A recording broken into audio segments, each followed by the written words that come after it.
I stared at the cream-colored envelope sitting on my desk, the gold-embossed lettering catching the morning light.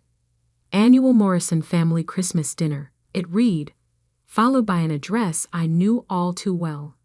782 Oakwood Drive. The family estate where I'd spent countless holidays being reminded of my place in the hierarchy. My fingers traced the edge of the invitation. 3 years had passed since I'd attended their precious dinner. 3 years of building, planning, and waiting. Now holding this invitation felt different. This time, I wasn't the charity case cousin they'd all whispered about. I was the CEO of Walker Industries, and as of tomorrow morning, the new owner of Morrison Technologies. Though they didn't know that part yet. Ms. Walker? My assistant Sarah's voice came through the intercom. The final acquisition papers just arrived from legal. Send them in, I replied, sliding the invitation into my drawer.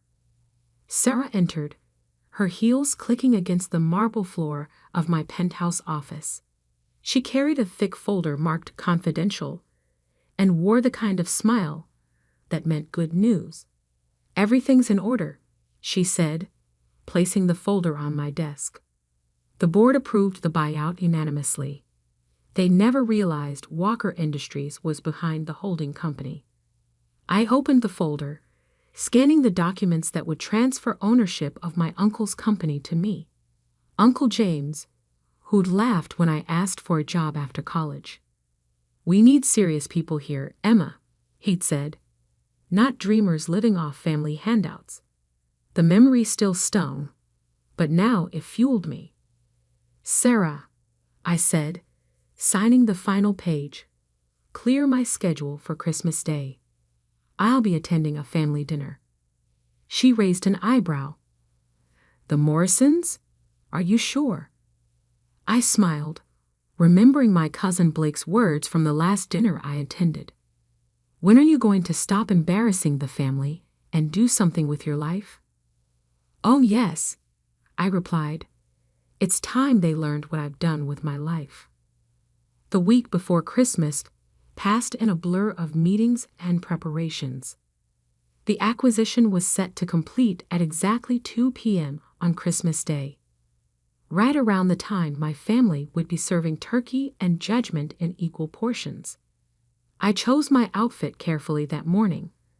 A simple black dress that probably cost more than my cousin Blake's monthly salary, though you'd never guess by looking at it. No flashy labels, no obvious signs of wealth. Let them think I was still struggling. The reveal would be sweeter that way. As I pulled up to the mansion in my modest car, not the Bentley I usually drove, memories flooded back. Every Christmas dinner, every snide comment, every time they'd made me feel small. Emma, my Aunt Patricia's voice carried across the driveway, sticky sweet with fake concern. We weren't sure you'd come. Times must be difficult. I smiled, clutching my simple handbag that held nothing but my phone and the acquisition papers. Thank you for inviting me, Aunt Patricia. Inside, the house smelled of pine and pretension. Crystal glasses clinked as relatives milled about, their designer clothes and jewelry competing for attention. My cousin Blake stood by the fireplace, holding court with his usual admirers. Well, look who it is, he called out, loud enough for everyone to hear. The prodigal cousin returns. Still working at that startup, Emma? Or have you finally found a real job? I kept my face neutral. If he only knew that his real job at Morrison Technologies would belong to me in less than 2 hours. I'm managing, I said quietly, playing my part. Uncle James appeared, drink in hand. Emma, surprised to see you here. Though I suppose free dinner is hard to pass up these days. The room tittered with polite laughter. I took a seat at the massive dining table, carefully arranged with the best china and crystal. As always, they'd placed me near the kitchen door, the subtle positioning of the family disappointment. Aunt Patricia began serving turkey, making sure everyone knew she'd had it specially prepared by a chef who trained in Paris. The conversation flowed around me, mostly about business deals and vacation homes. Speaking of business, Blake announced, "We just closed a major acquisition at Morrison. Dad's company is about to double in size." I bit back a smile. The acquisition he was talking about was a smokescreen, a small deal we'd let them think they were winning while we quietly bought up their shares through various shell companies. "Still living off handouts?" my cousin Jessica asked, not even trying to hide her smirk as she passed the cranberry sauce. "I heard you were seen looking at apartments in the East Side. Bit above your means, isn't it?" I checked my watch. 1:58 p.m. Almost time. "You know," Blake continued, swirling his wine, "if you need help finding something more suitable to your situation, I know some affordable neighborhoods." 2:00 p.m. Right on schedule, the doorbell rang. The room fell quiet. No one was expected at this hour. "I'll get it," Aunt Patricia said, but I stood up. "No, please. Allow me." I walked to the door, feeling their eyes on my back.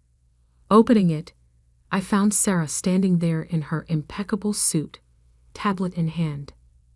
"Ms. Walker," she said crisply, loud enough for everyone to hear, "your acquisition of Morrison Technologies is complete. The board has been notified, and the press release goes out in 5 minutes." The silence behind me was deafening. I turned to face my family, finally allowing myself to smile. "Thank you, Sarah. Please let the board know I'll be making some changes, starting with the leadership." Uncle James's glass slipped from his hand, shattering on the hardwood floor. Blake's face had gone completely white. What is she talking about?" Aunt Patricia whispered. I pulled out my phone, showing them the press release that was about to go live. "Walker Industries acquires Morrison Technologies in surprise takeover." "Walker Industries," Blake stammered. "But that's my company. I finished for him. The one I built while you were all too busy mocking me to notice. Now, shall we discuss those affordable neighborhoods you mentioned?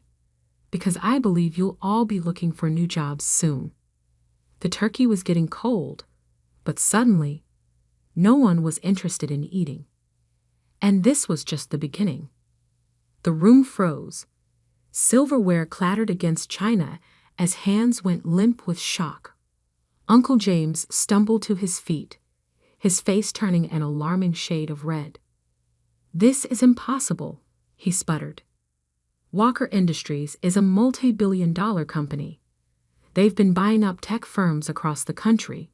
You couldn't possibly." I pulled out the acquisition papers from my handbag, laying them carefully between the turkey and cranberry sauce. "Would you like to see the documentation, Uncle James? Or perhaps you prefer to check your email? The board should have notified you by now." As if on cue, phones started buzzing around the table. The press release had gone live. Blake lunged for his phone, fingers trembling as he pulled up the announcement. "Emma Walker, CEO of Walker Industries, announces complete acquisition of Morrison Technologies." He read aloud, voice cracking. "This is some kind of joke. Like when you told the board I wasn't qualified for an entry-level position." I asked, maintaining eye contact. "No, cousin. This isn't a joke. This is business." Aunt Patricia gripped the back of her chair, knuckles white. But you were struggling. Living in that tiny apartment, driving that old car." I smiled, remembering all the times they'd commented on my modest lifestyle. "That apartment? It's one of 50 properties I own in the city. The car? A choice, not a necessity. You see, While you were all busy flaunting your wealth, I was building mine. Sarah stepped forward, tablet still in hand. Ms. Walker, the transition team is ready. Would you like me to begin implementing the leadership changes now? Uncle James slammed his hand on the table. Now wait just a minute. You can't just walk in here and... I can. I cut him off calmly. And I will. But first, let me share a story. Since we're having such a lovely family dinner. I took my seat again, smoothing my dress. The power shift in the room was palpable. Every eye was fixed on me, including those of relatives who'd barely acknowledged my existence for years.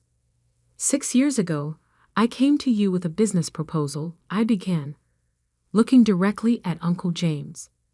A digital payment processing system that could revolutionize how small businesses handle transactions. You laughed me out of your office, said I was playing entrepreneur. Remember? He swallowed hard, but said nothing. So I took my proposal elsewhere. Built it myself. That system now handles over $50 billion in annual transactions. But that was just the beginning. I paused, taking a sip of water. While you were all busy mocking my startup, I was acquiring companies across 3 continents, always through holding companies, always quietly. Morrison Technologies was just the latest piece of the puzzle. Why? Blake's voice was barely a whisper. Why not tell us?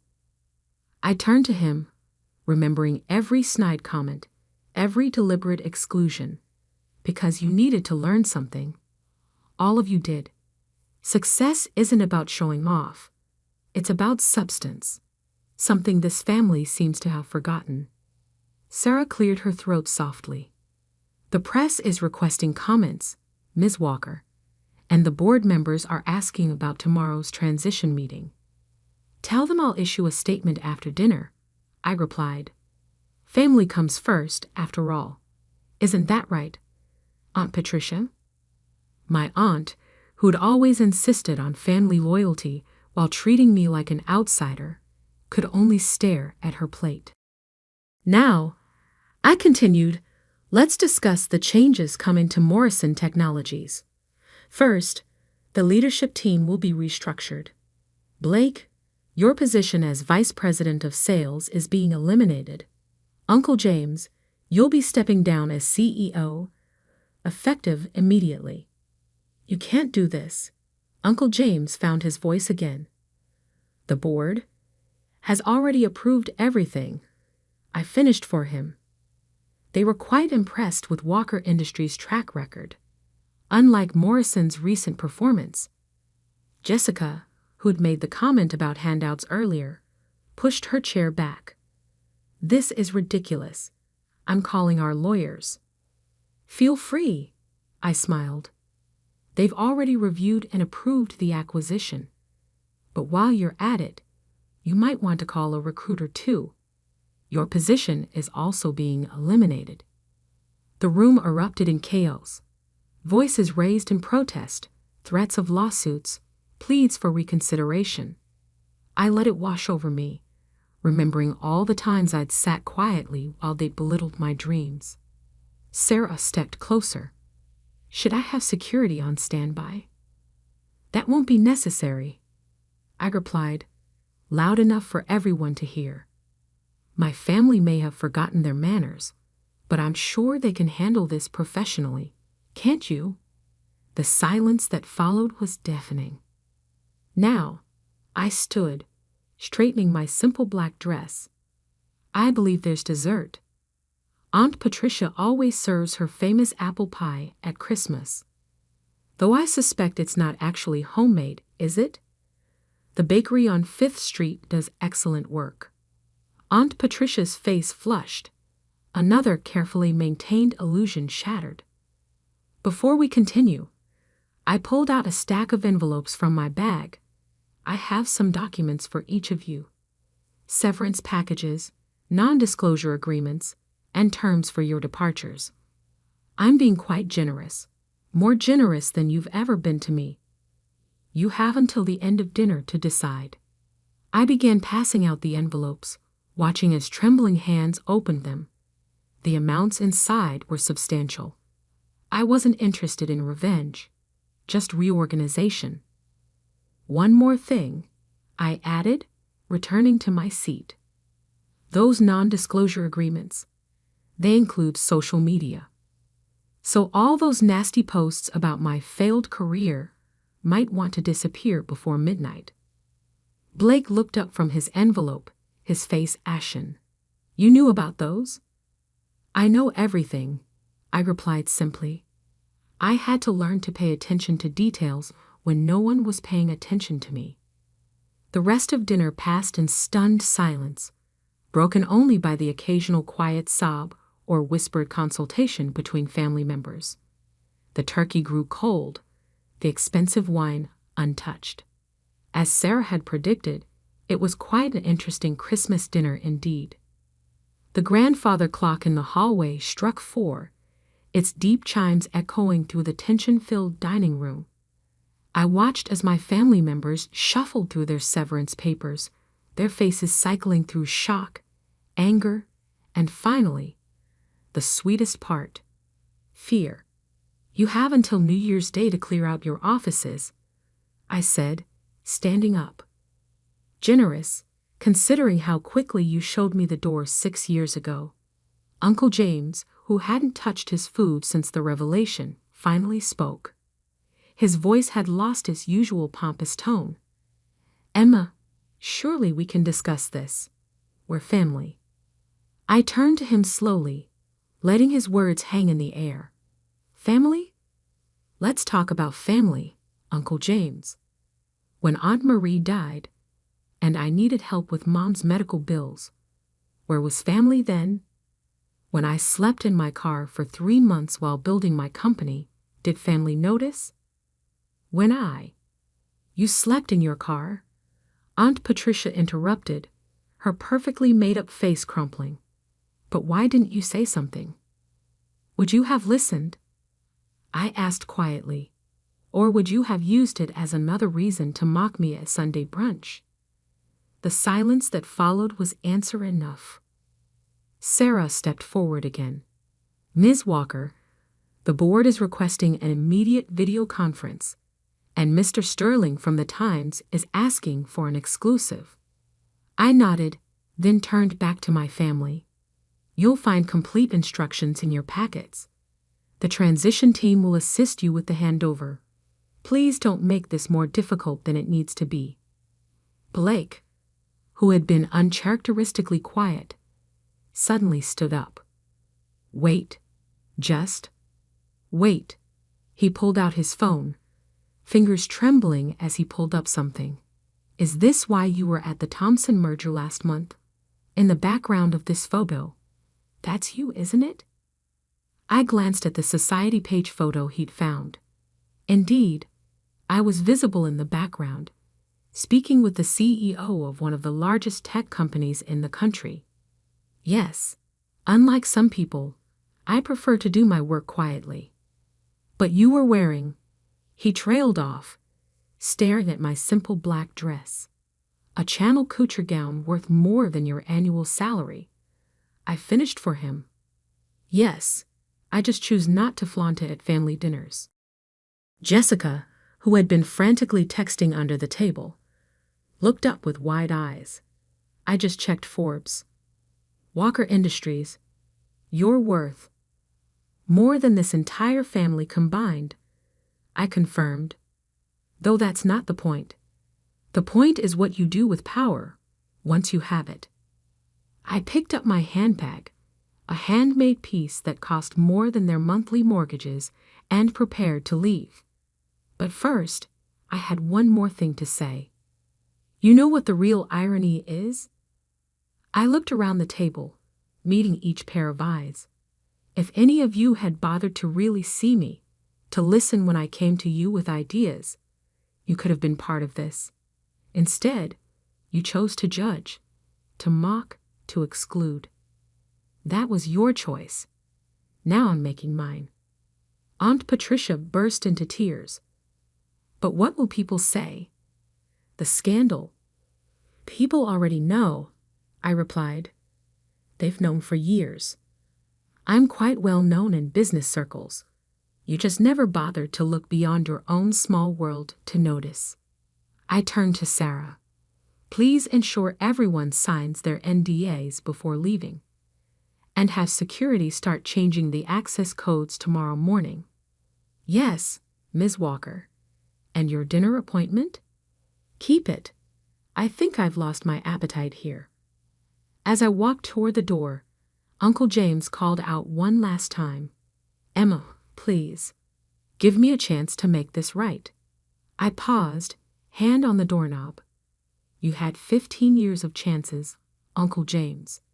Now it's my turn to run things. The drive home was quiet. Sarah sat in the passenger seat of my modest car, efficiently working through emails on her tablet. The press release has gone viral, she reported. Your family's social media accounts have all gone private in the last hour. I smiled slightly. Have there been any calls from them yet? 17. Mostly from Blake and your uncle. Should I continue blocking them? Yes, they can go through proper channels now, just like they always made me do. We pulled up to my real home, not the small apartment they knew about, but my actual residence, a penthouse overlooking the city. As the private elevator climbed to the top floor, Sarah cleared her throat. Ms. Walker? Was it worth the wait? Planning all this for so long?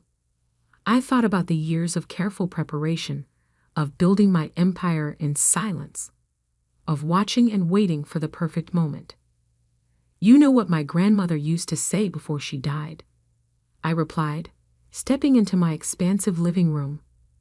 Success is the best revenge, but timing is everything. I walked to the floor-to-ceiling windows, looking out over the city I now partially owned. Somewhere down there, my family was realizing that the person they dismissed for so long had become the one person they couldn't afford to ignore. Sarah, send flowers to the family tomorrow.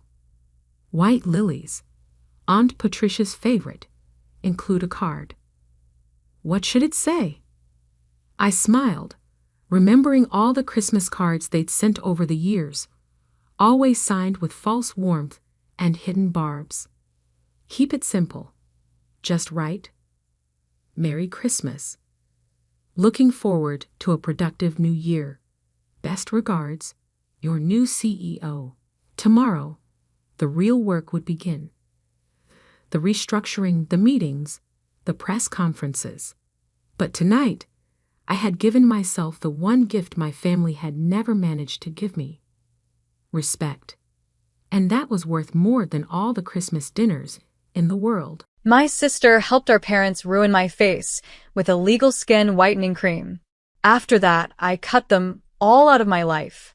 3 years later, my sister came back, scared and begging me for help. My family is the most racist group of people I've ever known. In the summer, whenever we went outside, my mom would count how many times me and my older sister stepped out of the shade. When we got home, we'd get one hard slap for each time. For years, our morning routine was our mom rubbing cheap skin whitening cream from the dollar store all over our bodies. The whiter we looked, the nicer she treated us. I just wanted to be a normal kid, but my sister was proud to act white. She would set alarms every 3 hours at night, so she barely slept. That made her look pale from tiredness. Instead of caring about her health, our parents treated her like a princess. They gave her fancy dresses, expensive jewelry, anything she asked for. It was obvious she was the favorite. I thought if I wanted their love too, I had to be like her. But I tried other ways. I got straight A's in school, cleaned the whole house every weekend, even gave them foot massages.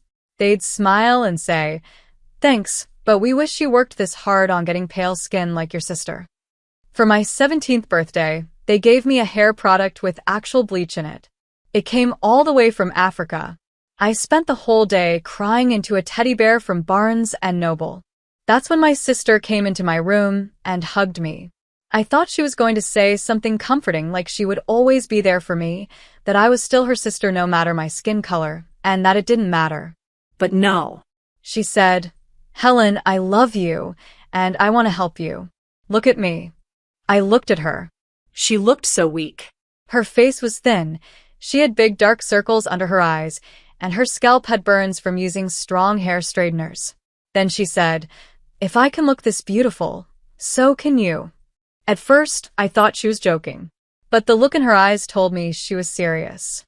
She truly believed hurting herself like that made her beautiful. After that, I started wearing foundation that was too light for my skin. I covered up my arms and legs.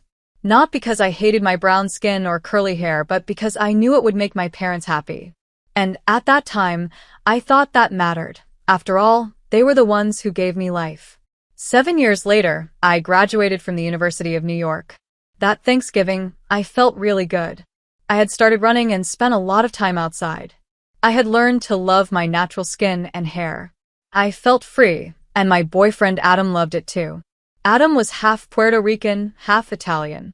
He understood the struggles of internalized racism. But he looked white, so I thought things would go okay with my parents. I was wrong. We showed up at my parents' house holding hands.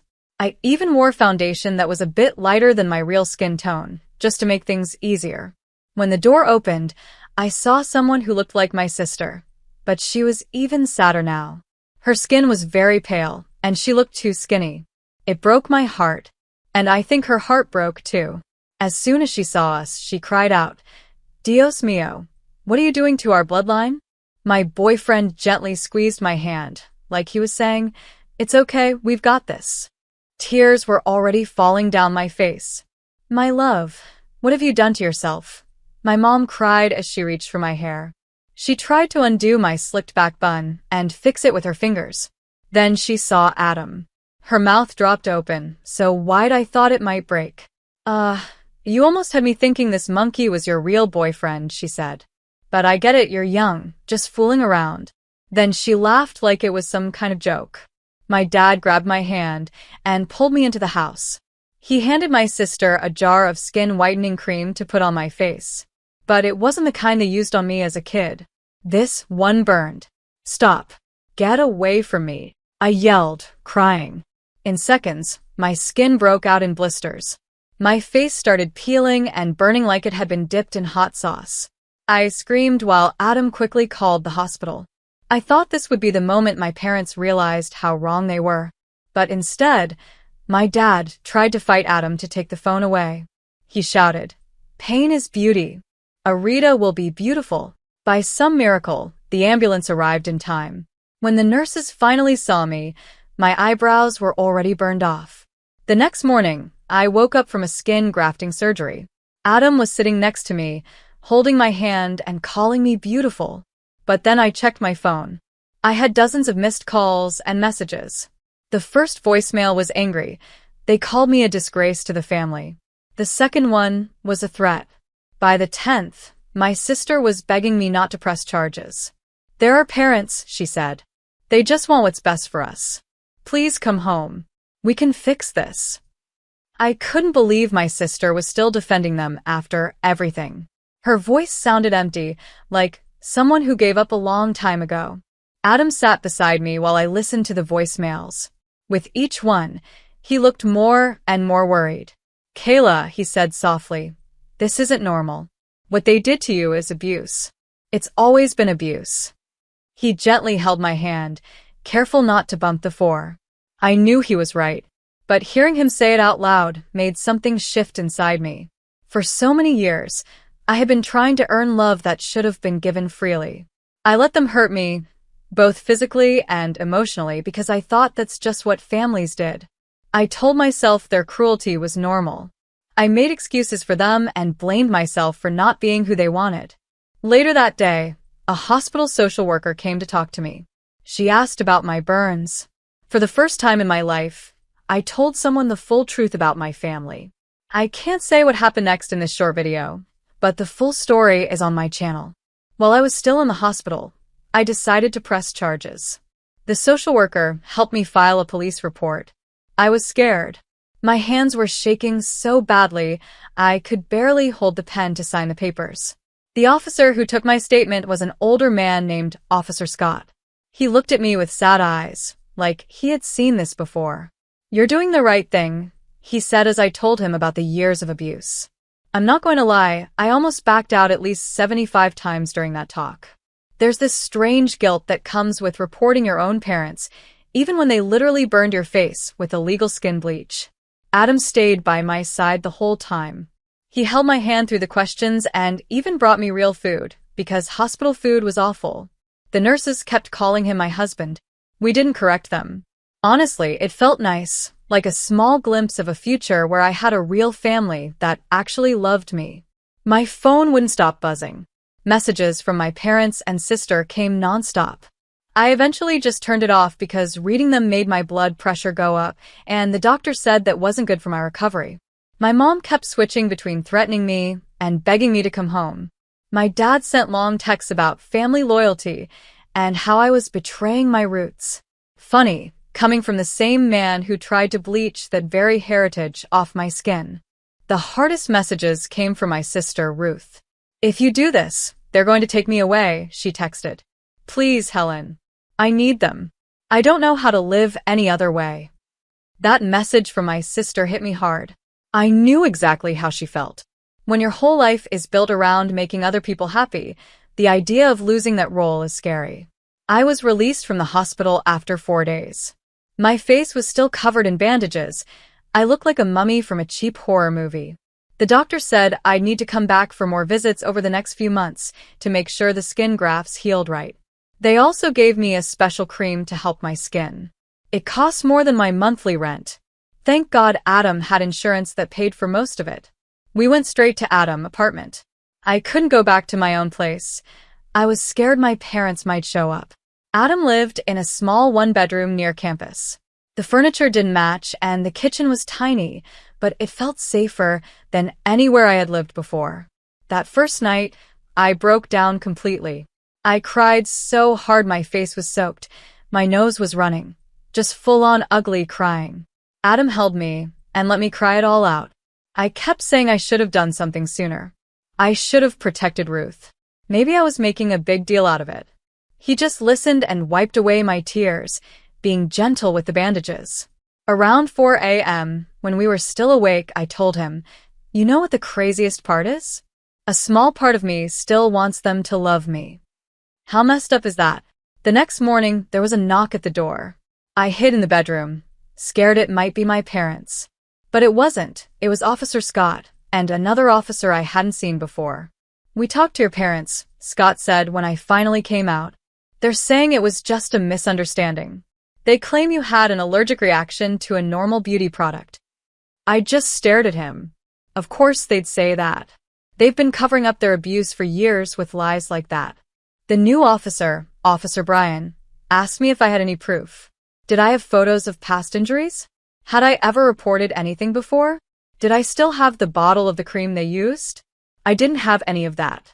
Who takes pictures of their own abuse as a kid? Who keeps the stuff that hurt them? I started to panic. I thought they wouldn't believe me, that my parents would get away with it again, just like they always had. Then Adam spoke up. "The hospital has a chemical report from what was on her face. That should prove it wasn't a regular beauty product."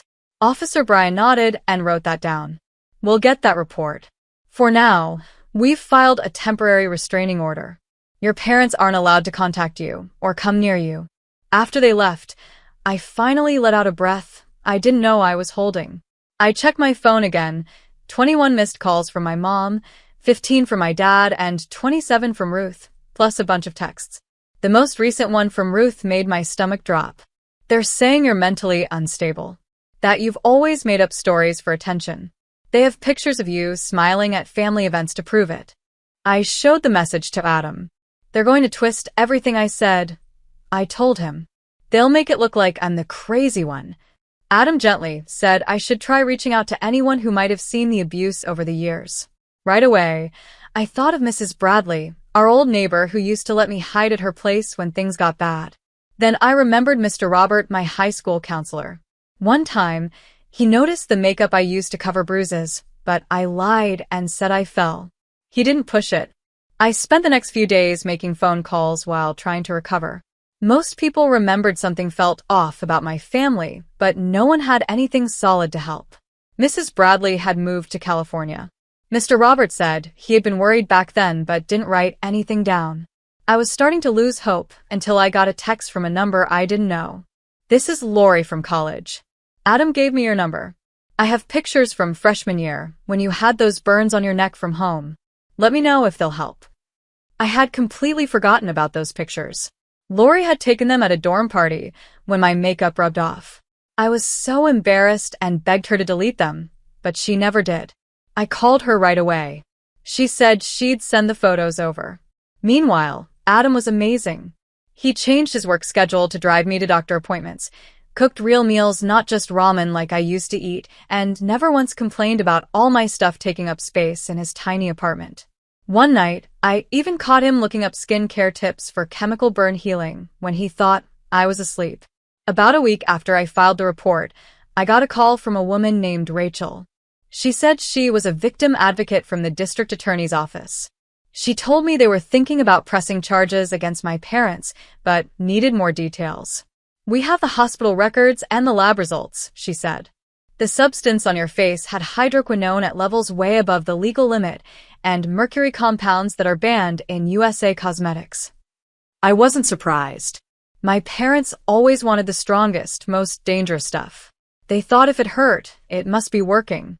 What shocked me was when Rachel said, "We also have a statement from your sister." My heart stopped. Ruth gave a statement against our parents? There was a pause. "Not exactly," Rachel said. "She's supporting their side of the story. She says you've always been jealous of her relationship with your parents and that you're making up the abuse for attention." I hung up the phone and threw it across the room. Adam jumped up from his laptop and ran over to me. I told him what Rachel said, and he just held me while I cried, again. I was so tired of crying. "She's scared," Adam said. "She still lives with them, right? She's doing what she has to do to survive." I knew he was right, but it still hurts so much. Ruth had been there through all of it. She had been abused too, sometimes worse than me.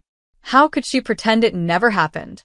The next day, I tried something different. I called Ruth instead of texting. To my surprise, she picked up. "Helen, you need to drop this," she said right away, her voice low, like she didn't want anyone to hear. "They're really angry. Dad broke the coffee table yesterday. I've never seen him like this." I took a deep breath. "Ruth, they're still hurting you. Look at yourself. When's the last time you had a full meal? Or slept through the night?" "I'm fine," she snapped. "I'm beautiful. Everyone says so." "You're disappearing," I said softly. "Every time I see you, there's less of you." She went quiet for so long I thought she hung up. Then she whispered, "I don't know how to be any other way." "Neither did I said. "But I'm learning. You can too." She hung up after that. I tried calling her back, but it went straight to voicemail. I left her a message, told her I loved her, and said she always had a place at Adam's apartment if she ever needed it. The case against my parents moved slowly. There were lots of interviews, forms, and more interviews. In the end, the district attorney decided to charge them with assault and child endangerment for what happened recently. But the older abuse was hard to prove. Rachel told me that without photos or witnesses, it would just be my word against theirs. Adam suggested I start writing everything down. Every memory, every incident I could remember, with as much detail as possible. "Even if it doesn't help the case," he said, "it might help you heal." So I did. I bought a cheap notebook from the campus bookstore and started writing. I wrote about the time my mom slapped me so hard my nose bled because I remembered playing in the sprinklers at a friend's house the same Christmas. My dad gave Ruth a gold necklace and gave me a bottle of skin-lightening lotion. I wrote about the mornings when my hair was yanked and pulled straight while I was told how ugly my natural curls were. Writing all of it down felt like cleaning out a deep wound. It hurt, but it was the only way to let the pain out. Some nights, I could only write a few lines before I had to stop. Other nights, I wrote for hours, crying so hard the pages got wet. About 4 weeks after everything happened on Thanksgiving, I got an unexpected call. It was from my Aunt Jacqueline, my mom's sister who lives in Brooklyn. We weren't close. She moved away when I was little, and we only saw her at big family events. "Helen, I just heard what happened," she said. Her accent was stronger than I remembered. "Your mother called me crying, saying you were making up terrible lies about them." My stomach dropped. Great. Now they were turning the rest of the family against me. "It's not lies, Tia," I said. "They've been hurting me and Ruth for years." There was a pause. Then Aunt Jacqueline said something that hit me hard. "I know." 2 small words, but they hit me like a punch to the chest. "I suspected," she added. "The way your mom was always focused on how you looked. How you girls never played outside like normal kids." I asked her about it once, and she got so angry I never brought it up again. I should have done more. I sat down on Adam's couch. My legs suddenly felt weak. "Why are you calling me now?" I asked. "Because I believe you," she said. "And because I found something. When your mom and I were young, our grandmother did the same things to her. I found old diaries your mom wrote about the skin bleaching, about wanting to look more European. It was done to her too. That didn't excuse what my parents had done, but it helped me understand. This cycle of abuse didn't start with me. My mom had lived through it herself and passed it down." Aunt Jacqueline offered to send me the diaries. She also said she'd speak up if I needed someone to testify. And if I ever needed to get farther away from my parents, she said I could come stay with her in Brooklyn. I thanked her, but told her I was okay living with Adam for now. The next day, I had another checkup with the skin doctor. She looked at my face carefully. "You're healing well," she said. The redness was going away, and the new skin was growing in. There would be some scars, but not as bad as they first thought. "You're lucky," she said while checking the graphs. "This could have been much worse." As we were leaving the clinic, I saw someone I recognized in the parking lot. It was Ruth. She was leaning against her car, looking even thinner than the last time I saw her. When she saw us, she stood up straight and walked over slowly. "What are you doing here?" I asked, surprised. "I followed Mom's car when she went grocery shopping," she said. "I saw your appointment on the calendar at home, so I knew you'd be here." Adam stood a little behind me, close enough to support me but far enough to give us space. Ruth glanced at him nervously, then looked back at me. "I've been thinking about what you said," she whispered. "About disappearing." She looked down. "I saw myself in the mirror this morning and didn't recognize who I was." I wanted to hug her, but when I stepped closer, she flinched. "Ruth, you can get help," I said. "You can get out like I did." She shook her head quickly. "I can't. They're watching me all the time now. Dad took my phone. I'm using Mom's while she's shopping." She looked over her shoulder, nervous. "I don't have anywhere to go." "You can stay with us," Adam said right away. "We'll make room." Ruth looked at him like he was speaking a different language. The idea of someone helping her without expecting anything in return clearly confused her. "Why would you do that? You don't even know me." "You're her sister," he said simply. And for him, that was enough. Ruth started to say something, but her phone buzzed. She checked it and went pale. "Mom's done shopping. I have to go." She turned to leave, then suddenly stopped and handed me a small USB drive. "I found this in Dad's office. It's their financial records. They've been buying that skin bleach from overseas for years. It's all there, the payments, shipping info, everything." I took the drive, stunned. "Ruth, this could be really important for the case." "I know," she said. "That's why I took it." She started walking away, then called back over her shoulder. "I'll try to come to your place tomorrow. Text me the address." As we watched her cross the parking lot, Adam gently squeezed my hand. "She's stronger than she thinks," he said. "So are we," I replied. That night, we opened the USB drive and looked through the files. Ruth was right. There were years of records showing regular purchases of illegal skin whitening products from companies in Africa and Asia. Some of the ingredients were terrifying: mercury, high-strength hydroquinone, and something called clitolropionate, which a quick Google search said was a powerful steroid not meant to be used on the face long-term.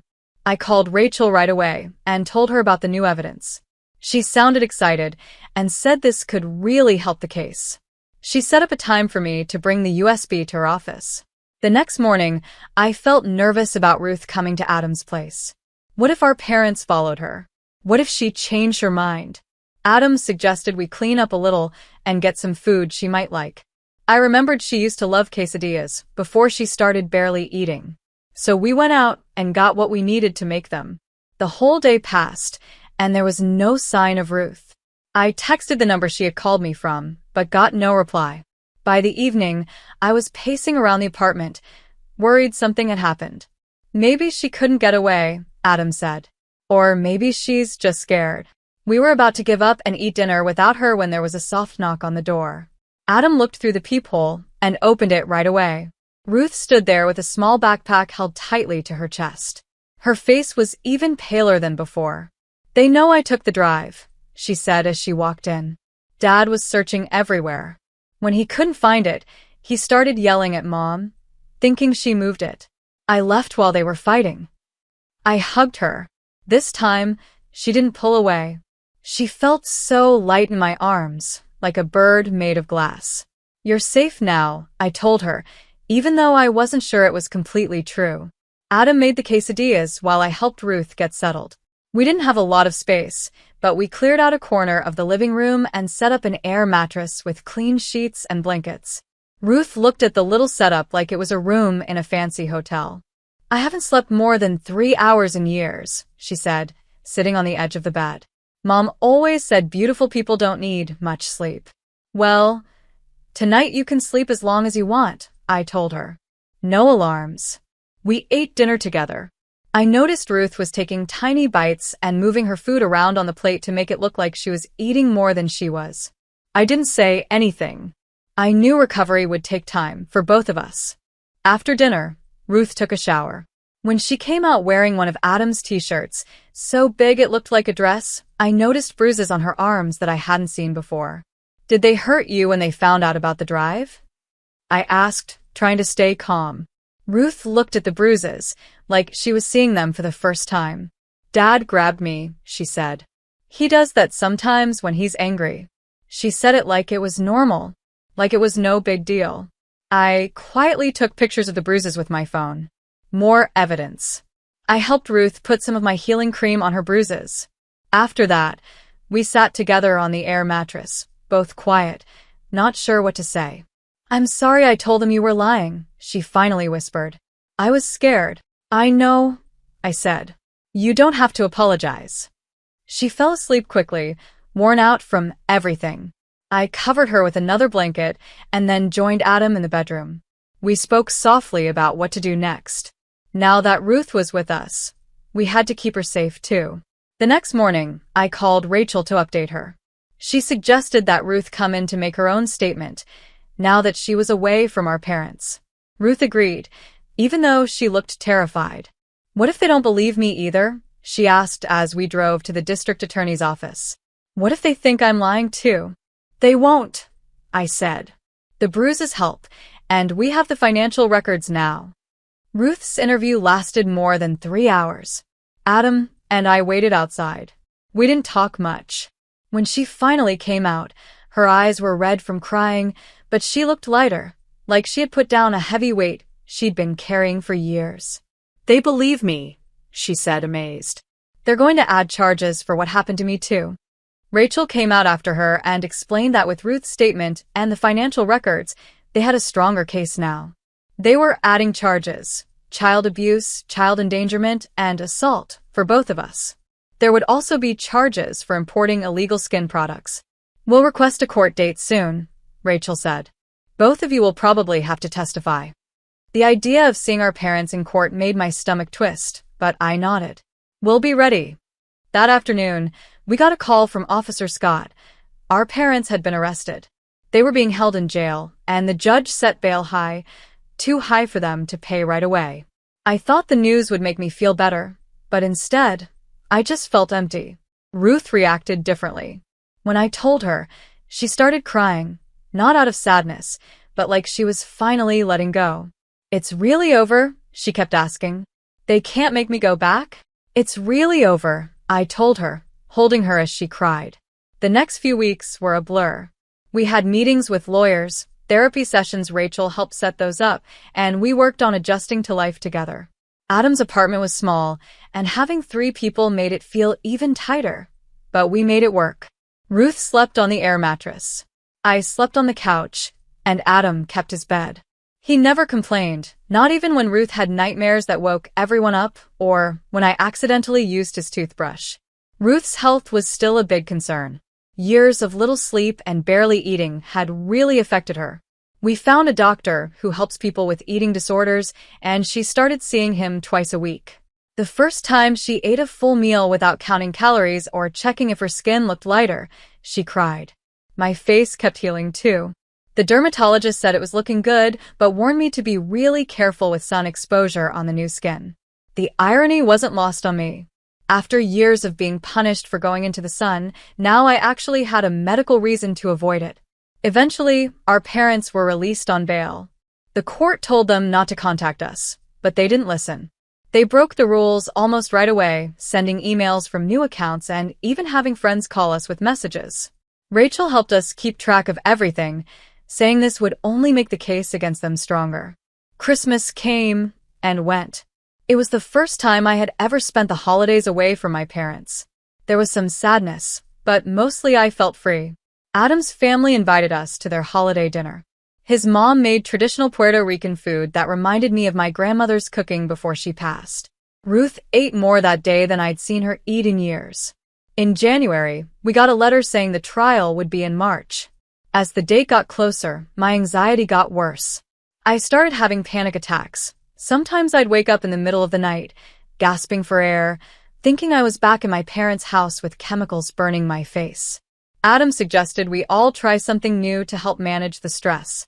He signed us up for a painting class at the community center. I was awful at it. My trees looked like green blobs, and my sunsets looked like spilled orange juice.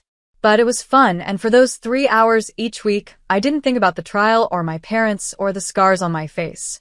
Ruth was actually good at painting. Her first picture of a mountain scene looked like something real, with proper sky and perspective. The instructor even praised her work. I watched her face light up with pride, maybe for the first time ever. "I never knew I could make something beautiful," she told me afterward. "I've always thought I just had to be beautiful." In February, something happened that we didn't expect. Aunt Jacqueline called with news she had spoken to other family members about. What happened next shocked me. Several cousins and another aunt came forward with their own stories about how our parents treated us. They said they had noticed things over the years, how our parents were always focused on our looks, how we flinched when someone raised a hand, how we never wore short sleeves, even in the summer. "They're willing to give statements," Aunt Jacqueline said. "They wish they had spoken up sooner, but they want to help now." These new testimonies made our case even stronger. Rachel seemed more confident, though she reminded us that court cases can still be unpredictable. As March got closer, Ruth made amazing progress. She had gained some healthy weight, and her hair didn't look as dry anymore. She still had trouble sleeping, but instead of waking herself up with alarms like before, she stayed up late painting. It wasn't perfect, but it was better. I was healing too, both inside and out. The scars on my face were starting to fade, even though they wouldn't go away completely. I had also started wearing my natural curls again. The curls I used to hate. Adam told me they looked beautiful on me, and slowly, I started to believe him. 1 week before the trial, something unexpected happened. Our dad's sister, Aunt Kayla, showed up at Adam's apartment without warning. Adam was at work, so it was just me and Ruth when she knocked. "Your parents sent me," she said right away. "They want to make a deal." Ruth tried to shut the door, but Aunt Kayla put her foot in the way. "Just hear me out," she said. "They're willing to plead guilty to lesser charges if you both agree not to testify. They'll pay for your medical bills, Barbara. And they promise to leave you both alone forever." I looked at Ruth. Her face had gone pale. "We need to think about this," I told Aunt Kayla. "Come back tomorrow." After she left, Ruth and I called Rachel right away. Rachel told us not to agree to anything without her there and said she'd come over that evening to talk it through.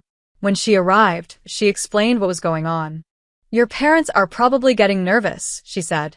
The case against them is strong. This is their way of trying to avoid serious punishment. Ruth asked, what would happen if we agreed? Would they still go to jail? Probably not, Rachel said. With reduced charges, they might just get probation, community service, maybe a fine. I thought about everything they had done, the physical pain, the emotional damage, and all the years they made us hate ourselves. That doesn't feel like enough, I said quietly. It's your choice, Rachel told us. But remember, testifying won't be easy. You'll have to face them in court. Their lawyer will question your story. It can be really hard, traumatic even. Ruth and I stayed up late that night talking about what to do. Part of me wanted to take the deal, just to avoid seeing our parents again and move on with my life. But another part of me needed them to face real consequences. What do you want to do? I asked Ruth around midnight. She was quiet for a long time before she finally said, I want them to know they didn't break us. I want to look them in the eye and tell my story. The next day, when Aunt Kayla came back, we gave her our answer. No deal. We were going to testify. The week before the trial was stressful. I couldn't sleep, and even Adam seemed nervous. Ruth threw herself into painting, making dark, swirling pictures that somehow showed exactly how I felt inside. The night before the trial, Adam made a special dinner for us. He cooked his grandmother's arroz con gandals and brought home a bottle of sparkling cider, so we could celebrate. No matter what happens tomorrow, he said as he raised his glass, you two are the bravest people I know. Whatever the outcome, we'll face it together. I looked at Ruth across the table, then at Adam beside me, and I felt something I hadn't felt in a long time. Hope. No matter what happened in court, we had already won something big. We had broken the cycle. We had found our voices.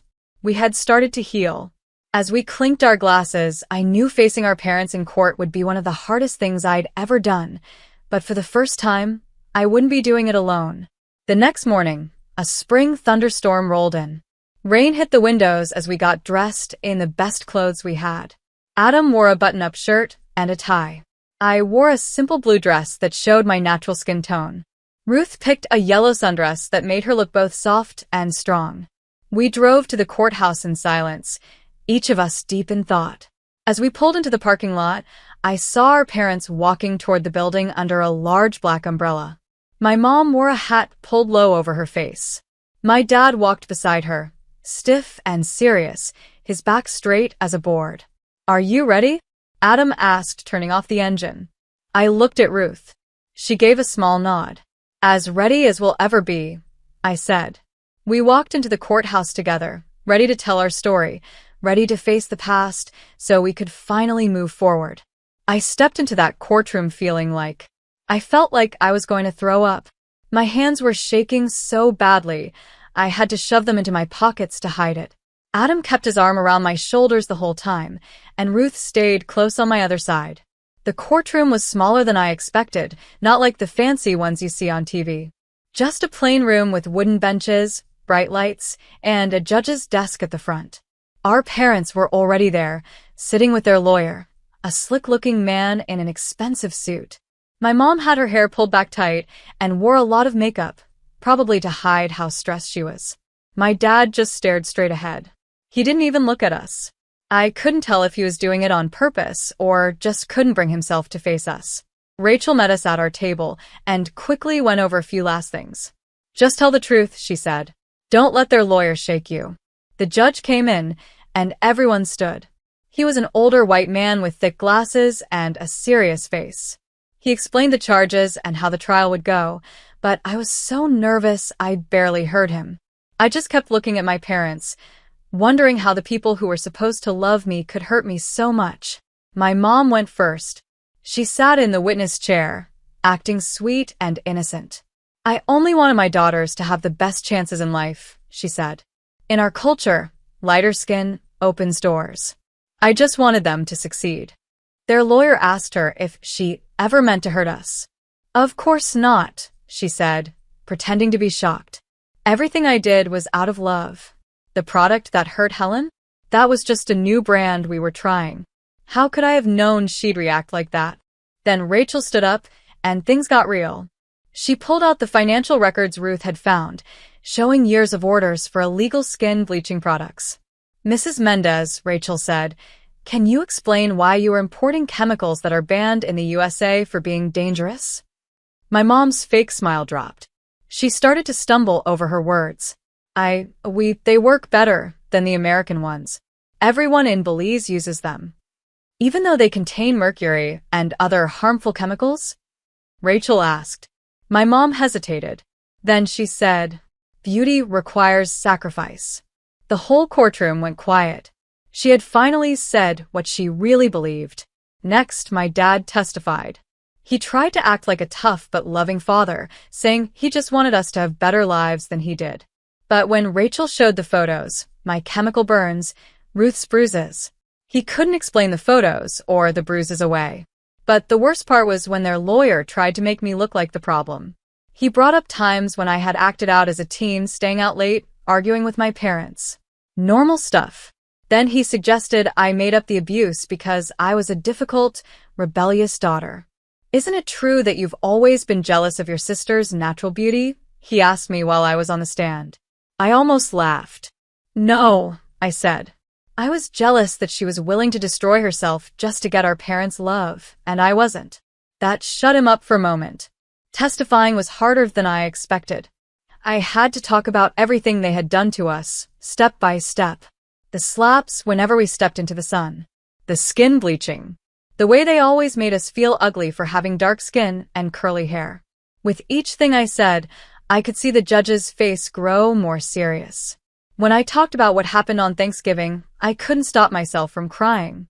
"They held me down and put chemicals on my face," I said. "It burned off my eyebrows. I got second-degree burns. And while I screamed in pain, they tried to stop my boyfriend from calling for help." Their lawyer said I was exaggerating, but the hospital records and photos proved I was telling the truth. Then it was Ruth's turn to speak. She looked small and fragile on the witness stand, and her voice was very quiet at first. But as she kept talking, she grew more confident. She told the court about the sleep deprivation, the constant hunger, and the pressure to look whiter, straighter, less Hispanic. "I thought it was normal," she said. "I thought all parents did this.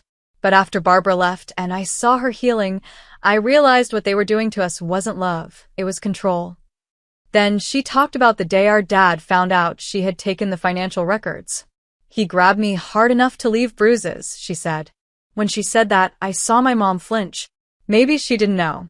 Or maybe she was just worried the judge would think worse of them. The trial lasted 4 full days. By the end, I was completely drained. Adam had taken time off work to be there with us every day. I honestly don't know how I would have gotten through it without him.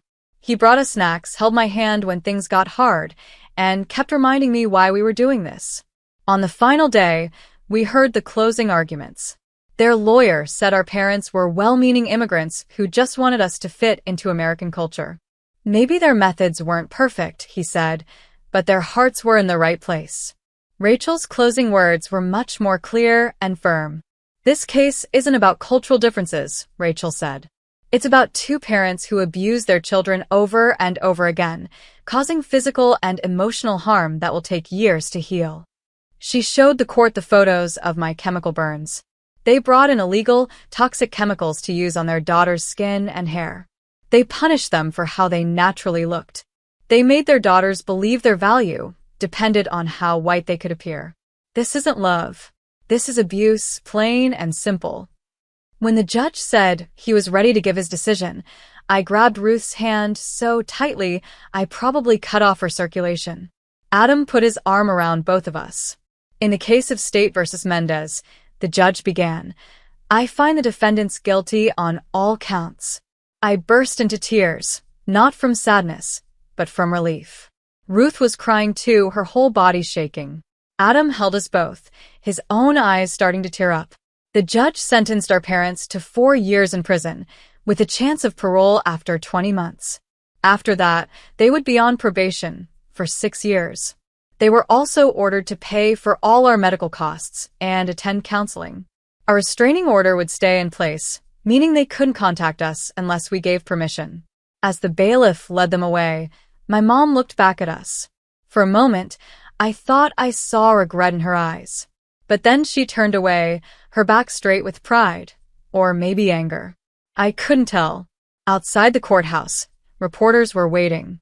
I guess our case had gotten some local attention because the abuse was so unusual. Rachel helped us get past the cameras without talking to anyone. We weren't ready to tell the world our story, not yet. That night, we had a small celebration at Adam's apartment. Nothing fancy, just pizza and ice cream, but it felt like the most meaningful meal of my life. Ruth ate a full slice of pizza without checking the calories or worrying about how she looked. I wore my hair in its natural curls and a tank top that showed my brown skin. They were small victories, but they meant everything. What happens now? Ruth asked as we sat in the living room. Whatever we want, I said. And for the first time in my life, it felt true. The next few months were all about adjusting. The trial was over, but we still had to figure out how to live without fear. Adam's apartment was too small for the three of us, so we started looking for a bigger place. Ruth got a part-time job at an art supply store. It helped her feel more confident. I focused on finishing my last semester at university. We both kept going to therapy. Some days were easier than others. Some were still hard. I still had nightmares about what happened on Thanksgiving. Ruth still struggled with how she saw her body and with eating, but we were getting better little by little. One good thing that surprised us was our growing bond with Aunt Jacqueline. She visited from Brooklyn a few times and even offered to help us with money if we needed it. "I should have done more when you were kids," she told us. "Let me help now." With her help and the money we had saved, we found a small 3-bedroom apartment near campus. Adam helped us move in, though he kept his own place. "You two need your own space," he said. Still, he stayed over so often it felt like he lived with us anyway. About 7 months after the trial, I got a letter from my mom. It had been checked by her prison counselor, who added a note saying they thought it might help her heal to write to us, but that we didn't have to respond. I stared at the envelope for 4 days before finally opening it. Inside was one page, written in my mom's neat handwriting. "Helen," it began, "I'm writing to say I'm sorry. The counselor here is helping me understand that what I did to you and Ruth was wrong. I was raised the same way by my grandmother, but that's no excuse. I hope one day you can forgive me, but I understand if you can't." There was more, but most of it was the same apologies mixed with reasons that felt a little too close to excuses. I showed the letter to Ruth. She read it quietly, then handed it back to me. "Do you believe her?" she asked. I shrugged. "I don't know. Maybe she's starting to understand. Or maybe she's just saying what her counselor wants her to say." "Are you going to write back?" I thought about it for a long time. "Not yet," I said. "Maybe someday. But I'm not ready." Ruth nodded. "Me neither." We didn't hear anything from our dad. Aunt Jacqueline had visited him and said he was still angry and bitter. He blamed me for turning Ruth against them and breaking up the family. I wasn't surprised, but it still hurt. Life moved forward. I graduated with my degree in psychology. Going through everything we had been through made me want to help others dealing with family trauma. Ruth started taking classes at the local community college. She focused on art therapy. She was still healing, still delicate in some ways, but she was getting stronger every day. Adam and I got more serious. He proposed on my birthday, almost exactly a year after the Thanksgiving incident. Nothing fancy. Just a quiet moment while we were walking through the botanical gardens on campus. I said yes right away. We decided on a long engagement so we could focus on building our careers before getting married. 3 years after the trial, our parents were released on parole. Rachel called to let us know. She reminded us that the restraining order was still in place, and their parole officer knew everything. That night, I had a panic attack. I was scared they might show up at our door, even with the order in place. Adam stayed over and slept on the couch to help us feel safe. But they never came. Aunt Jacqueline told us they had moved to another part of the state. Over the years, my mom sent a few more letters. Each one sounded a little more understanding than the last. I finally wrote back once, a short note saying I was okay, but not ready for more contact. Ruth never replied to any of them. For years after the trial, Adam and I got married in a small ceremony at a local park. Ruth was my maid of honor. She looked healthy and beautiful in a dress that showed off her natural skin tone. Aunt Jacqueline came from Brooklyn and brought a few cousins who had helped with our case. Adam's big, loving family welcomed us with open arms. His mom treated both me and Ruth like we were her own daughters. We didn't invite our parents. I thought about it and even talked it over with my therapist, but I knew I wasn't ready to see them. Maybe one day, but not yet. The wedding was everything I had dreamed of as a child. Not because it was fancy or expensive, but because I was surrounded by people who loved me for who I really was, not how I looked. I wore my natural curls, with small white flowers in my hair. My makeup was simple, letting my real skin shine through.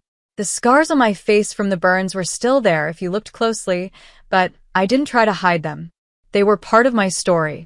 Ruth caught the bouquet and blushed when Adam's cousin John asked her to dance right after. They'd been dancing around each other for months, too shy to say anything. It was sweet to see her open up to love. She'd been so focused on healing that she hadn't dated at all since we left our parents' house. As Adam and I danced for the first time as husband and wife, I looked around at the life we had built.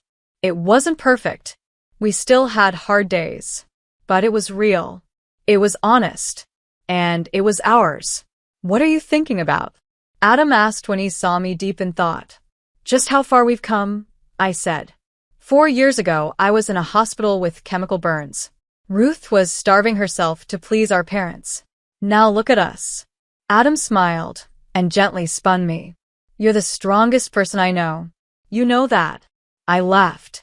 I don't feel strong most days. That's what makes you strong, Adam said. You keep going anyway. After the wedding, life settled into a calm and peaceful rhythm. Adam and I bought a small house with a yard where I could garden.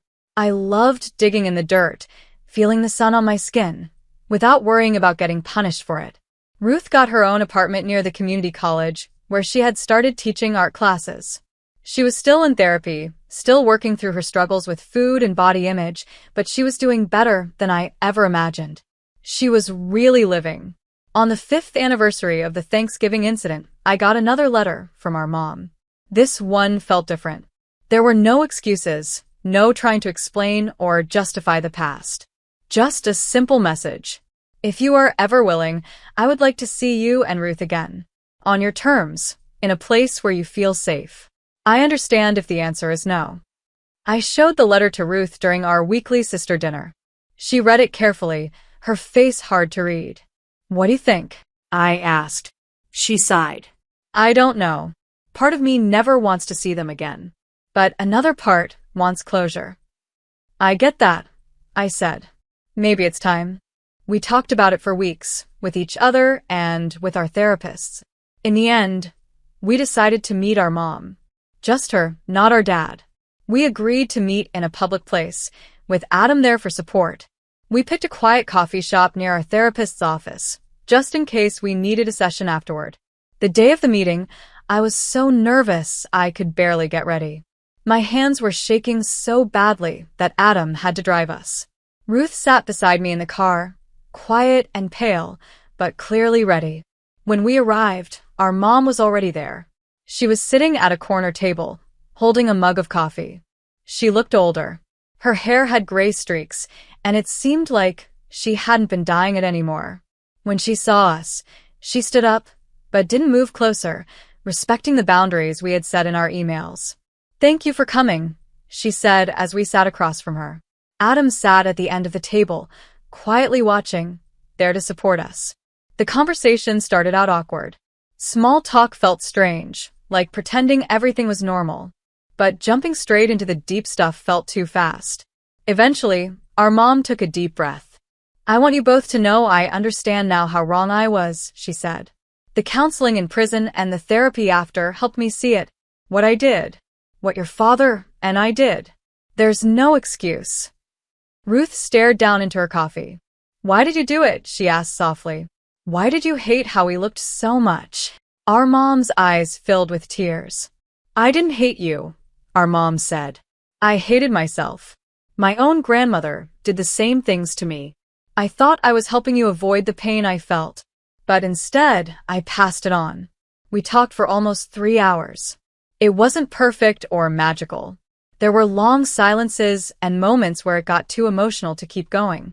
But it was honest, something our family had never really been before. Before we left, our mom asked if we might be open to meeting again sometime. No pressure, she added quickly. And I understand if you don't want to include your father. He's still working through things. Ruth and I looked at each other. Maybe, I said. We'll think about it.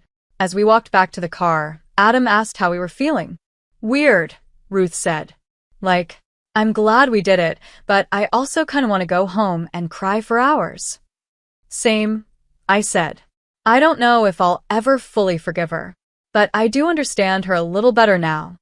A few months later, we met with our mom again, and then again after that. Slowly and carefully, we started building a new kind of relationship. Not the kind of close mother-daughter bond people dream about, but something real, something respectful. She never asked us to see our father, and we never brought it up. Life kept moving forward. Adam and I had our first child, a daughter. We named her Jacqueline after my aunt, the first person in our family who truly believed us. Ruth became the most loving aunt in the world. She spoiled Jacqueline with handmade toys and tiny paintings for her nursery. The first time my mom met Jacqueline was a big moment in our healing. I watched her closely as she held my daughter, waiting to see if she'd show even a trace of the same toxic ideas she once had about appearance.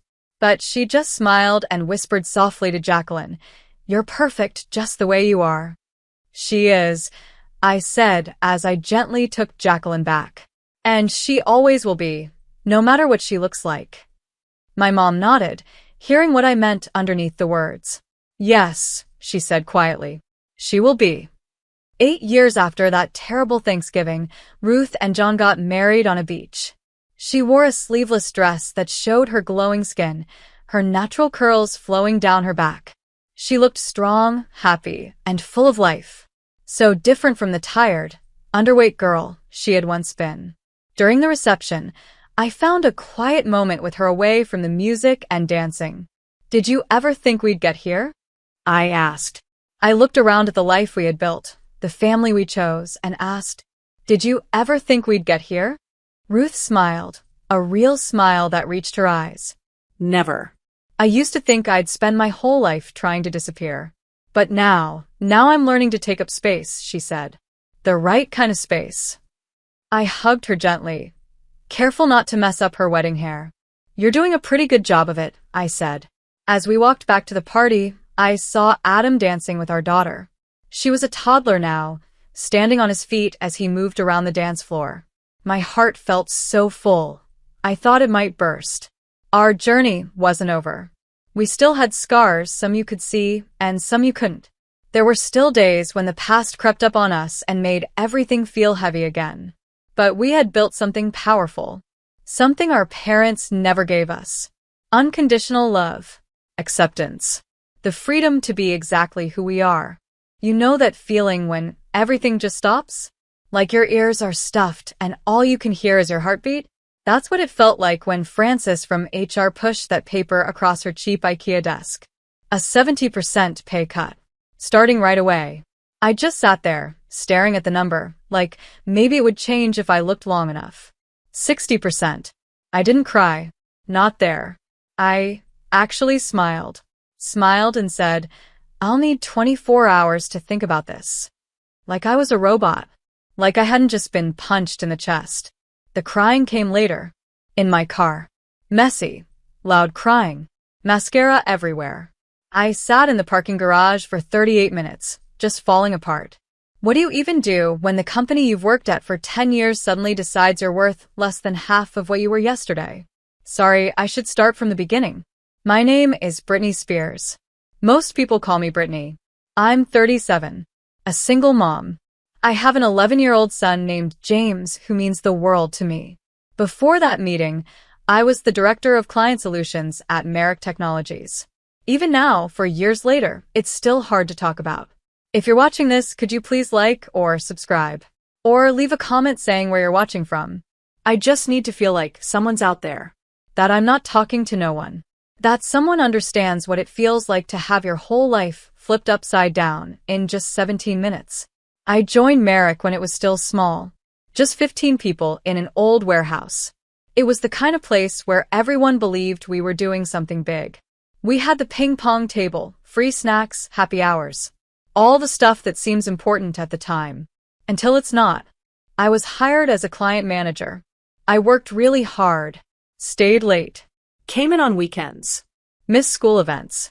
Delayed vacations. All the things you're told not to do, but you do them anyway because you believe in what you're building. And I was good at it. Really good. In just 4 years, I was managing our top 8 clients. These clients brought in over 80% of the company's income. I knew everything about them, their systems, their problems, their birthdays, even their kids' names. To me, they weren't just business accounts. They were real relationships I had built myself.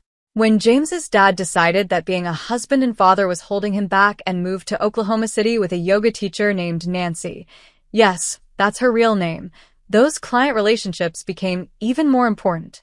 They weren't just my job. They were what kept me stable. They gave me something to hold on to. By my 7th year, I was promoted to director.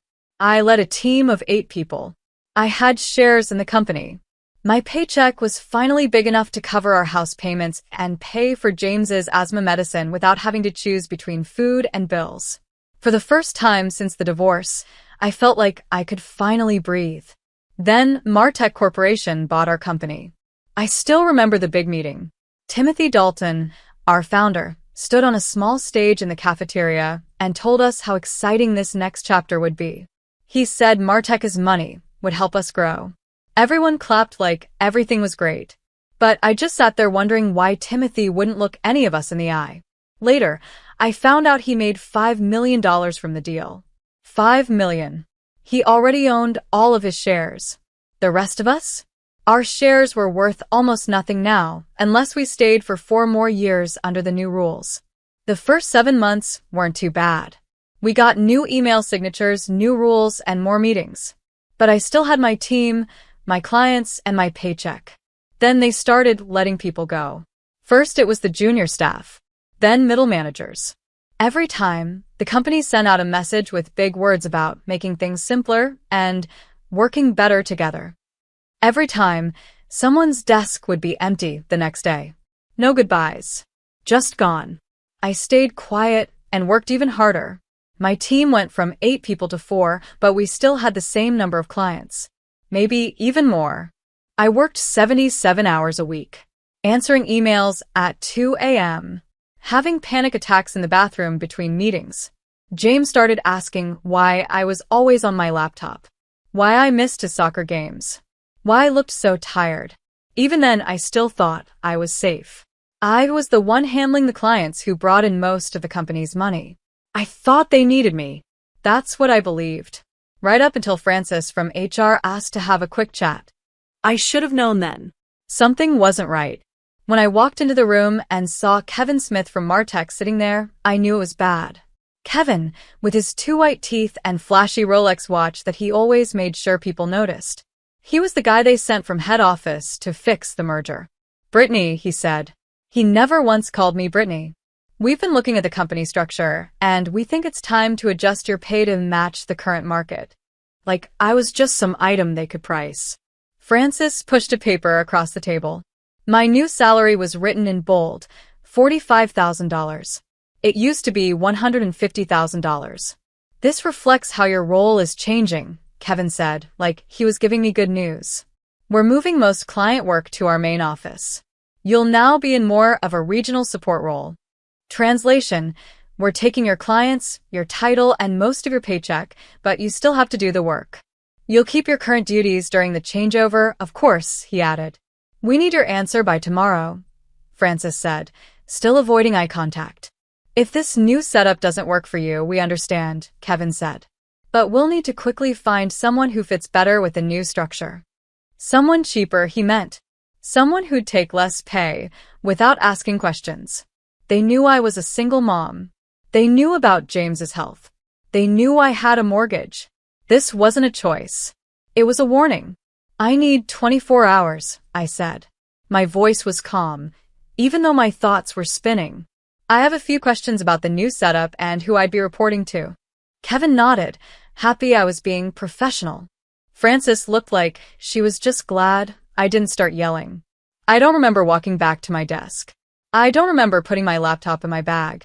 I just remember sitting in my car, shaking, wondering how I was going to tell James we might lose our house. That's when my phone rang. It was Jean Smart, an old coworker who had left Merrick's son 7 months earlier. At first, I almost didn't pick up. But then I thought, why not? Maybe she was just calling to catch up.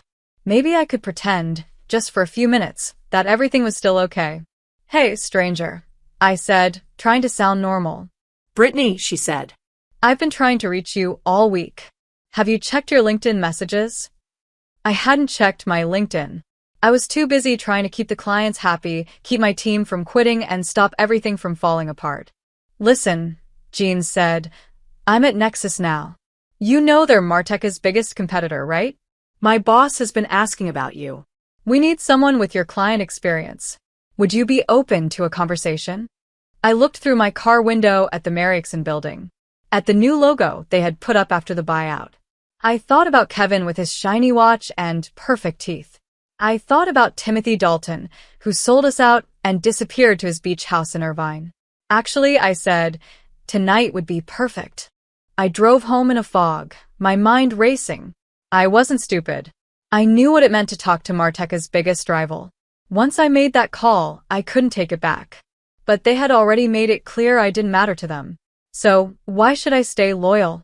When I got home, I paid the babysitter, checked on James. He was already asleep. I had missed bedtime again. I opened my laptop and spent an hour reading my job contract. There was no non-compete clause. Merrick had been too small and hopeful back when I joined to include things like that. Martek had added them to new contracts, but not for people like me who were already there. Their mistake. At 10:15, I called Jean back. Can you set up a meeting with your boss tomorrow morning? Before I have to give Mariken my answer. Is it really that bad? She asked. Worse, I said. They're cutting my salary by 70% but keeping all my work, actually giving me more. Jean was quiet for a moment. Then she said, yeah, give me 17 minutes. I'm texting Eric now. Eric Roberts, CEO of Nexus Technologies, Marteka's biggest rival, the company that had been chasing our clients for years. 25 minutes later, my phone rang again. Brittany, this is Eric Roberts from Nexus. Jean tells me we need to meet first thing tomorrow. His voice was calm and confident. No fake business tone. Yes, I said. I think we might be able to help each other. I'm guessing Martek is finally cleaning house after the buyout? Eric said. Something like that. I replied. How does 7:50 a.m. sound? I can meet you at Westside Cafe, away from both our offices. Jean said you have a decision to make tomorrow. 7:50 works, I said, surprised at how calm my voice sounded. After the call, I just sat on my couch, staring at nothing. Was I really going to do this? Was I really thinking about leaving for the competition? But it wasn't really a company anymore, was it? Not the one I'd helped build. It felt more like a sinking lifeboat now, and Martek was tossing people out to stay afloat. I opened my laptop again and looked through my client notes. Not the official files the company owned, these were my own. Personal notes from 10 years of work. Notes on who to call when contracts got stuck, which CTOs were planning big changes, which clients were unhappy with Marteka's service. It wasn't secret information, but it was useful. Really useful. I had built those relationships. I had earned that knowledge. And tomorrow I was going to see what it was worth.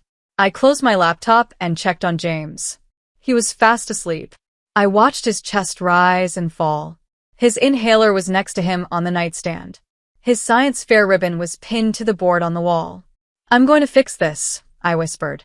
I promise. I didn't sleep that night. Not really. I just lay there, thinking about what I was about to do. Wondering if I was acting too fast. Wondering if I was being disloyal.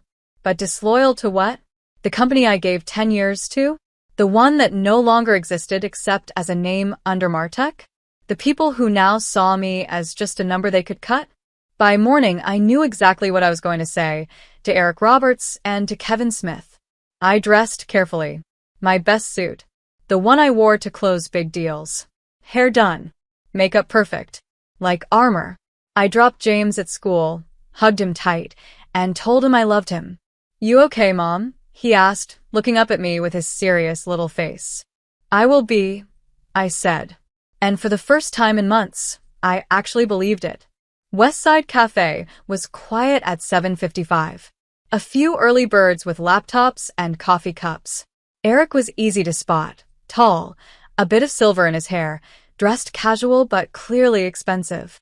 Jean sat next to him and gave me a small wave. I took a deep breath and walked over. "Britney Spears," Eric said, standing to shake my hand. "I've heard a lot about you from Jean, of course, and from just about every client we've tried and failed to win over from Merrickson over the years." I smiled. "Well, those clients might be more open to talking now." Eric raised his eyebrows. "Is that so? Why don't you sit down and tell me what's really going on over there?" So I did. I told him everything. The buyout, how the company's culture had changed, how they were cutting people left and right but still expecting the same results. I told him about the crazy hours, the stress, the huge pay cut. Eric listened quietly. When I finished, he looked at Jean, then back at me. "Britney," he said, "we've been waiting for you to call us for a long time." That sentence hung in the air. I took a sip of my coffee to give myself a second to think. Suddenly, this wasn't just about keeping a job. It felt bigger than that. "What exactly does that mean?" I asked. Eric leaned forward. "It means we've tried to bring you over 4 times in the past 3 years. Each time, you stayed loyal to Mariken. But Martech doesn't deserve that loyalty anymore. And we're ready to show you how much we value your work and your client relationships." He slid a folder across the table. Inside was a job offer. Director of Strategic Partnerships. Base salary, $180,000. 20% annual bonus potential. Full health benefits, including coverage for James's medicine. Stock options. I looked at it, speechless. I started but couldn't finish. "It's fair market value," Eric said. "For someone with your skills and your client connections. Plus," he added, "we'll give you a signing bonus if you can start within 3 weeks." I stared at the number. It was $45,000 more than I made at Mariken, and more than triple what Martech was offering after the pay cut. "Why?" I asked. "Why this much?" Eric didn't hesitate. "Because we've lost 8 major contracts to Mariken in the last 4 years, all clients you managed. Because our research shows that when clients work with you, they stay 97% of the time. The industry average is only 82%. Because I've personally had 3 CTOs tell me the only reason they stayed with Mariken was because of you." He took a sip of his coffee. "You're not just an account manager, Britney. You're an advantage." And Martech was too blind to see it. I felt something change inside me. After years of being overlooked, working twice as hard for half the credit, and watching men repeat my ideas in meetings and get all the praise, here was someone who actually saw my worth. "There's one more thing," Jean said quietly. "Tell her, Eric." Eric nodded. "We've heard that Martech plans to move all client services overseas in the next 9 months. These pay cuts are a way to push people out so they don't have to offer severance." My stomach sank. "How do you know that?" I asked. "Their new VP of operations came from Teledyne," Jean said. "He did the same thing there 4 years ago. This is what he does." 9 months. They weren't just cutting my pay, they were cutting my job. They just wanted me to stick around long enough to train the person replacing me. "I need to pick up my son from school at 2, I said, surprised by how calm I sounded. "But I can come with you to Nexus now. I'd like to see the office before I decide." Eric smiled. "Of course. And we'd love for you to meet the team." For hours later, I walked back into the Martech Regional Office 8. I had a signed job offer from Nexus in my bag and a plan forming in my head. Kevin was waiting in the conference room, looking annoyed. Francis sat next to him, a folder with my name on it in front of her. "Brittany," Kevin said without standing up. "Have you made your decision?" I sat down across from them, placed my hands flat on the table, and smiled. "I have some questions first," I said. Kevin sighed like I was wasting his time. "We really just need a simple yes or no today. As we explained, we're restructuring the whole department." "I understand," I said. "But I manage our 12 biggest accounts. I'd like to know who will be handling the Westfield project next month and the Alder contract renewal in June." Kevin waved his hand like it didn't matter. "We'll assign those to the right people. You don't need to worry about that." "Actually, I do worry," I said. "I promised Laura at Westfield I'd personally oversee their rollout. And Justin at Alder asked for me by name during the renewal talks." "Those are company accounts, not personal ones," Kevin said, sounding firm. "Now about the offer. Is it true you're moving client services overseas in 9 months?" I asked. Kevin went pale. Frances suddenly found her folder very interesting. "Where did you hear that?" Kevin asked. "Is it true?" I repeated. "That's confidential company information," he said. "So that's a yes." I leaned forward. "Were you planning to tell me before or after I took a 70% pay cut just to train the person replacing me?" "This meeting is about your current offer," Kevin said, his jaw tight. "Not about possible future changes. Do you accept the new terms or not?" I took a deep breath. I thought about James, about our house, about the 10 years I gave to this company. "I quit," I said. The words hung in the air. Kevin blinked. "Excuse me?" "I quit. Effective immediately." He recovered fast, putting on a smug smile. "I'm afraid company policy requires 3 weeks' notice for director-level employees." "Check my contract," I said. The original Mari Ken contract that was never updated after the buyout. It says the notice period is the same as the severance period. And since Mari Ken never offered more than 2 weeks of severance, that's all the notice I owe. His smile faded a little. "You'll still need to hand off your accounts." "Actually, I won't," I said. "My contract also says that if my pay is cut by more than 20%, I'm not required to do a transition." That clause was added after Frank Whaley quit and refused to hand off his clients unless he got a better severance. You might not remember that. You weren't here yet. But I helped Timothy write that part.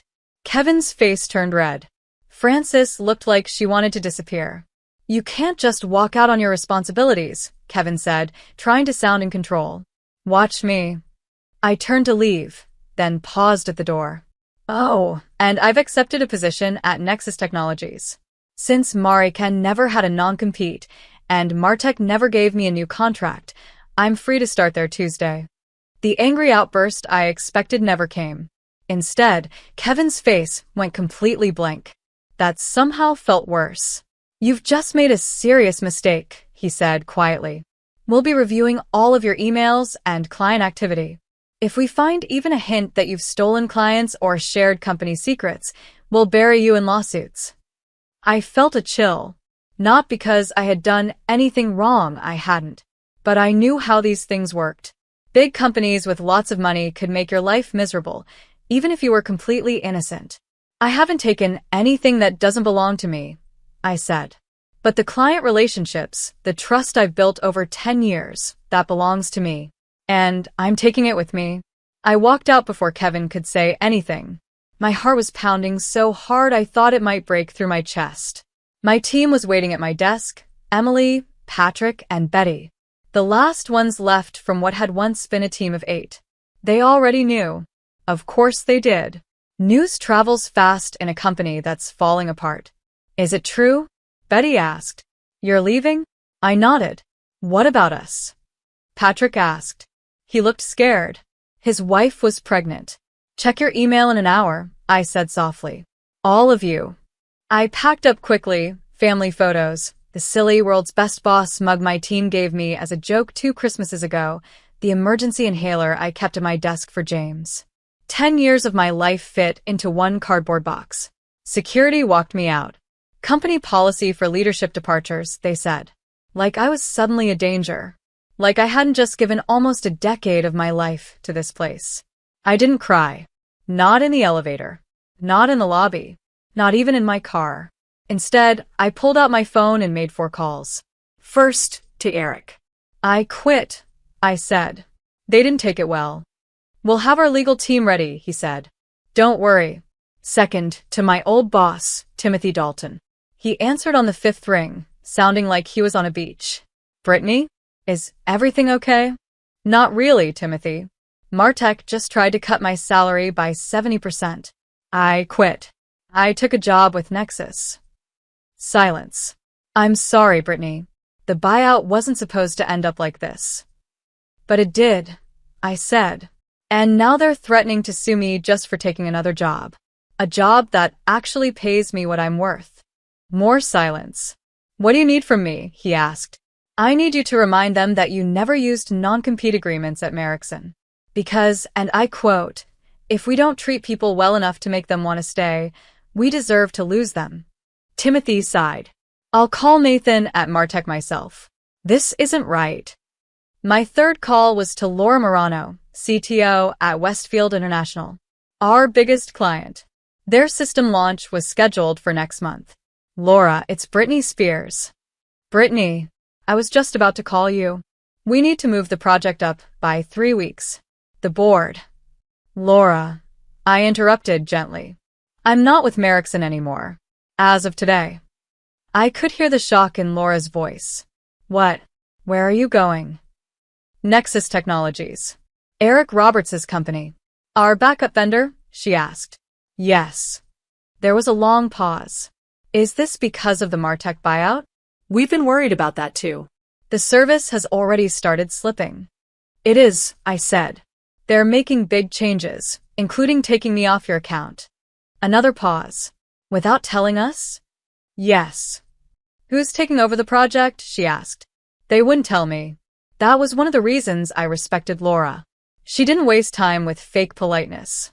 22 years in tech had stripped that away. This implementation is important to us. The board is watching it closely.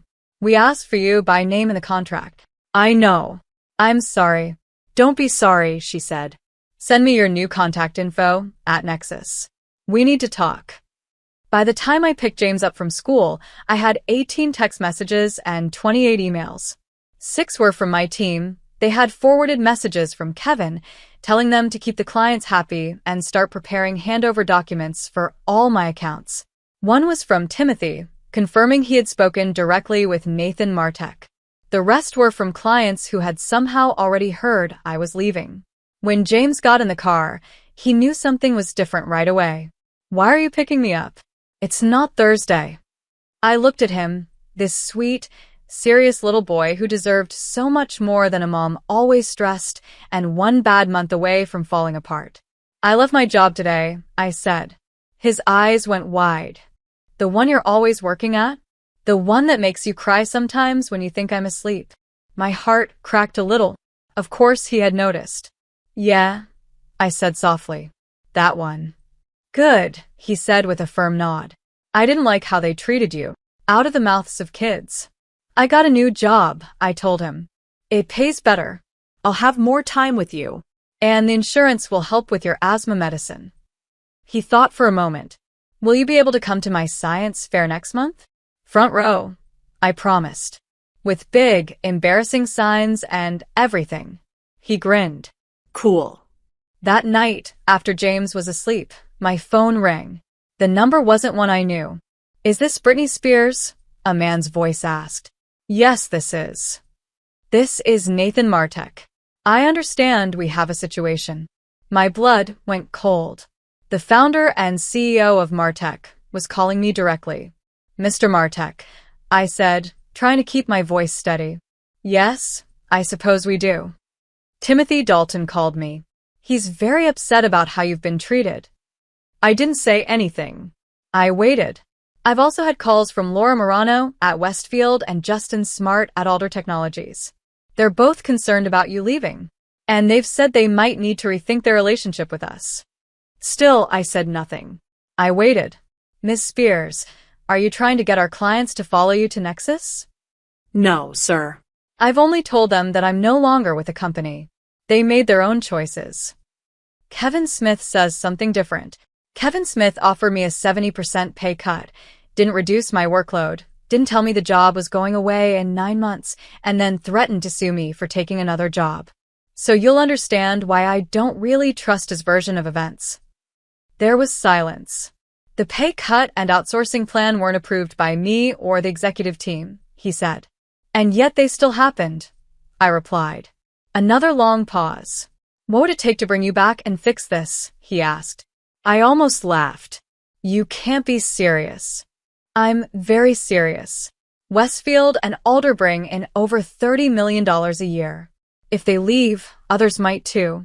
We've done the math. It would cost less to keep you than to lose those accounts. Now I did laugh. So, I'm worth keeping if it costs you millions to lose me, but not if the job just made my life miserable? Do you hear yourself, Mr. Martek? Business is business, Ms. Spears. I'm trying to offer you an opportunity. No, thank you. I've accepted the job at Nexus, a company that valued me from the start, not just when you realized what a mess this is. We're willing to match their offer, he said, plus give you a bonus to stay. It's not about the money, I said, surprised that I meant it. It's about respect. About 10 years of work your company threw away without thinking. You're not calling because what happened to me was wrong. You're calling because it's getting expensive. He paused. What do you want then? I want you to treat the people still working there better than you treated me. I want you to take a real look at what Kevin Smith is doing to that office and ask yourself if that's the kind of company you want to run. That's it? That's all you want.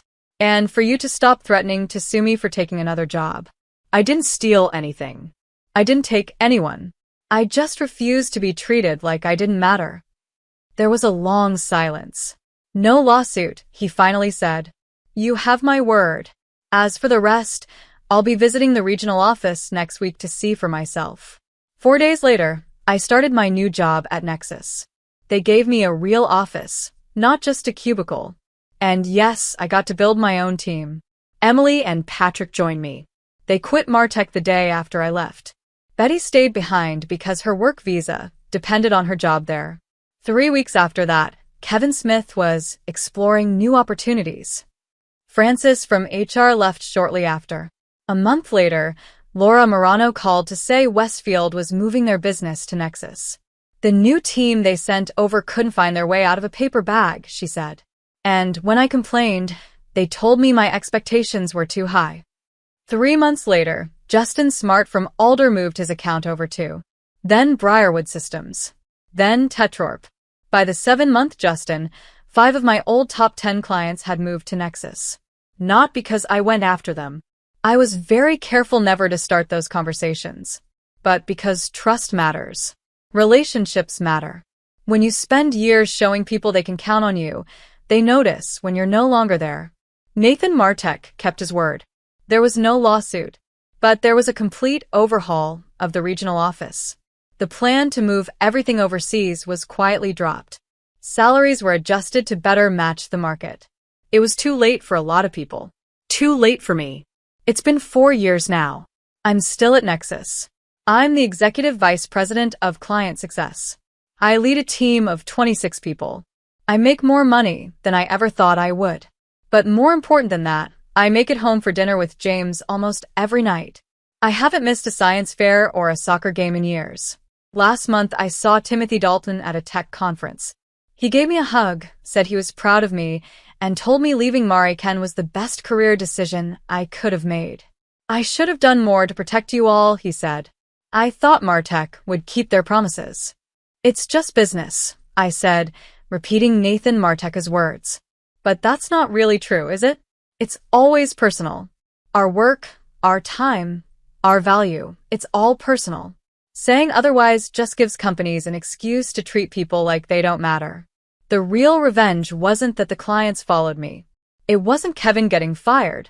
It wasn't Martek losing money. It wasn't even the fancy new office or the big paycheck. The real revenge was learning my own worth.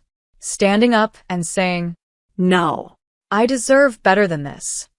And then going out and building that better life for myself. I still think about that meeting with Frances and Kevin sometimes. That moment when they slid the paper across the desk. They thought they had all the power, and I had none. They were wrong. We all have power. Sometimes we just don't see it until we're pushed too far. So if you're watching this and you're stuck in a job where they don't value you, where they act like you're lucky to be there, when really they're lucky to have you, remember this. You have options. You have power. You have value. And sometimes the best revenge isn't about fighting back. It's about walking away and building something better. Even if it starts with just one phone call that changes everything. You want to know how I lost everything and then took it all back? It started with a calendar invite. Welcome to the board. That's all it said.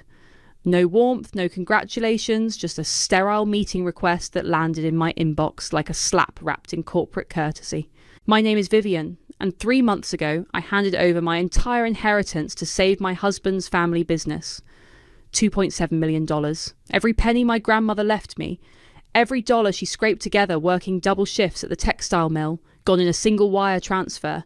But I'm getting ahead of myself. Let me back up. I grew up in a 2-bedroom apartment above my grandmother's bakery. The smell of rising dough was my alarm clock. The sound of her humming while she kneaded bread was my lullaby. She taught me that money wasn't everything, but respect was. Vivian, baby, she'd say, flour dusting her dark hands. You earn respect by being smart, not by being quiet. I wish I'd remembered that advice when I met Kirk. Kirk Stone swept into my life like a hurricane in a $1,000 suit. I was 28, working at a mid-tier law firm, living paycheck to paycheck despite my degree. He was old money, new charm, and everything I thought I wanted. You're different, he told me on our 3rd date, his hand covering mine across the white tablecloth. You're real. Real. God, how that word hooked me. We married 2 years later in a ceremony that cost more than my annual salary. His family smiled for the cameras, but I caught the whispers, the looks. I was the outsider, the girl who didn't belong in their world of country clubs and charity galas. Victor, Kirk's father, made it clear from day one. He'd shake my hand with the enthusiasm of someone touching a dead fish, his pale eyes scanning me like I was a balance sheet that didn't add up.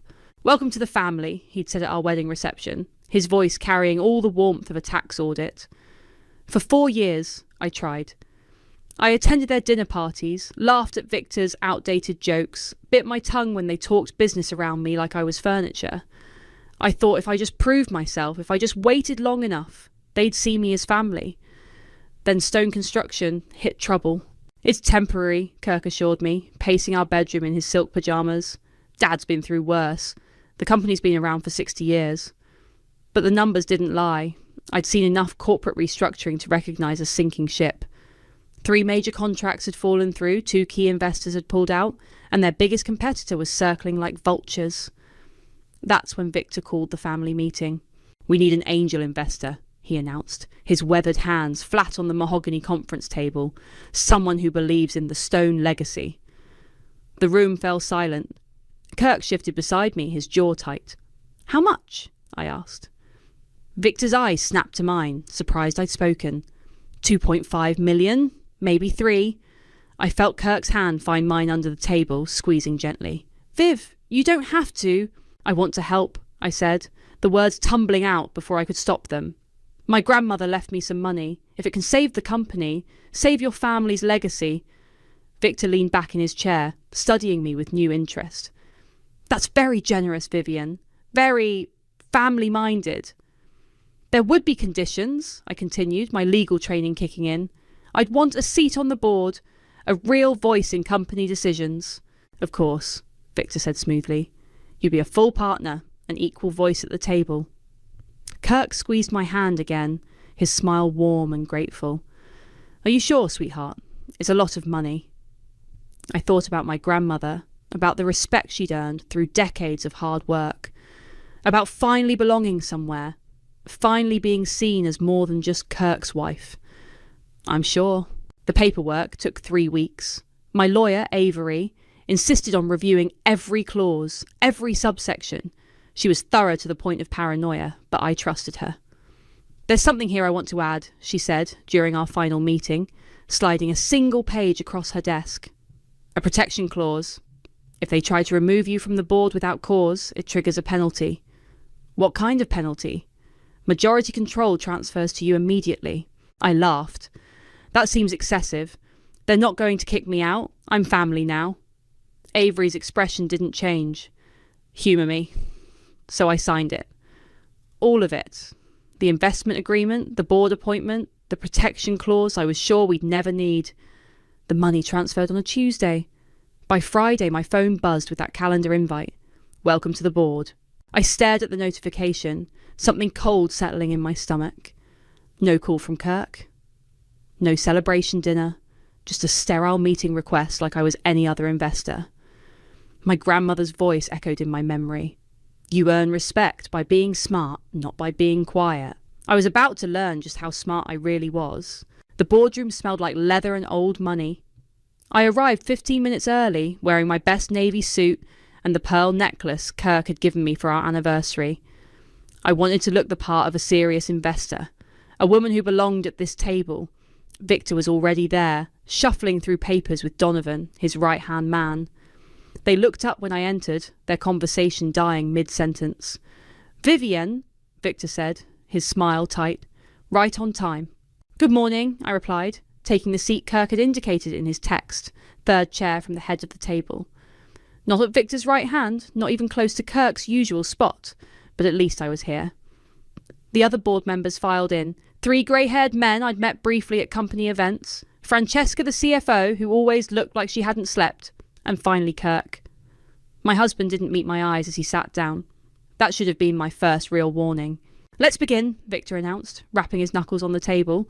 First order of business, welcoming our newest board member and investor, Vivienne. Polite applause. A few nods. I smiled and raised my hand slightly in acknowledgement. Now, Victor continued, I know we're all grateful for Vivienne's generous contribution to the company. Her investment has given us the breathing room we needed to restructure and move forward. Absolutely, said Harold, one of the older board members. Very generous indeed. Something in his tone made my skin crawl, too sweet, like artificial sugar. Which brings us to our next item, Victor said, glancing at a paper in front of him. Motion 2B, regarding board composition and operational efficiency. Kirk cleared his throat. Dad, maybe we should. The motion is simple, Victor interrupted. Given the current market pressures and the need for streamlined decision-making, we propose that Vivienne step aside from her board position to allow for more experienced leadership during this critical period. The words hit me like ice water. Excuse me? It's nothing personal, Donovan jumped in, his voice oily with false sympathy. It's just that board experience takes time to develop, and with the company in such a delicate state. I invested nearly $3 million, I said, my voice steady despite the rage building in my chest. The agreement states you'd have a board seat, Victor cut me off. It doesn't specify the duration or circumstances.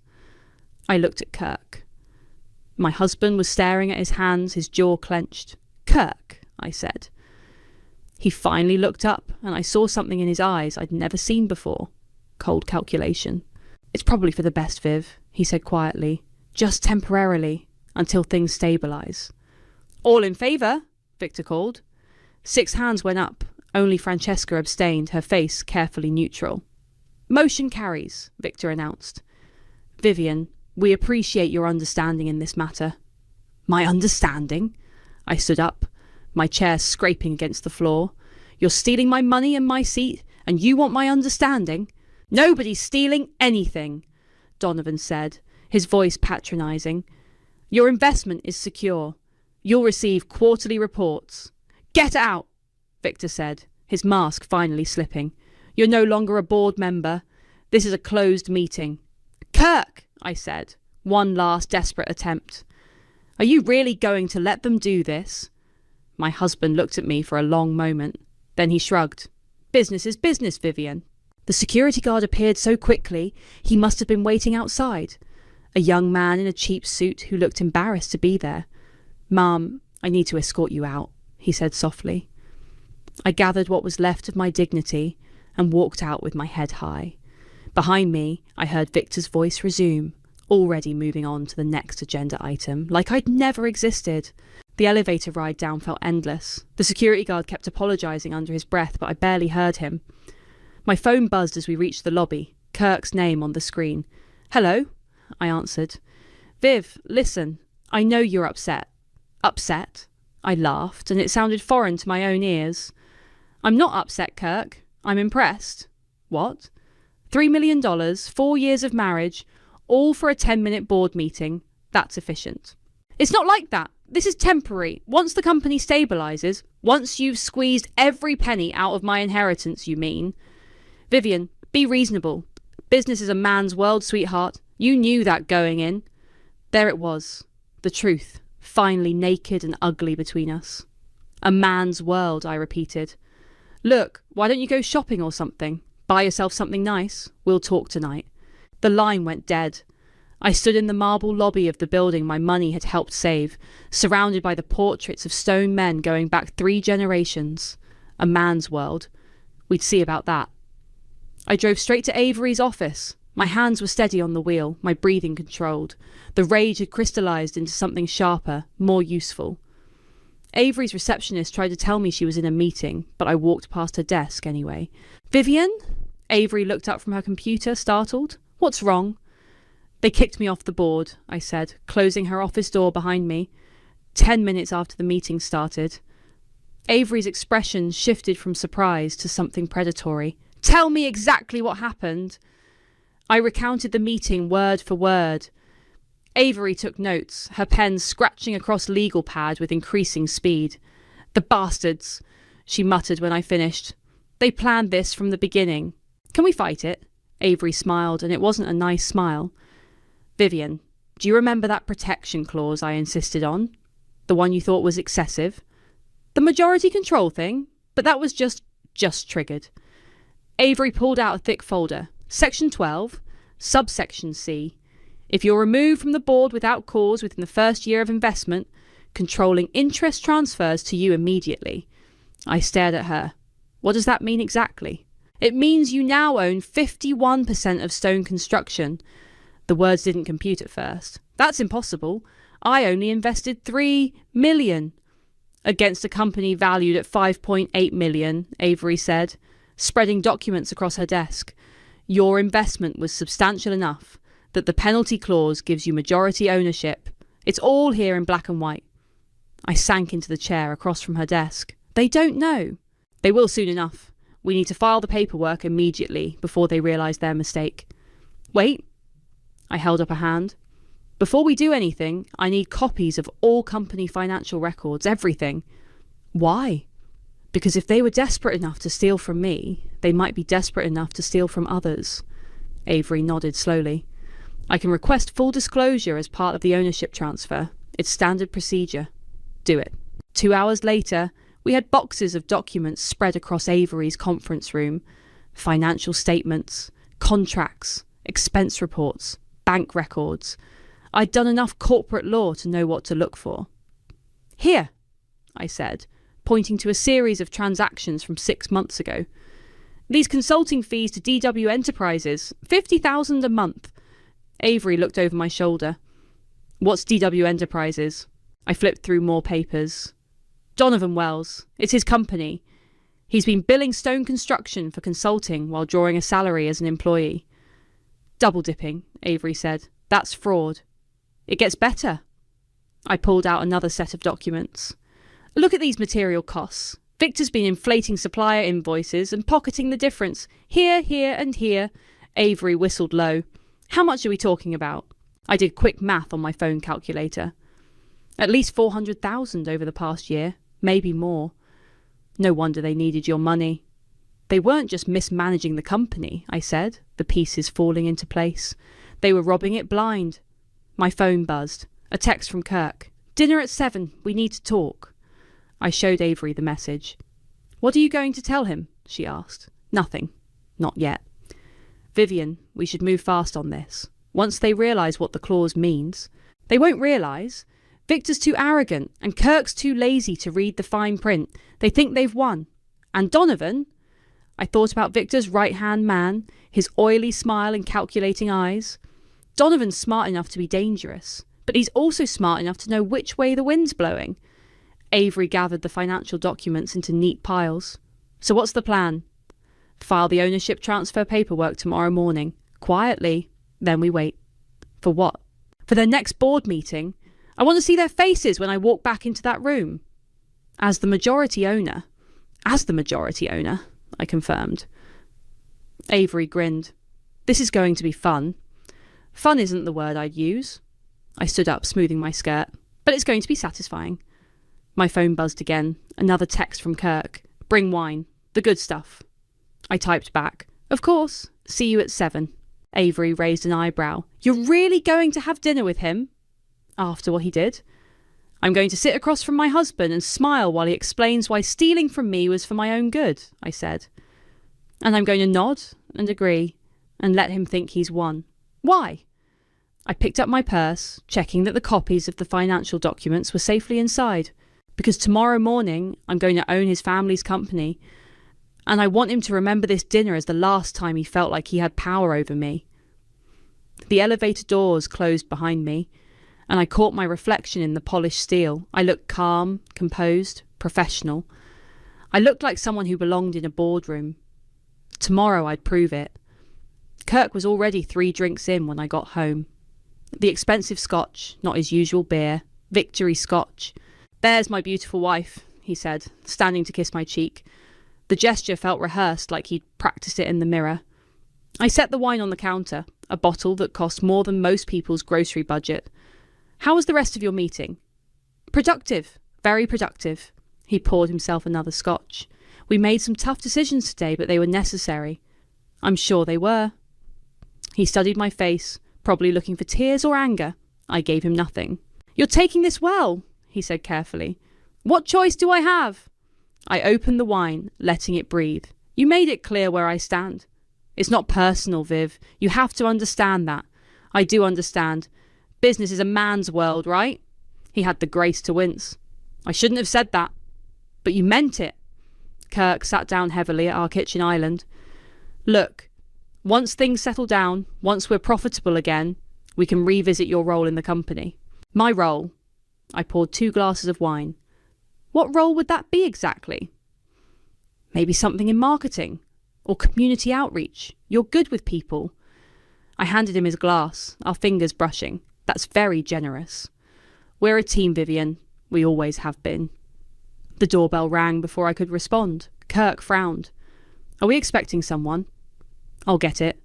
I walked to the front door, already knowing who it would be. Selina stood on our doorstep, her dark hair pulled back in a messy bun, wearing jeans and a leather jacket that probably cost more than my car payment. Selina, I said, genuinely surprised. What are you doing here? I heard about the board meeting. She glanced past me toward the kitchen. Is my brother home? Yes, but... Good. We need to talk. She pushed past me into the house. Kirk looked up as we entered the kitchen, his expression shifting from confusion to irritation. Selina, what do you want?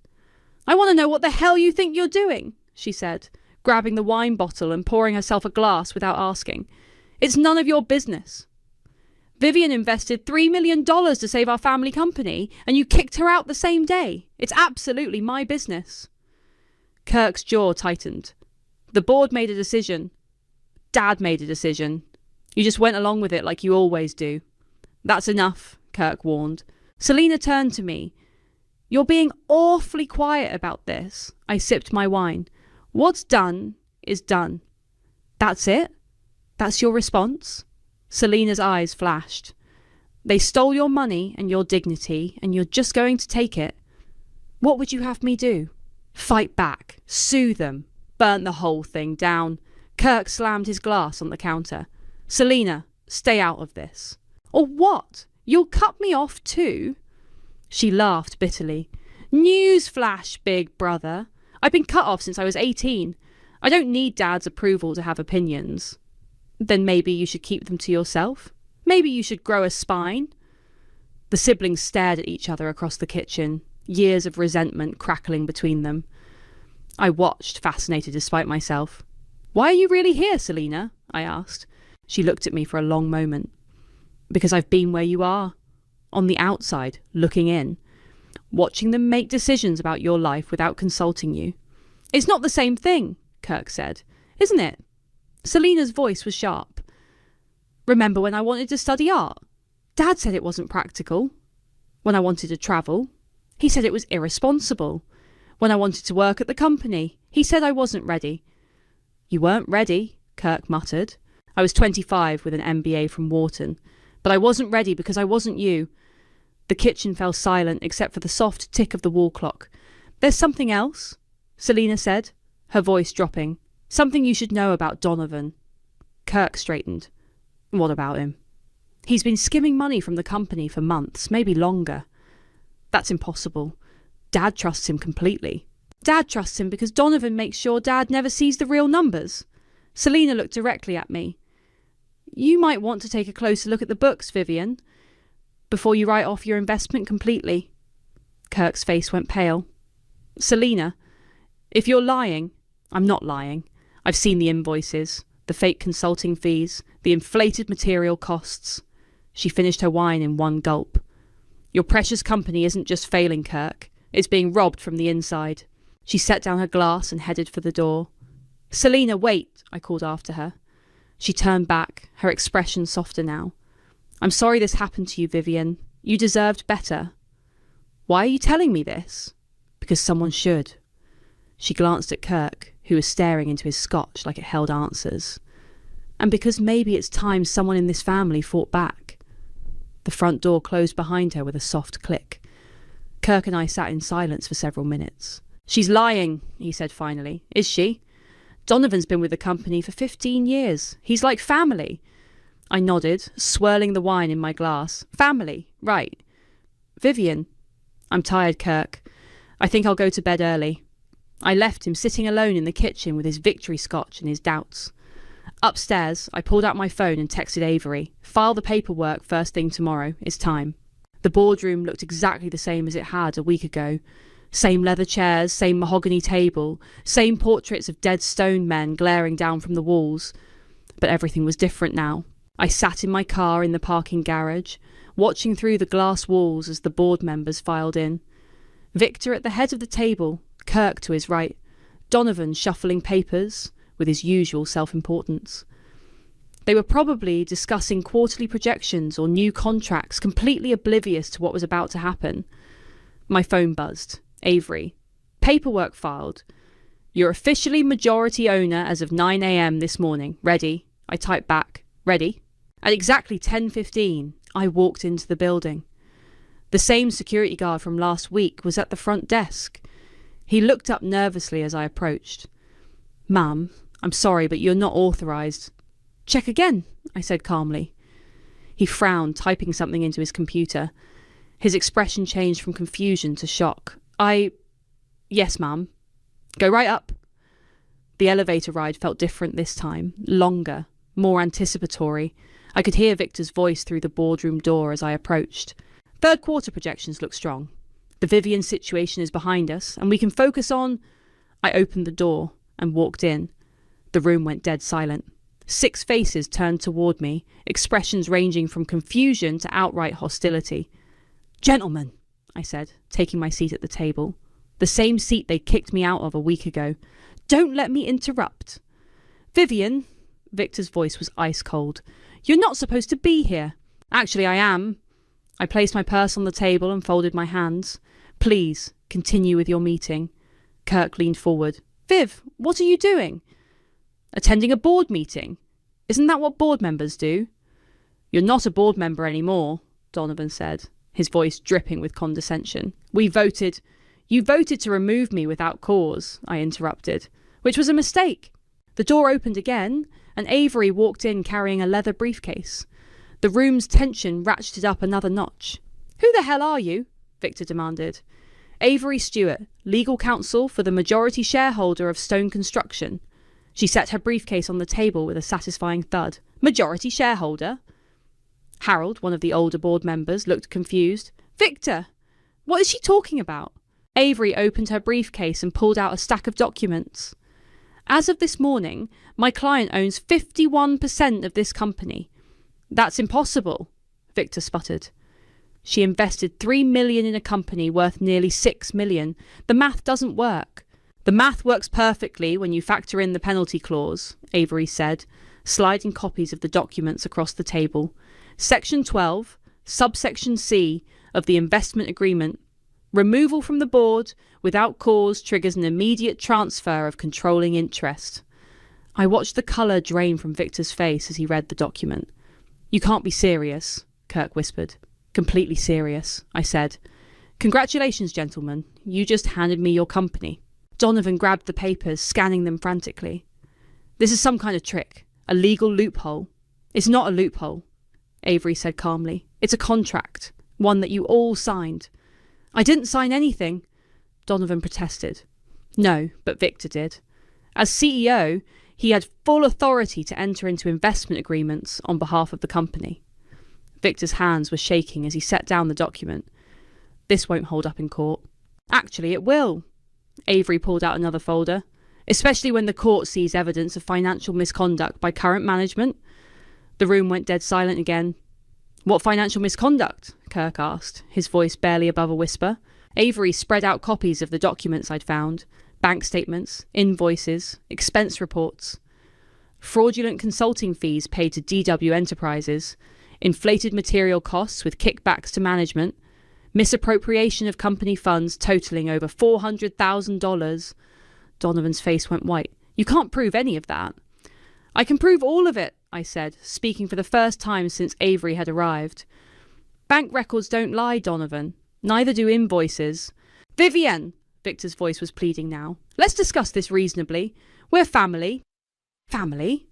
I laughed, and it echoed off the walls. You kicked me out of this room a week ago. You stole my money and told me business was a man's world. Now you want to talk about family? Francesca, who had been silent through the entire exchange, cleared her throat. If I may, she said quietly.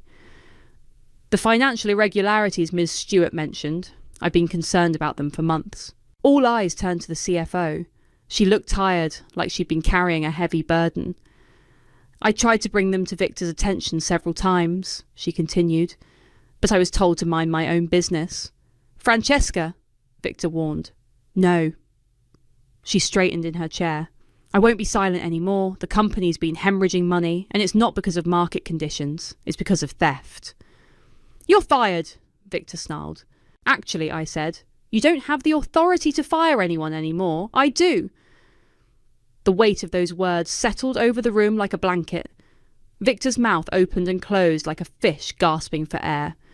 This is insane, Kirk said. Vivienne, you can't just... I can do whatever I want, I interrupted. I own this company now, thanks to you. Avery closed her briefcase with a sharp click. Gentlemen, you have 24 hours to clean out your offices. Security will escort you out if necessary. Wait, Donovan said, panic creeping into his voice. We can work something out. I can explain the consulting fees. Save it for the FBI, I said, standing up. They'll be very interested in your explanations. I walked toward the door, then paused and looked back at the table. 6 men who had dismissed me, humiliated me, stolen from me. They looked small now, diminished. Oh, and gentlemen, I said, welcome to my world. The next morning, I arrived at the office at 7 a.m. The building felt different when you owned it. The marble lobby, the brass fixtures, the security desk, all mine now. I'd spent the night drafting termination letters. 3 of them, each one carefully worded to avoid any legal challenges. Avery had reviewed them twice. Francesca was already at her desk when I knocked on her door. Vivienne, she said, looking up from her computer, I wasn't sure you'd actually show up. Why wouldn't I? Because most people would run screaming from this mess. She gestured at the stacks of financial reports covering her desk. The company's in worse shape than I let on yesterday. I sat down across from her. How bad? Without your investment, we would have been bankrupt in 6 weeks. With it, we have maybe 6 months if we cut costs immediately. What kind of costs? Staff, overhead, executive salaries. She pulled out a spreadsheet. Victor's been paying himself $400,000 a year. Kirk gets $250. Donovan pulls in $180 plus his fake consulting fees. Not anymore. Francesca smiled for the first time since I'd known her. I was hoping you'd say that. At 9 a.m. sharp, I walked into Victor's office. He was packing a box with personal items, family photos, awards, a crystal paperweight shaped like a building. Vivienne, he said without looking up. Come to gloat? Come to give you this. I placed the termination letter on his desk. He read it slowly, his face growing redder with each line. Effective immediately, no severance, no transition period. You stole from the company, Victor. You're lucky I'm not having you arrested. I built this company from nothing. My father started it with his bare hands, and I grew it into what it is today. What it is today is nearly bankrupt. He slammed the box down on his desk. You have no idea what you're doing. You'll run this place into the ground within a year. Maybe. But at least I won't be stealing from it while I do. This isn't over, Vivian. I have lawyers. I have connections. I'll fight this. Good luck with that. I turned to leave, then paused. Oh, and Victor, security will escort you out in 10 minutes. Don't make this harder than it needs to be. Kirk's office was next. He was sitting behind his desk, staring at his computer screen like it might offer him salvation. Your termination letter, I said, placing it in front of him. He didn't pick it up. Vivian, please, we can work this out. Can we? I'm your husband. Doesn't that count for something? I sat down in the chair across from his desk, the same chair where I'd sat countless times, listening to him complain about work, about his father, about everything except the fact that he'd never respected me. You called me sweetheart when you told me business was a man's world, I said. Do you remember that? I was upset. I didn't mean. You meant every word. I leaned forward. You meant it when you voted to kick me off the board. You meant it when you let your father humiliate me. You meant it when you told me to go shopping while you spent my money. I'm sorry, he said. And for the first time, he sounded like he meant it. I'm so sorry, Viv. I was weak. I let Dad push me around and I took it out on you. You're right. You were weak. I can change. We can start over. I'll prove to you that I respect you, that I value you. How? I'll work for you. I'll take a lower position, prove myself from the ground up. I'll do whatever it takes. I studied his face. The desperation there was real, but so was the calculation. He was bargaining, trying to find an angle that would save him. No, I said simply. No? No, Kirk. You can't work for me. You can't work here at all. I stood up. Clean out your desk. You have until noon. Vivian, please. This is business, Kirk. Nothing personal. I left him sitting there and walked down the hall to Donovan's office. The door was closed, but I could hear him on the phone. Doesn't matter what the paperwork says. We can challenge this. Undue influence. Fraud. Something. I knocked and walked in without waiting for permission. Donovan looked up, his face flushed. I'll call you back, he said into the phone. Your termination letter.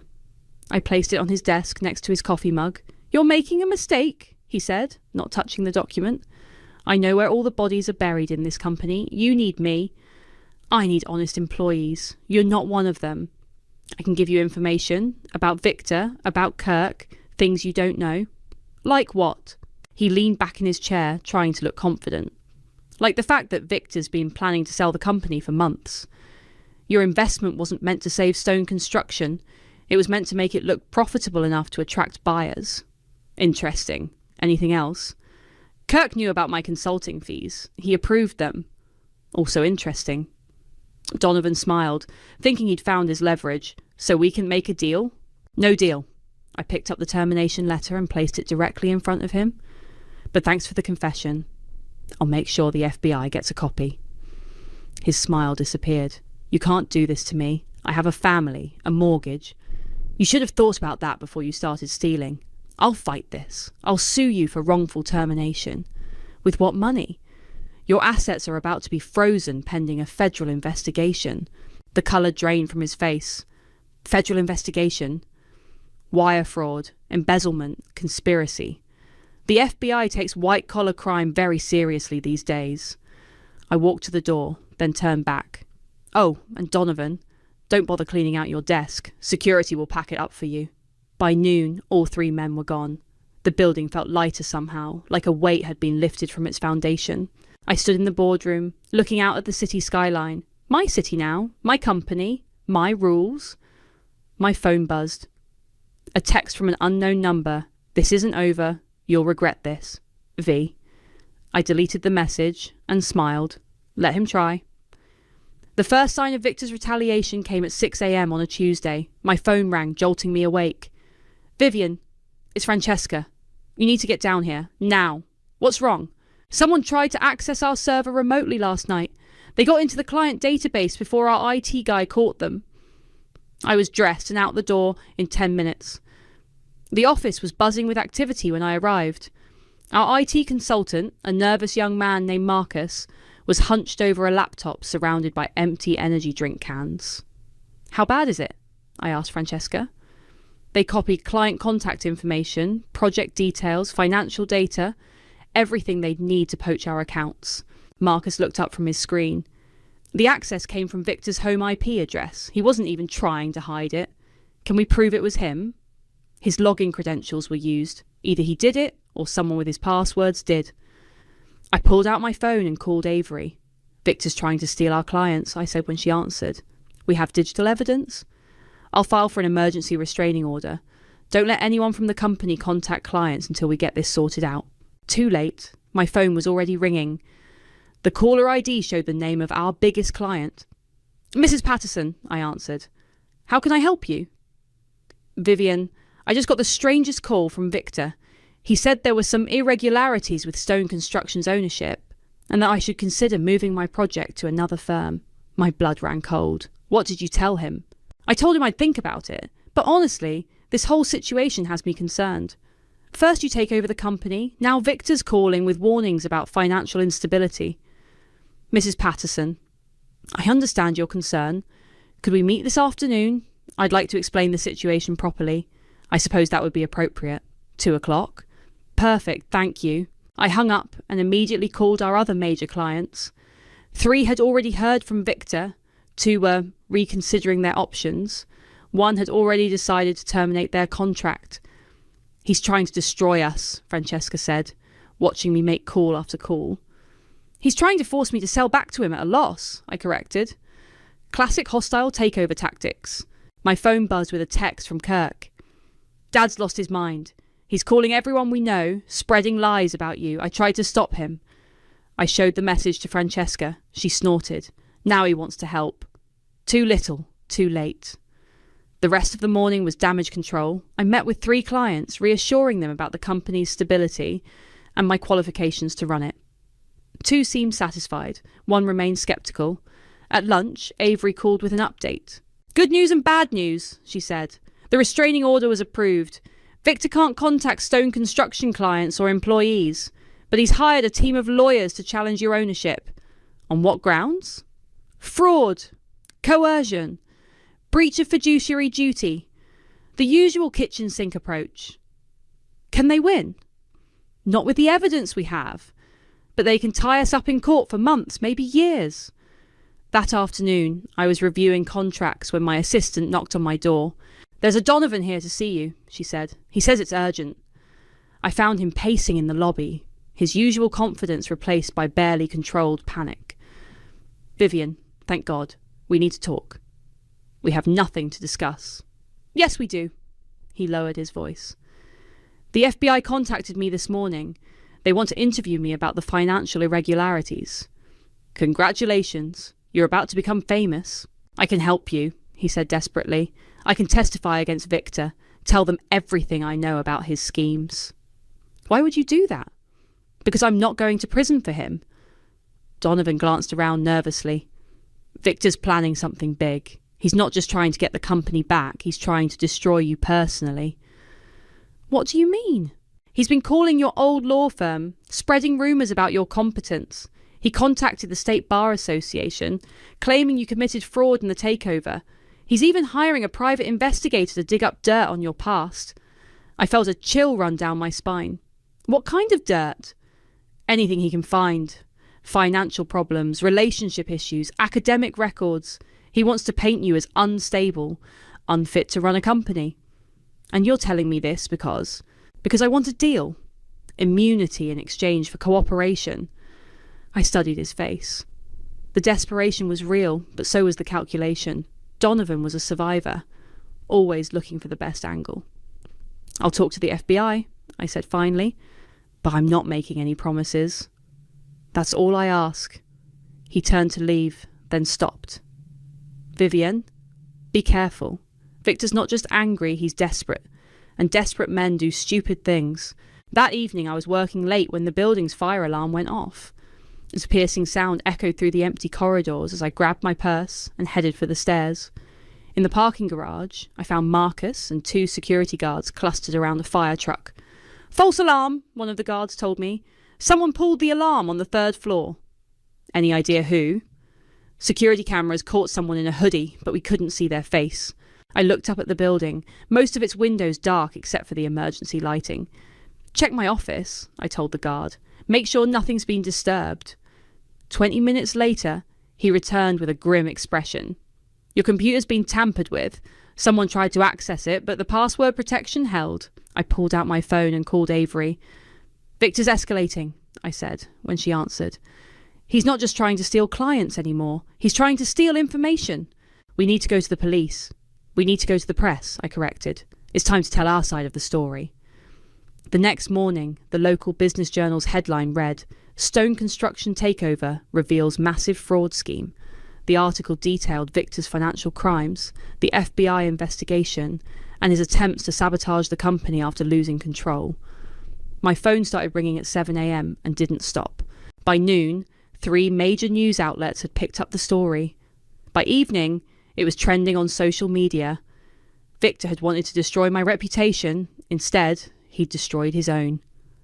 My phone buzzed with a text from an unknown number. "You think you've won, but this is just the beginning." I screenshot the message and forwarded it to Avery, then blocked the number. Let him threaten. Let him scheme. Let him rage. I had the company, the evidence, and now the public narrative. Victor had taught me that business was a man's world.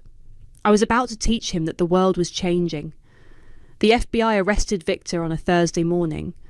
I watched from my office window as they led him out of his house in handcuffs, the news vans already circling like vultures. My phone buzzed with notifications. The story was everywhere. "Vivian?" My assistant's voice came through the intercom. "Your mother's here." Mum walked into my office carrying 2 cups of coffee and wearing the expression she'd perfected during my teenage years, proud but worried. "I saw the news," she said, setting a cup on my desk. "How are you holding up?" "I'm fine." Are you?" She sat down across from me. "Because you look like you haven't slept in weeks." She wasn't wrong. The past month had been a blur of legal meetings, client calls, and media interviews. Stone Construction was stable now, profitable even, but the victory felt hollow somehow. "I keep waiting for the other shoe to drop," I admitted, "for Victor to find some new way to attack me." "He can't hurt you anymore, sweetheart. He's going to prison." My phone rang, Kirk's name on the screen. "Don't answer it," Mum said. "I have to. He's called 12 times today." I picked up. "What do you want, Kirk?" "Viv, thank God. I've been trying to reach you. Did you see the news about Dad?" "I saw it. This is insane. He's lost his mind completely. The things he's been saying about you to the press. What do you want, Kirk?" "I want to apologise. For everything." "I know I screwed up, but I never wanted it to go this far." "Your father's going to prison for fraud and conspiracy. Your family name is ruined. Was it worth it?" Silence on the other end. "I filed for divorce this morning," I continued, "and the papers will be served tomorrow." "Vivian, please, we can work this out. I love you." "No, you don't. You love the idea of me, the compliant wife who doesn't ask questions." "That's not true." "Goodbye, Kirk." I hung up and turned off my phone. Mum reached across the desk and squeezed my hand. "You did the right thing." "Did I?" "Sometimes I wonder if I'm just as bad as they are. All this revenge, all this destruction. You exposed criminals, Vivian. You saved a company and protected its employees. That's not revenge. That's justice." A knock on my door interrupted us. Selina walked in, looking uncharacteristically nervous. "I hope I'm not interrupting," she said. "Not at all." "Selina, this is my mother. Mum, this is Kirk's sister." "The one who warned you about Donovan," Mum said, standing to shake her hand. "Thank you." Selina smiled. "I should be thanking Vivian. She freed me from that toxic family." "How are you doing?" I asked. "With everything that's happened?" "Honestly, I feel lighter than I have in years." She sat down in the chair next to Mom. "I wanted to tell you something.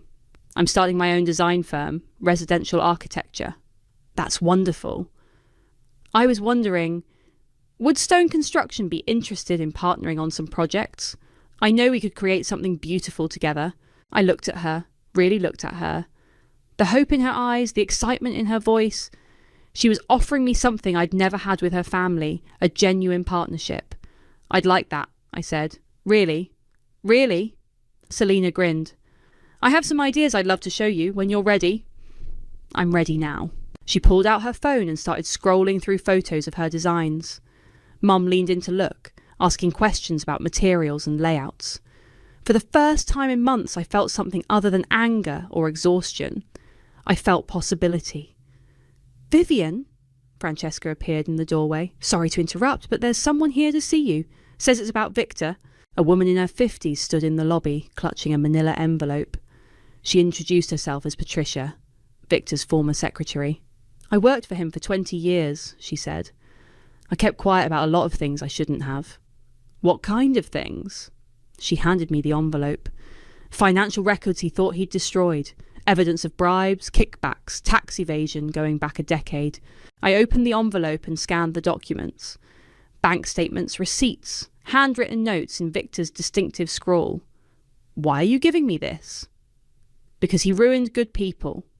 Employees who questioned him, contractors who wouldn't play his games. He destroyed their reputations, their livelihoods. Her voice shook with anger.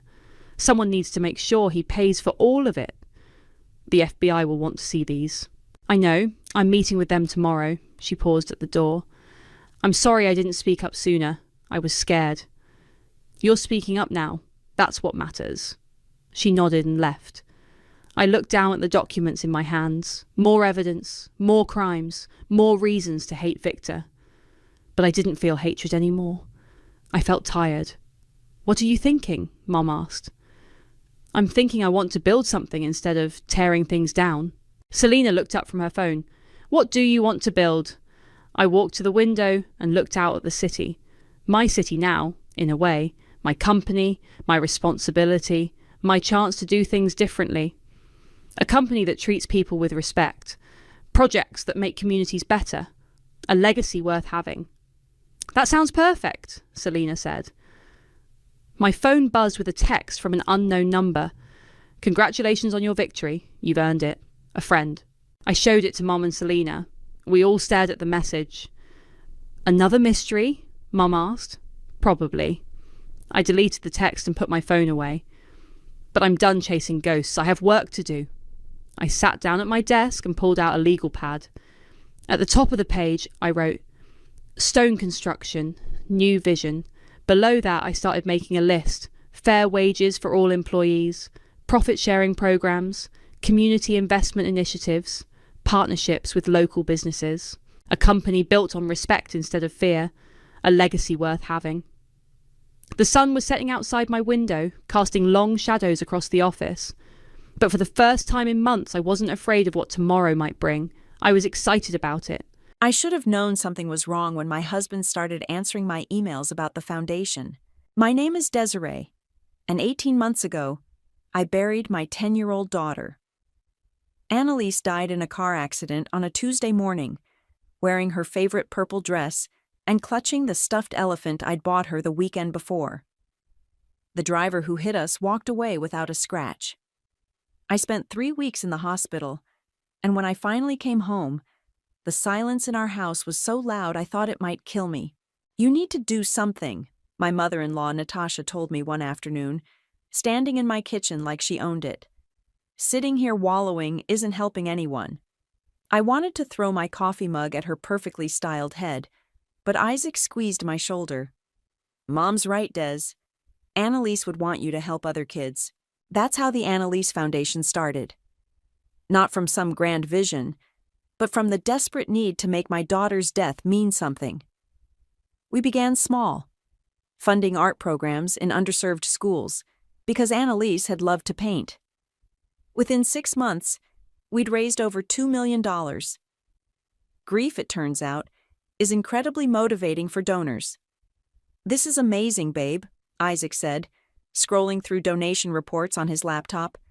Look at these numbers. I was proud. For the first time since the accident, I felt like I could breathe. The foundation gave me purpose, gave me a reason to get out of bed. Annalise's memory was helping other children create beautiful things. But then Isaac started showing up to meetings I hadn't invited him to. "I thought you could use the support," he'd say, settling into the chair next to mine at the conference table. "You've been working so hard." Natasha appeared next, always with suggestions. "Desiree, dear, you really should consider expanding the board. Isaac has such good business sense, and I have connections in the philanthropic community." I said yes because I was tired, because grief is exhausting, and having help felt like a gift. I signed the papers they put in front of me, trusting that my husband and his mother wanted what was best for Annalise's legacy. The first red flag should have been when they stopped asking my opinion about major decisions. "We've decided to pivot the mission statement," Isaac announced during what I thought was a routine board meeting. "Focus more on educational infrastructure instead of just arts programs." "We?" I asked. "The board," Natasha said smoothly. "We took a vote last week." "What vote?" "I wasn't at any vote." "You were having one of your difficult days," she replied, her voice dripping with false sympathy. "Isaac thought it best not to burden you." My phone calls started going to voicemail. Emails got delayed responses, or none at all. When I walked into the foundation offices, conversations stopped. Autumn, our program coordinator and one of the few people I trusted completely, started giving me worried looks. "Desiree," she said one afternoon, cornering me by the copy machine. "Can we talk? Privately?" We went to the coffee shop across the street. Autumn fidgeted with her cup, not meeting my eyes. "Something's not right with the finances," she said finally. "There are expenses I don't understand. Big ones." "What kind of expenses?" "Travel, entertainment, a consulting fee to some company I've never heard of." She pulled out her phone, showing me a screenshot. $50,000 for strategic planning services from Clayton Consulting Group. My blood went cold. Clayton Consulting Group? I looked it up. It's registered to Natasha. That night, I tried to access the foundation's financial records from home. My login didn't work. When I called our IT guy, he stammered something about system updates and temporary restrictions. Isaac was in the shower when his phone buzzed on the nightstand. I shouldn't have looked, but something made me pick it up. The text was from his mother. "She's getting suspicious. We need to move faster." I screenshot it before I could think twice, my hands shaking. The next morning, I got an email from Autumn with the subject line, "Urgent. You need to see this." Inside was a single line. "Meet me at the office early tomorrow. Bring a flash drive. There's something you absolutely need to see about the foundation finances, and I don't think we have much time." I stared at the screen, my daughter's smiling face looking back at me from the foundation's website header. Annalise had trusted me to keep her safe, and I'd failed. Now someone was stealing from her memory, and I had a sinking feeling I knew exactly who. The worst part? I was pretty sure my own husband was leading the charge. I arrived at the foundation office at 7 a.m., an hour before anyone else was supposed to be there. Autumn was already waiting, pacing by the front desk with a stack of papers clutched against her chest. "Thank God you came," she said, unlocking the conference room. "I've been up all night going through these." She spread the documents across the table like evidence at a crime scene. Bank statements, invoices, expense reports, all stamped with official foundation letterhead. "Look at this," Autumn pointed to a highlighted line. $15,000 for a donor appreciation dinner at Le Bernardin. For 12 people. I picked up the receipt. $1,200 per person? What were they eating? Gold? It gets worse. She flipped to another page. $25,000 for office renovations to some contractor I've never heard of. But our office hasn't been renovated. My stomach dropped as I scanned the expenses. Designer furniture that never appeared. Consulting fees to companies that didn't seem to exist. Travel expenses for trips I'd never authorized. "How much total?" I asked. "In the last 6 months?" Nearly $400,000. I sank into a chair. 400,000. That's enough to fund art programs for 50 schools. Desiree, there's more. Autumn's voice was barely a whisper. I found wire transfers. Big ones. To offshore accounts. She showed me a bank statement with my signature at the bottom, except I'd never signed it. The handwriting was close, but not quite right. They forged my signature. I think so. And look at the account number. She pointed to a series of digits. I cross-referenced it with some corporate filings. It's registered to a shell company in the Cayman Islands. Guess who's listed as the beneficial owner? I didn't need to guess. Natasha. The office door chimed, and we both froze. Isaac's voice echoed from the lobby. Des? Your car's outside? What are you doing here so early? Autumn quickly gathered the papers, shoving them into a folder. Back exit, she whispered. But it was too late. Isaac appeared in the conference room doorway, his hair still damp from the shower, wearing the concerned husband expression he'd perfected over the years. There you are. I was worried when I woke up and you were gone.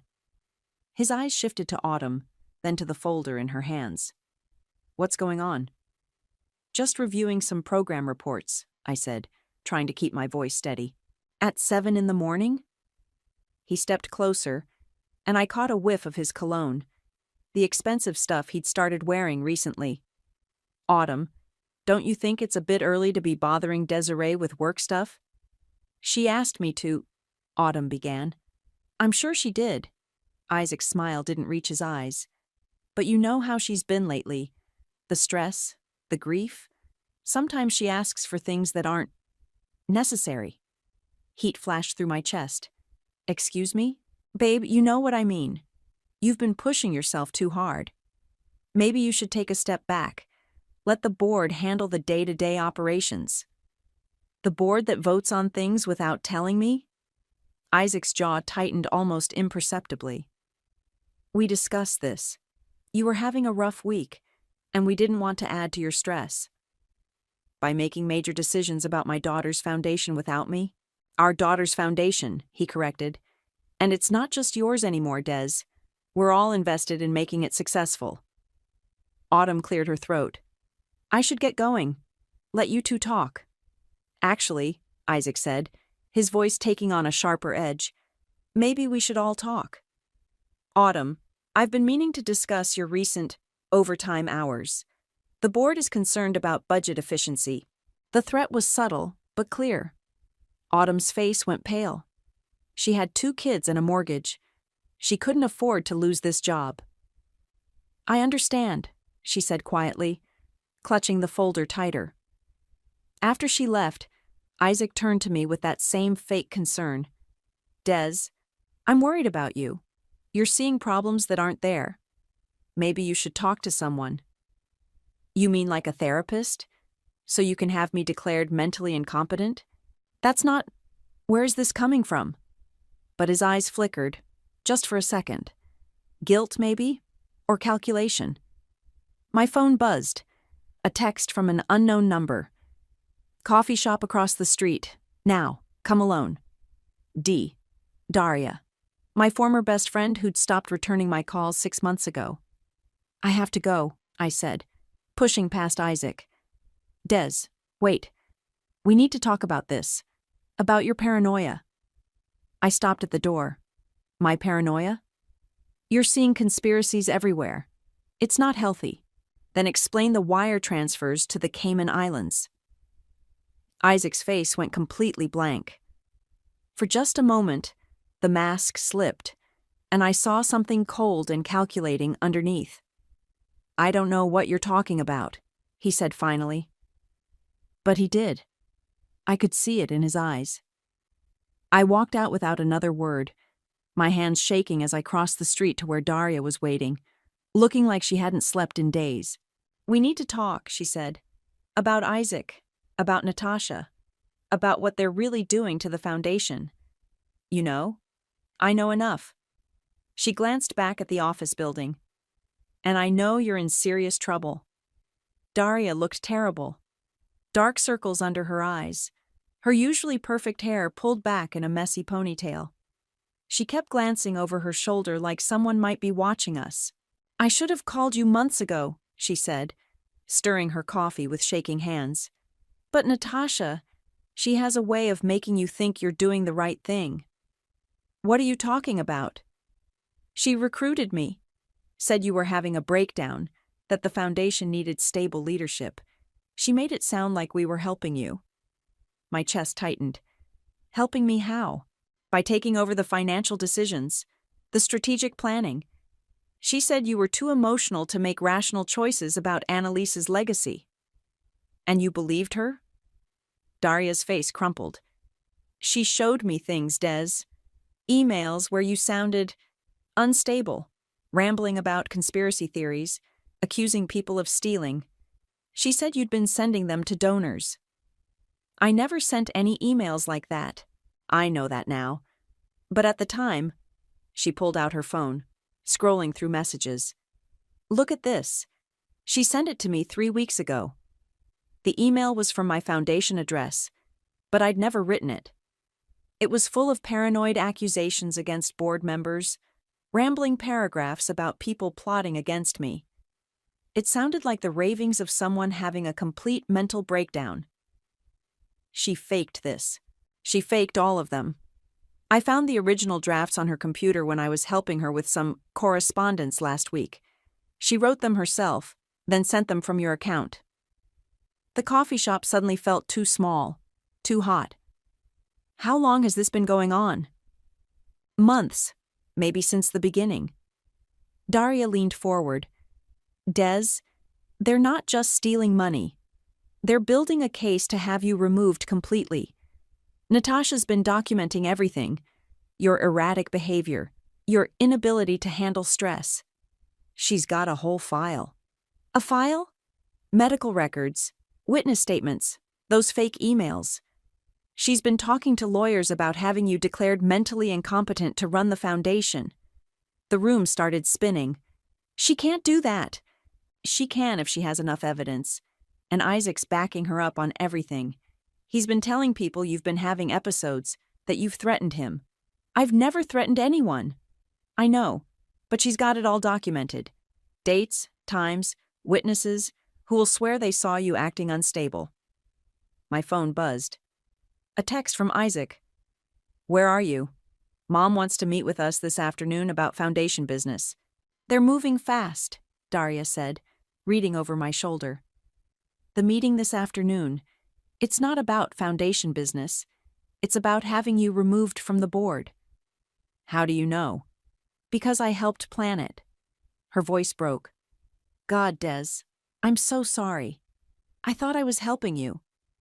Natasha made it sound like an intervention, like we were saving you from yourself. I stood up so fast my chair scraped against the floor. "I have to get back to the office. I have to access those files before—" "You can't. They changed all the passwords yesterday, and they've got security watching for you." "Security?" "Natasha hired a firm, said you'd been making threats, that she was concerned for everyone's safety." The betrayal hit me like a physical blow. My own husband had painted me as dangerous, unstable, a threat to the foundation I'd built in my daughter's memory. "There's more," Daria said quietly. "They're planning a press conference, tomorrow morning, to announce your removal and the new direction of the foundation. They can't just— They can. Isaac's your husband, he has legal standing, and with Natasha's documentation of your mental state, they can make a case that you're not fit to run a charitable organization." My phone rang. Natasha's name on the screen. "Don't answer it," Daria whispered, but I did. I had to hear her voice, had to know if I could detect the lies, now that I knew the truth. "Desiree, darling, where are you? Isaac's worried sick." "I'm sure he is. We need to talk. About the foundation, about your future with the organization. There are some concerns that need to be addressed." "What kind of concerns?" "Well, your recent behavior has been troubling. The late-night emails, the accusations against staff members. People are worried about you." "People like who?" "The board. the donors. Even some of the families we serve have expressed concern about the foundation's leadership. Lies. All lies. But delivered in that smooth, concerned tone that made them sound reasonable. "I'll be at the office in an hour," Natasha continued. "I think it's time we had an honest conversation about what's best for everyone involved." She hung up before I could respond. Daria grabbed my arm. "Don't go. It's a trap. I have to. If I don't show up, they'll use it as more evidence that I'm unstable. And if you do show up, they'll record everything you say and twist it against you." My phone buzzed again. This time it was a text from an unknown number. "This is Livia, Isaac's sister. We need to talk. I know what my mother and brother have done. Meet me at Riverside Park, by the fountain. Come alone." I showed Daria the message. "It could be another trap," she said. "Or it could be the only ally I have left in that family." I stood up, my legs unsteady. Everything I'd built, everything I'd done to honor Annalise's memory, was being stolen from me by the people I'd trusted most. "Des," Daria called as I headed for the door. "Whatever you're planning, be careful. Natasha doesn't just destroy people, she buries them." Livia was sitting on a bench by the fountain, smoking a cigarette with shaking hands. Isaac's younger sister had always been the black sheep of the family. Too honest for Natasha's taste, too independent for Isaac's comfort. "You came," she said, stubbing out the cigarette. "I wasn't sure you would. Your text said you know what they've done. I know more than that." She pulled out a manila envelope. "I know what they're planning to do next." Inside were photocopies of legal documents, petitions for guardianship, medical evaluations I'd never consented to, a psychiatric assessment dated last week that I'd never attended. "How did you get these?" "Mom keeps everything in her home office. She thinks I'm too much of a screw-up to pay attention, but I've been watching, listening." Livia lit another cigarette. "She's been planning this for months, Des.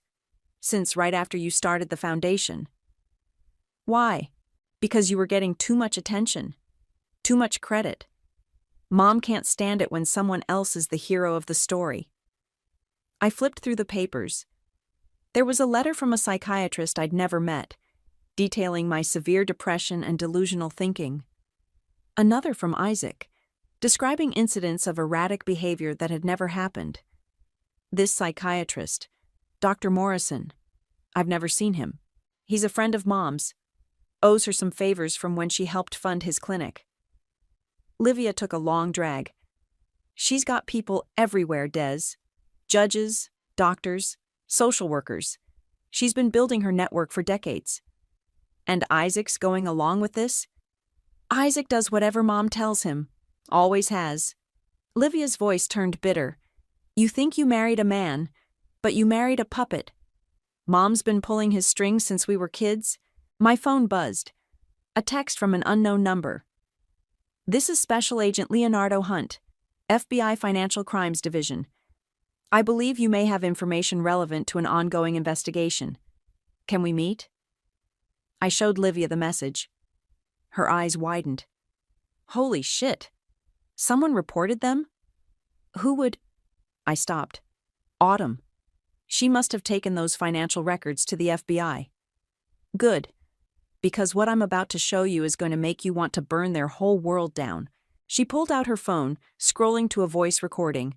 "I set up an app to record conversations in Mom's office. Listen to this." Natasha's voice came through the speaker, clear and cold.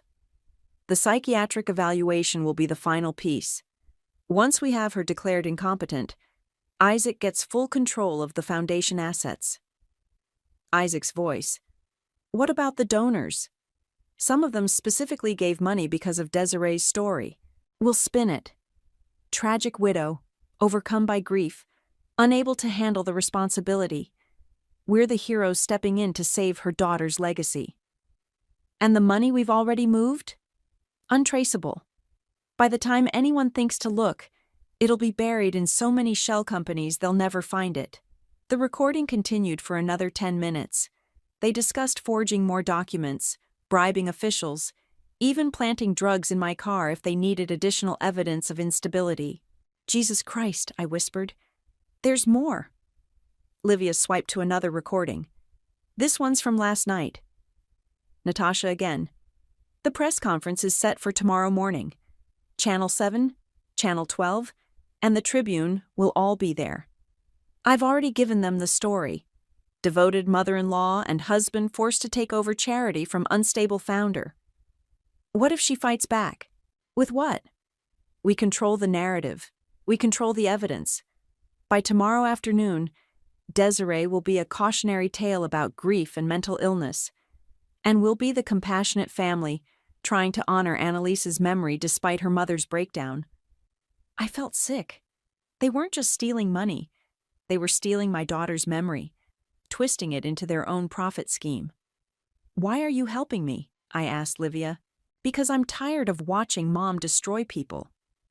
She did it to my dad, she's done it to Isaac, and now she's doing it to you. Livia's hands were shaking as she lit another cigarette. And because Annalise was the only person in this family who was genuinely good, she deserves better than this. My phone rang. Agent Hunt. Ms. Desiree, I got your number from Autumn Romero. She's provided us with some very interesting financial documents. I think we should meet. When? Now, if possible. This is time sensitive. I understand there's a press conference scheduled for tomorrow morning. You know about that? We know about a lot of things. Can you meet me at the Federal Building downtown? And bring anyone who might have additional evidence. I looked at Livia. Are you willing to testify against your own family? She took a long drag, then crushed the cigarette under her heel. They stopped being my family the day they decided to steal from a dead child's memory. Then let's go burn their world down. As we walked toward my car, Livia grabbed my arm. Des, you need to know, once we do this, there's no going back. Mom doesn't just lose gracefully. She destroys everything on her way down. Good, I said, because I'm done playing nice. The FBI building loomed ahead of us, and for the first time in months, I felt like I could breathe. They'd underestimated me, dismissed me as a grieving mother too broken to fight back. They were about to learn how wrong they were. The press conference was held in the Foundation's main conference room, the same room where I'd first announced the charity 18 months ago. Now it felt like walking into my own execution. I arrived 15 minutes early, hoping to catch Isaac or Natasha off guard, but they were already there. Isaac wore his best suit, the navy one I'd bought him for our anniversary. Natasha was in her power outfit, black blazer, pearl necklace, the smile she reserved for cameras. Desiree, Natasha's voice carried across the room. How wonderful that you could join us. The reporters turned to look at me, cameras already rolling. I recognized several faces from local news stations, plus a few I didn't know. Someone from the Tribune was setting up a recorder. I wouldn't miss it, I said, taking a seat in the back row. Isaac avoided my eyes, but I could see the tension in his shoulders. Good. He should be nervous. Ladies and gentlemen, Natasha began, stepping up to the podium. Thank you for coming today. We're here to discuss some important changes to the Annalise Foundation. She launched into her prepared speech about the Foundation's growth, its impact on the community, the need for stable, experienced leadership. Every word was carefully chosen, designed to paint me as the problem without saying it directly. Unfortunately, she continued, the Foundation's founder has been struggling with some personal challenges. Grief is a powerful force, and sometimes it can cloud judgment, affect decision-making abilities. A reporter raised her hand. Are you saying Desiree is being removed from the Foundation? We're saying that the board has voted to restructure leadership in a way that best serves the children we help. Isaac will be taking over as executive director, with myself as chairman of the board. What about Desiree's role? Isaac finally spoke up. My wife will always be honored as the Foundation's founder, but right now, she needs to focus on her health and healing. The cameras swung toward me. I could feel the weight of their attention, The story they were already writing in their heads. Grieving mother loses control of daughter's charity. Desiree, called out a reporter from Channel 7. Do you have any comment on these changes? I stood up slowly. Every eye in the room was on me. This was my moment. Maybe my only moment to tell the truth. I have a lot to say, actually. Natasha's smile tightened. Desiree, perhaps this isn't the best.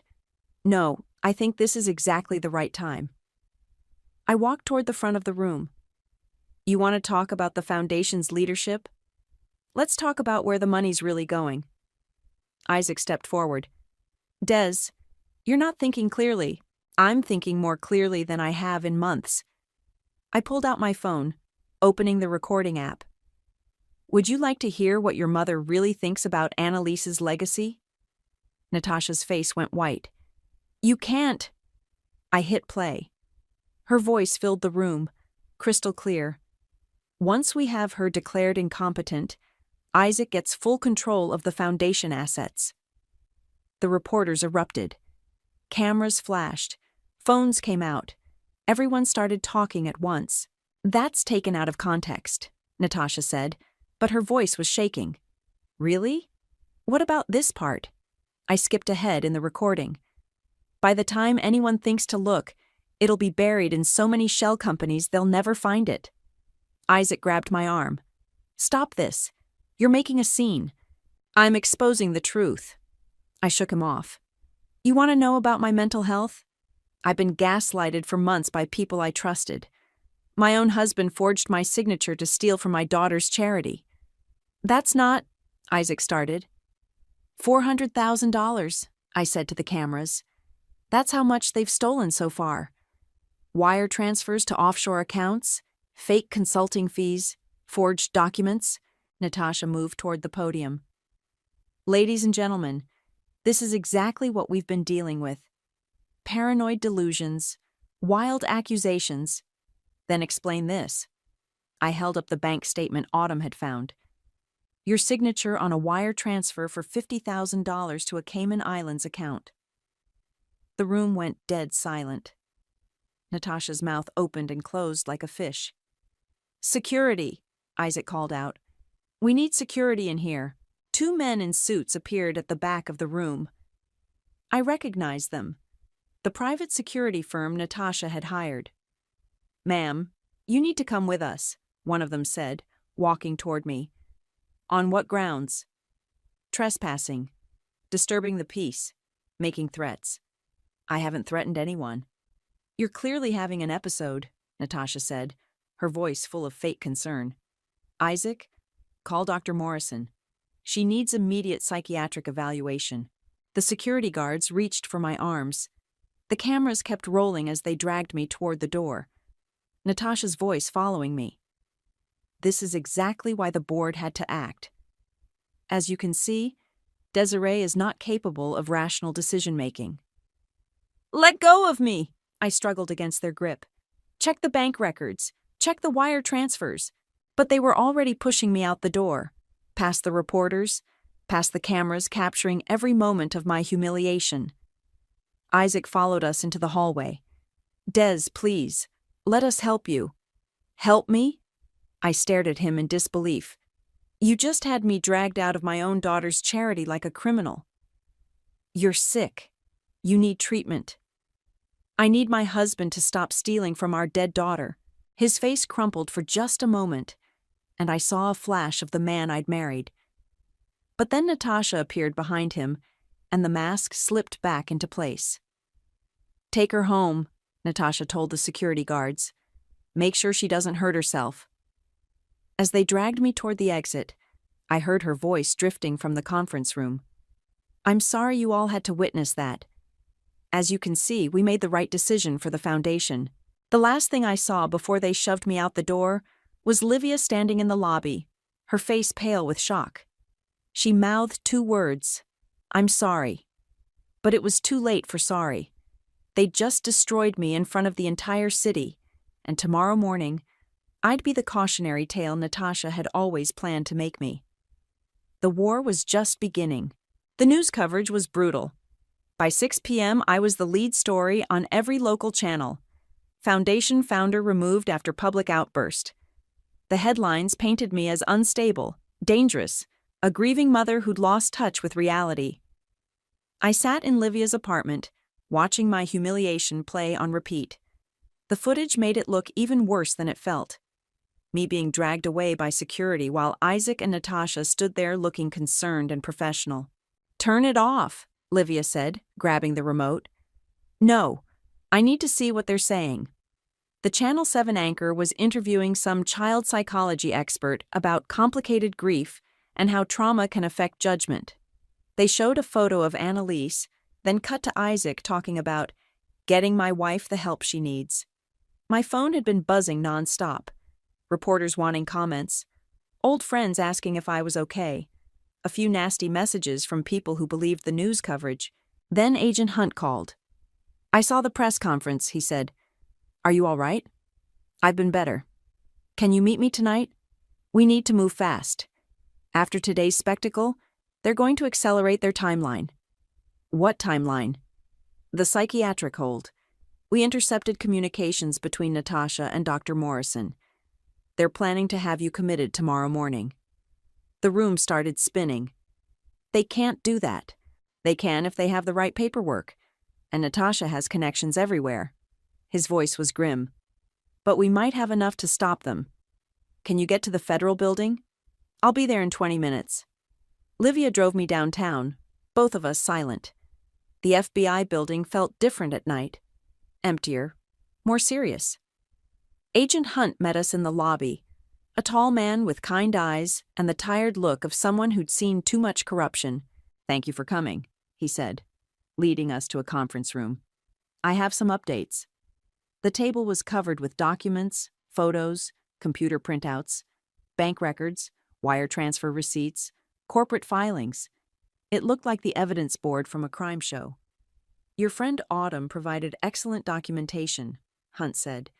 "But what really broke this open was the recordings from Livia." He played back portions of Natasha's conversations, the ones where she detailed the money laundering scheme. Her voice filled the room, cold and calculating. "We've traced the shell companies, 7 different accounts in 3 countries, all controlled by Natasha or her associates. The total amount stolen is closer to $800,000. $800,000! I felt sick. "That's just what we've found so far." Hunt pulled out another file. "But here's the interesting part. This isn't her first time. We've been investigating Natasha for years, connected to other charity frauds. She has a pattern." He showed us photos of other victims. A cancer research foundation in Chicago, a veterans charity in Denver, an animal rescue in Phoenix. All the same story. Grieving or vulnerable founders manipulated out of control while Natasha and her network drained the accounts. "She's done this before?" "At least 6 times that we can prove. Always the same method. Identify emotionally vulnerable founders, gain their trust, then systematically take control while building a case for their mental incompetence." Livia was staring at the photos. "Jesus, how many people has she destroyed?" "Too many. But you're going to help us stop her." Hunt turned to me. "We're ready to move, but we need your help with one final piece." "What?" "Tomorrow morning, there's a board meeting scheduled.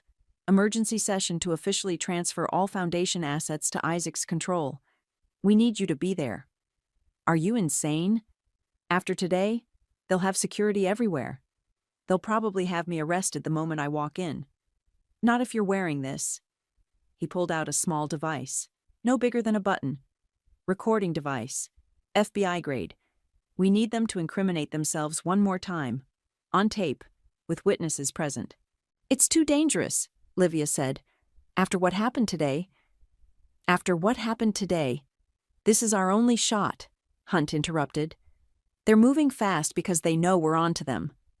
If we don't act tomorrow, they'll disappear with the money, and you'll spend the next year fighting to get out of a psychiatric facility." My phone buzzed. A text from Daria. "Emergency. They're planning something big for tomorrow. Can you meet?" I showed Hunt the message. He nodded. Bring her in. We need all the inside information we can get. An hour later, Daria arrived looking terrified. She'd been crying, her makeup smeared, her hands shaking. "They know I talked to you," she said. "Natasha called me tonight. She knows I've been having doubts." "What did she say?" "That I need to choose sides. That if I'm not with them tomorrow, I'm against them." Daria pulled out her phone. "But I recorded the call." Hunt's eyes lit up. "Play it." Natasha's voice came through the speaker, threatening and cold. "Daria, darling, I hope you understand the position you're in. People who betray my trust tend to find themselves in very difficult situations. Legal troubles, financial problems, reputation issues. It would be such a shame if something like that happened to you." "She threatened you," Hunt said. "She did more than that." Daria scrolled to another recording. "She told me exactly what they're planning for tomorrow." The next recording was even more damning.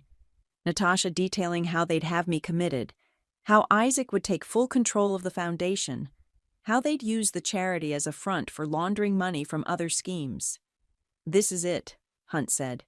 "This is enough to bring them down. But we still need that final recording tomorrow." "What if something goes wrong?" I asked. "Then we'll be there to back you up.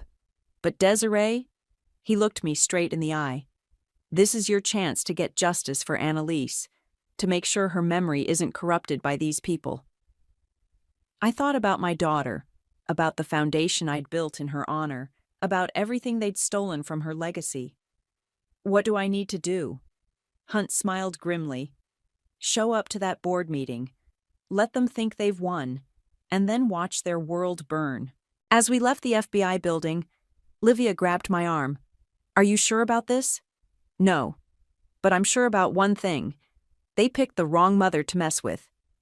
Tomorrow the war would end. One way or another." The board meeting was scheduled for 10 a.m. I arrived at 9:30, the FBI recording device hidden under my blazer, my heart hammering against my ribs. The foundation lobby was packed. More reporters than yesterday, plus several people I didn't recognize. Probably Natasha's planted witnesses. Security guards stood at every entrance. "Ma'am, you can't be here," one of them said, stepping in front of me. "I'm still a board member," I said loudly enough for the cameras to hear. "I have a right to attend board meetings." Isaac appeared from the elevator, his face flushed. "Des, what are you doing here?" "Attending the meeting where you steal my daughter's foundation. You're not well. You need help. The only thing I need is for you to stop lying." Natasha emerged from the conference room, flanked by two men in expensive suits. Lawyers, probably. "Desiree, how unexpected," she said with that fake smile. "Though I'm not sure this is appropriate, given your condition." My condition? Dr. Morrison's evaluation was quite concerning. Paranoid delusions, aggressive behavior, inability to distinguish reality from fantasy. "I've never met Dr. Morrison." "Of course you have. Last week. Don't you remember?" Natasha's voice was full of false sympathy. "The memory issues are part of the syndrome." The reporters were eating it up, cameras rolling as Natasha painted me as mentally ill. But I could see Livia and Daria in the crowd, both looking nervous but determined. "Well," I said, "since I'm here, why don't we have that board meeting?" Natasha's smile faltered for just a second. "I don't think, unless you're afraid of what might come up." Isaac grabbed my arm. "Des, please, don't make this harder than it has to be." "Harder for who? The people stealing from children?" "That's enough," Natasha snapped. "Security, escort her out." "Actually," Livia said, stepping forward, "I'd like to hear what she has to say." Natasha whirled around. "Livia, this is not the time. I'm a board member too, Mom, and I think we should have this meeting. In public, with the cameras rolling." The reporters perked up. This was better than they'd hoped for. Family drama playing out in real time. "Fine," Natasha said through gritted teeth. "Conference room. 5 minutes." We filed into the same room where yesterday's disaster had unfolded. The reporters crowded in, cameras positioned for the best angles. I took a seat directly across from Isaac and Natasha, the recording device capturing every word. "This emergency meeting is called to order," Natasha began. "The purpose is to formalize the transfer of executive authority from Desiree to Isaac, given the founder's inability to continue in her role." "On what grounds?" I asked. "Medical grounds. Dr. Morrison's evaluation clearly states—" "Dr. Morrison, who I've never met. You met with him last Tuesday at 2 p.m. I was at Annalise's grave last Tuesday at 2 p.m., like I am every Tuesday." I pulled out my phone. "I have photos. Time-stamped." Natasha's jaw tightened. "Your memory issues are well documented." "By who? You?"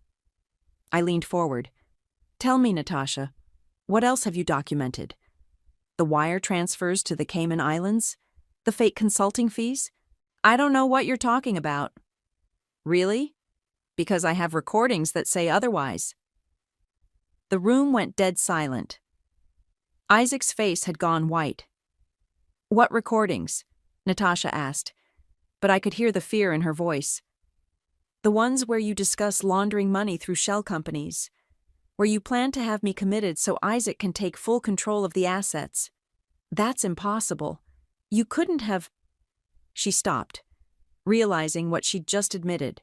"Couldn't have what? Recorded you planning to steal from my daughter's charity?" The reporters were frantically taking notes. Cameras zoomed in on Natasha's face as she realized her mistake. "This is ridiculous," Isaac said, but his voice was shaking. "Des, you're having another episode." "Am I?" "Then explain this." I pulled out the bank statements, spreading them across the table. $800,000, stolen from children's programs and funneled into your mother's accounts. "Those are forgeries," Natasha said desperately. "Are they?" "Because the FBI doesn't think so." The conference room doors burst open. Agent Hunt strode in with 6 other federal agents, badges visible, handcuffs ready. "FBI, nobody move!" The room erupted into chaos. Reporters shouted questions, cameras flashed, people scrambled for exits. But the agents had positioned themselves at every door. "Natasha Clayton, you're under arrest for wire fraud, money laundering, and conspiracy," Hunt announced, pulling out handcuffs. "This is outrageous," Natasha shrieked. "I demand to speak to my lawyer." "Isaac Clayton, you're also under arrest for the same charges."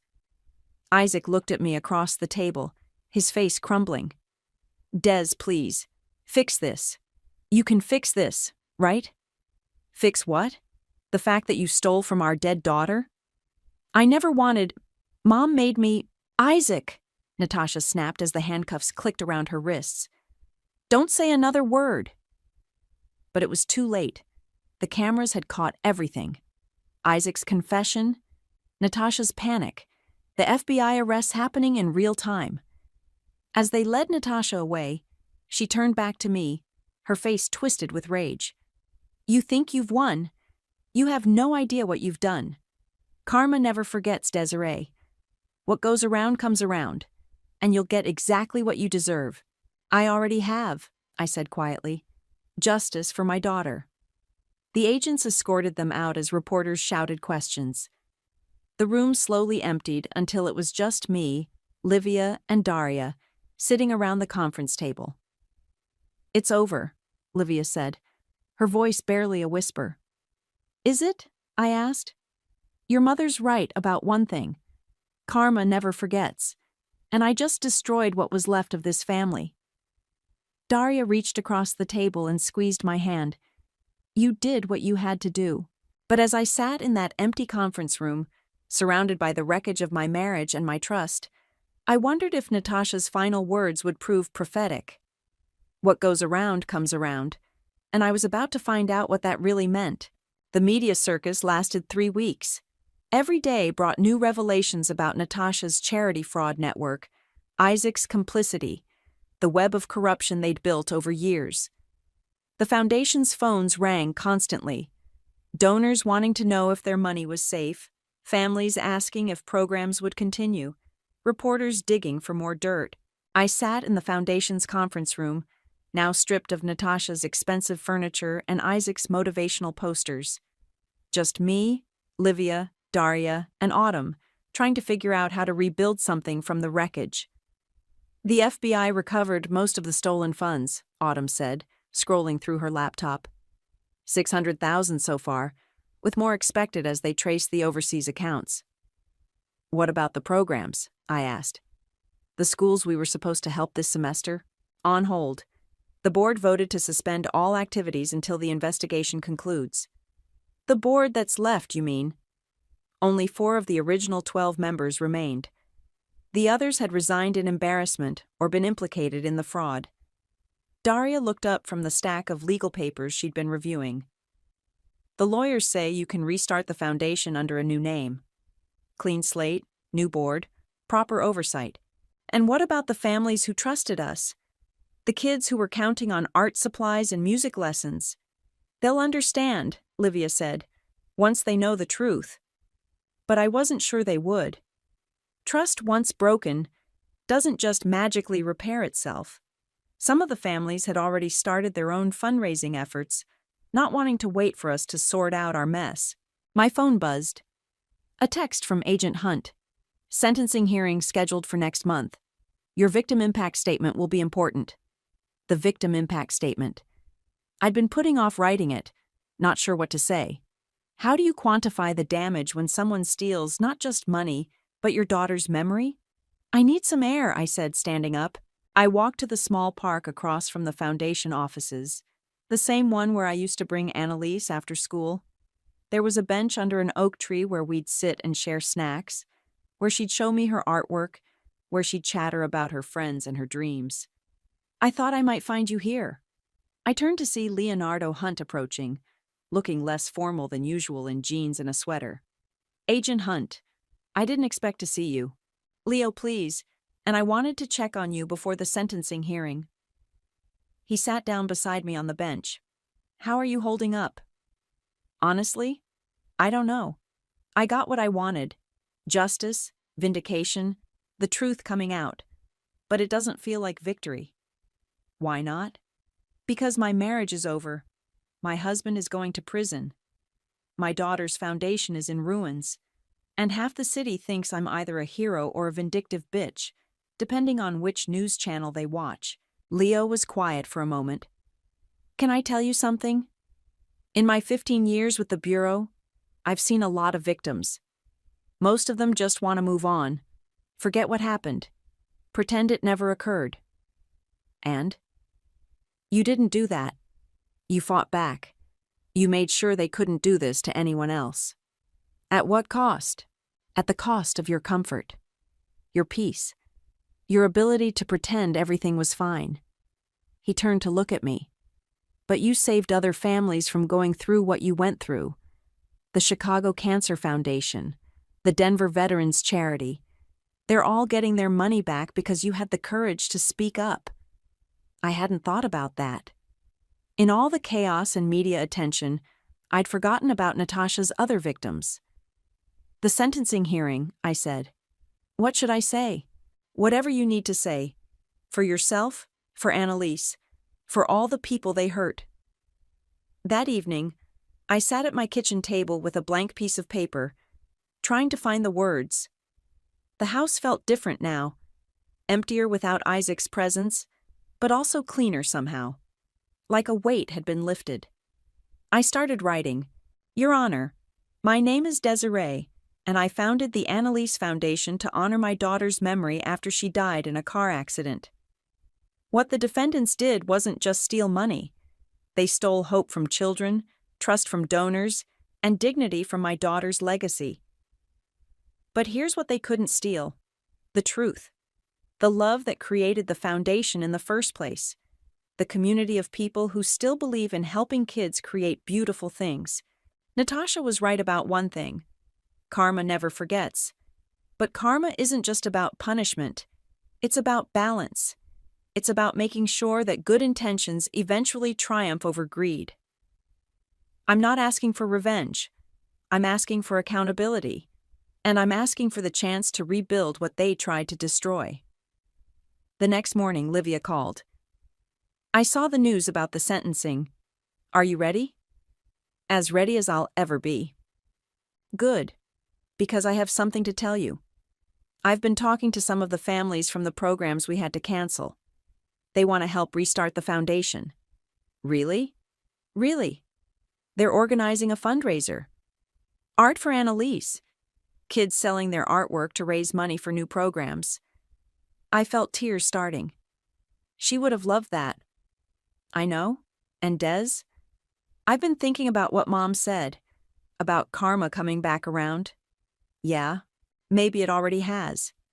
Maybe karma is a 10-year-old girl whose memory inspired people to keep fighting for what's right, even when everything falls apart.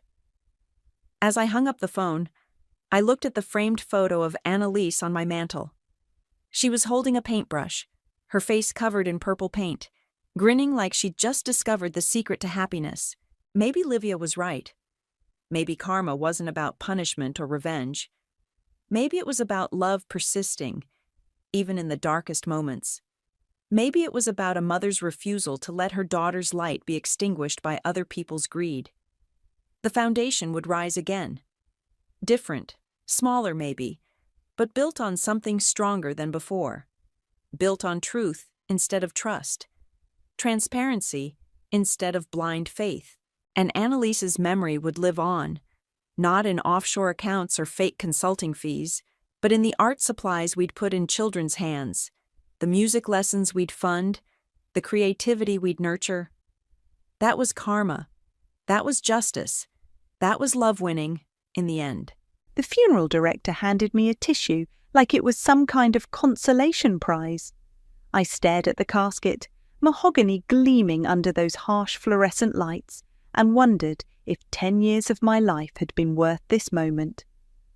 My name is Daphne, and I just buried the only person who ever really saw me. She looks so peaceful, Aunt Elizabeth whispered, dabbing at her eyes with a lace handkerchief that probably cost more than my monthly grocery budget. Like she's finally free from all that suffering. I wanted to laugh. Grandma Gertrude had been sharp as a tack until the very end, despite what Elizabeth liked to tell people. The suffering had been mine, watching my 20s disappear into a blur of doctor appointments, medication schedules, and sleepless nights while my cousins posted vacation photos on social media. Daphne did such a wonderful job caring for her, Elizabeth continued, her voice carrying that syrupy tone she used when she wanted something. We're all so grateful. Derek, her golden boy, nodded solemnly. At 29, he still lived in his mother's basement, but somehow managed to look down on me. Yeah, it must have been really hard giving up your whole life like that. The way he said it made my skin crawl, like I'd had a choice, like anyone else had stepped up when Grandma started forgetting to turn off the stove. Someone had to do it, I said quietly. Sonia, Elizabeth's daughter, squeezed my shoulder with perfectly manicured nails. Well, now you can finally live your life. Maybe travel, meet someone special.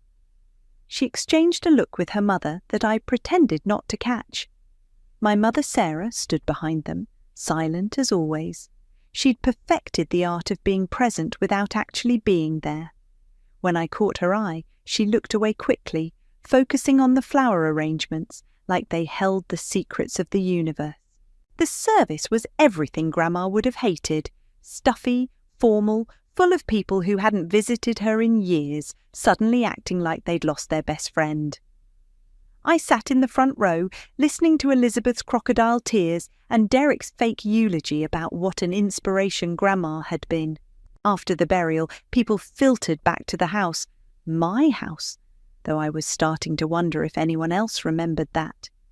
Elizabeth had already started rearranging things, moving Grandma's favourite chair to make room for a folding table laden with casseroles from neighbours who barely knew us. "This potato salad is divine," Elizabeth announced to no one in particular. "I should get the recipe." I escaped to Grandma's bedroom, where pill bottles still lined the nightstand like tiny soldiers. morphine, blood pressure medication, heart pills, the pharmaceutical army that had kept her comfortable in those final months. I started gathering them up, planning to take them to the pharmacy for disposal. That's when Elizabeth appeared in the doorway. "Daphne, honey, we need to talk." Something in her tone made my stomach drop. She wasn't alone. Derek and Sonia flanked her like bodyguards, and Mum hovered behind them, wringing her hands. "What's this about?" I asked, though part of me already knew.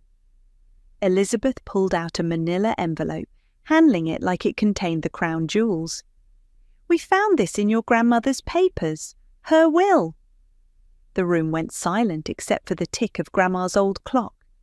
I set down the pill bottles carefully, buying myself time to think. "I know what Grandma's will says, Elizabeth."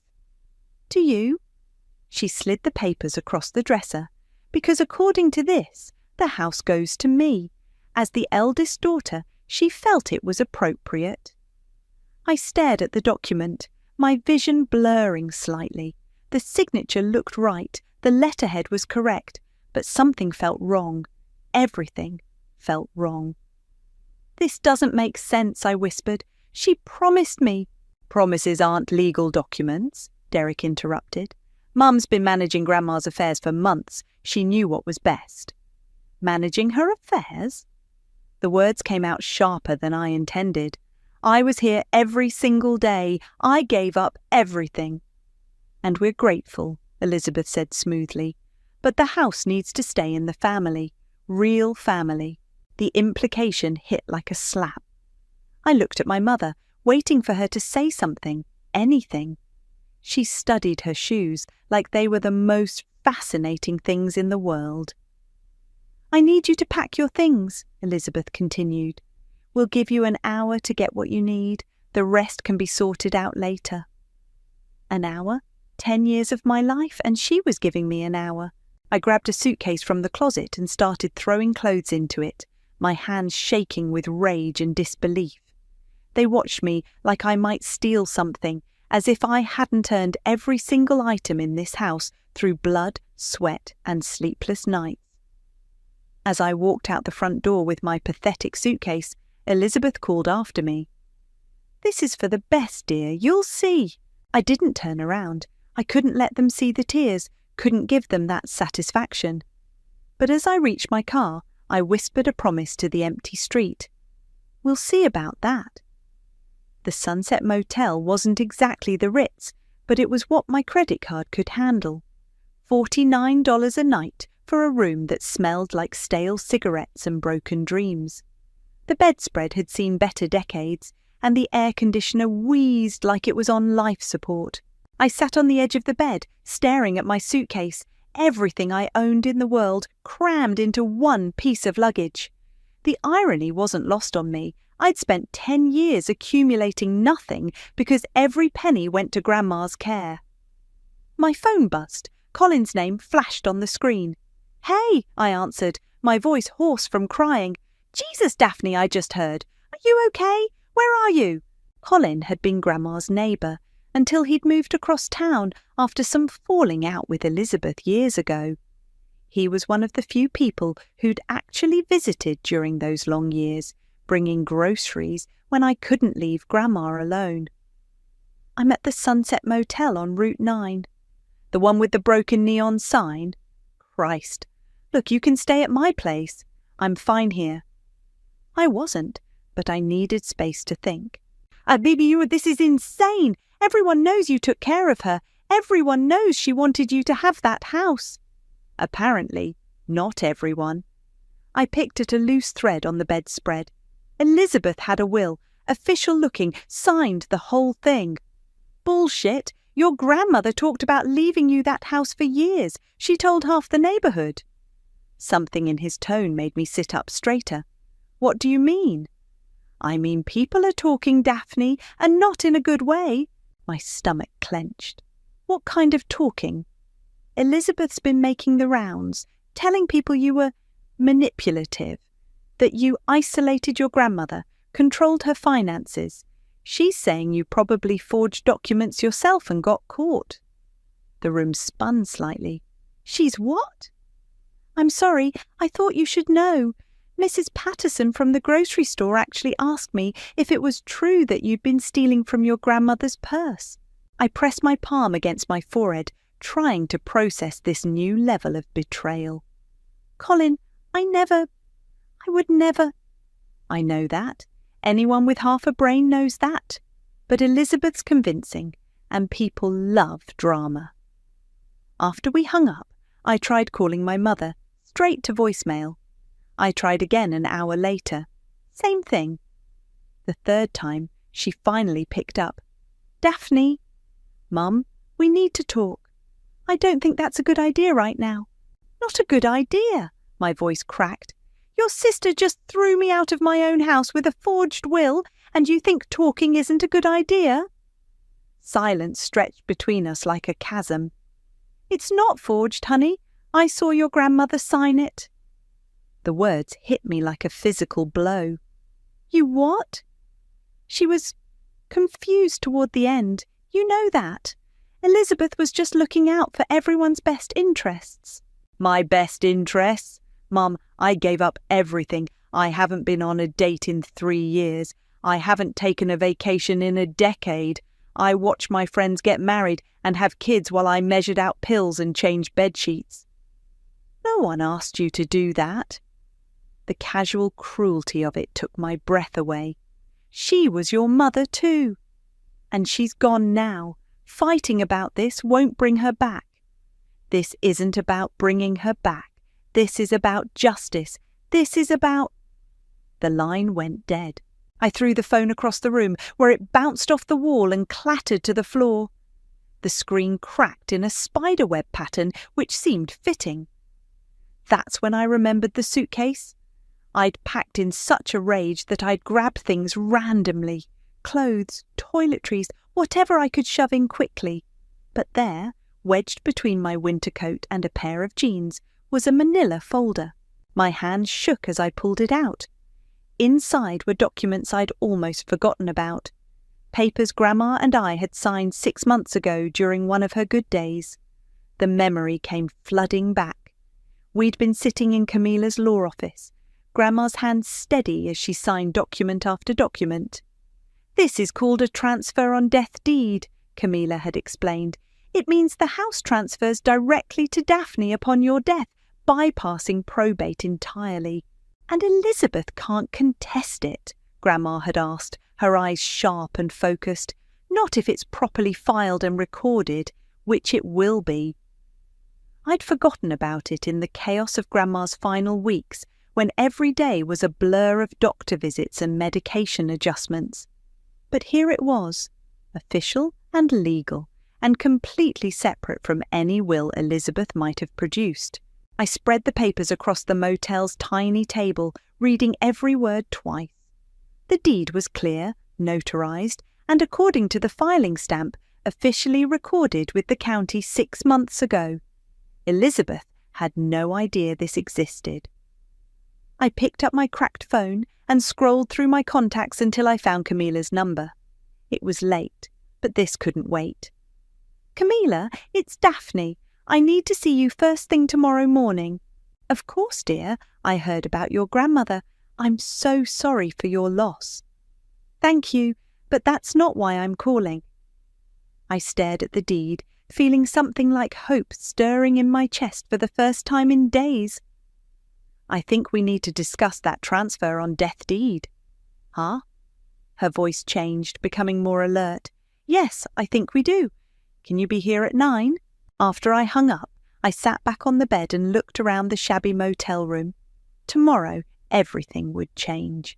Elizabeth thought she'd won, thought she'd gotten away with her little scheme. I wiped my eyes and whispered to the empty room, "Now you're going to see how it feels."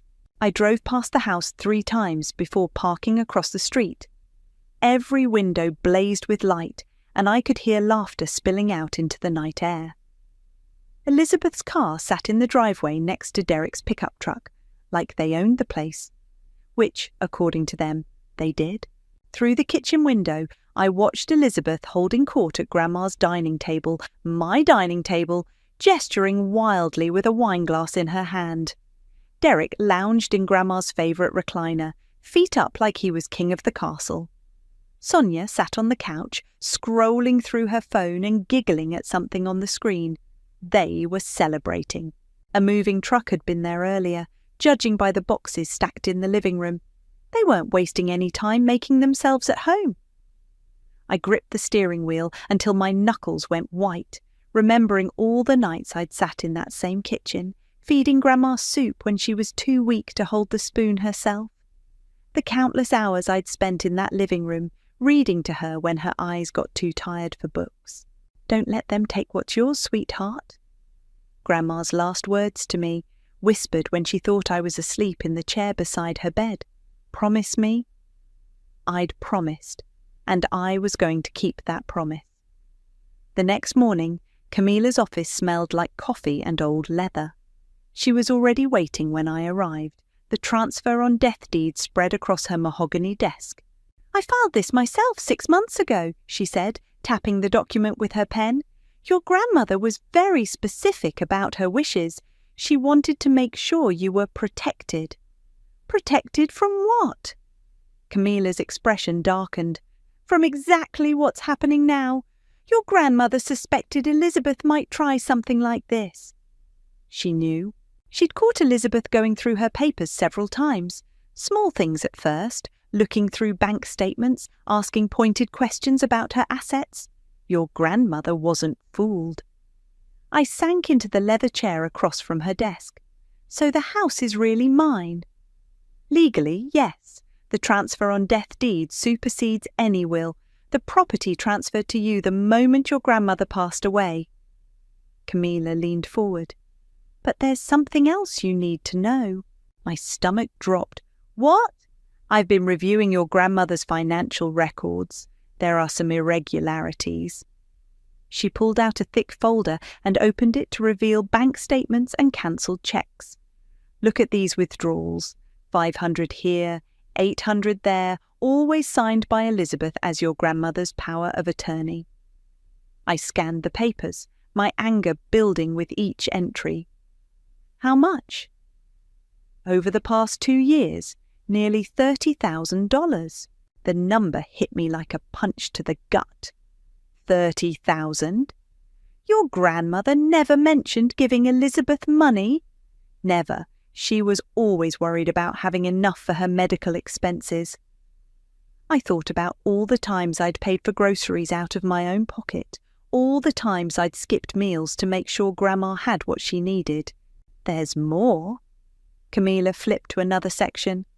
Several pieces of jewellery are missing from the safety deposit box inventory, items your grandmother specifically wanted you to have. Elizabeth took them. I can't prove it yet, but the timing is suspicious. These items were removed just 2 weeks before your grandmother's death.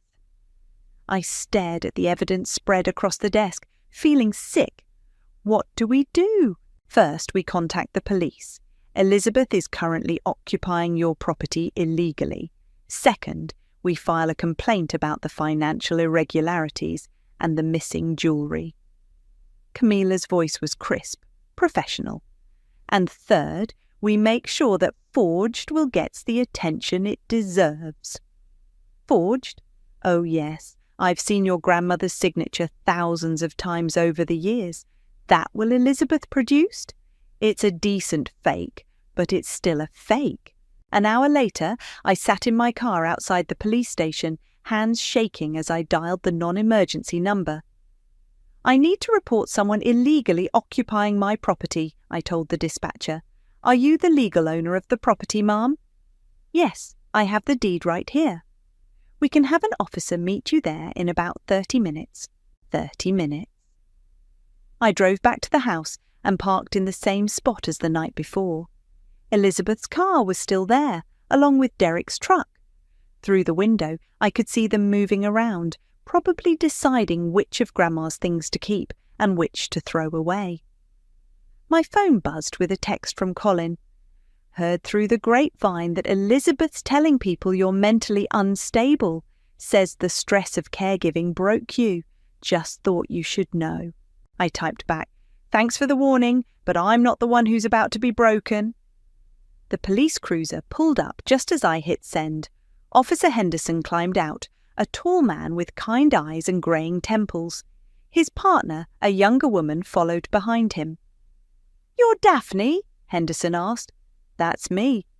I handed him the transfer on death deed. "That's my house, and those people inside have no legal right to be there." He studied the document carefully, then looked up at the house where Elizabeth was visible through the kitchen window, still holding her wineglass. "All right," he said, "let's go have a conversation." As we walked up the front steps, I caught a glimpse of Elizabeth's face through the window.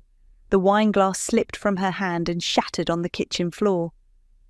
"This should be interesting," Henderson's partner murmured. I smiled for the first time in days. "You have no idea." Officer Henderson knocked on the front door with the kind of authority that made my heart race. I stood behind him, clutching the deed like a lifeline. Elizabeth opened the door with a bright smile that faltered the moment she saw the uniforms. "Officers, is everything all right?" "Ma'am, we need to speak with you about this property. Are you Elizabeth?" "Yes, but I don't understand." "We have a legal document here showing that this house belongs to Daphne." Henderson held up the deed. "She's asked us to escort you off the premises." Elizabeth's face went through about 5 different expressions before settling on indignant outrage. "That's ridiculous. I have my mother's will right here. The house is mine." Derek appeared behind her, chest puffed out like he was ready for a fight. "What's this about?"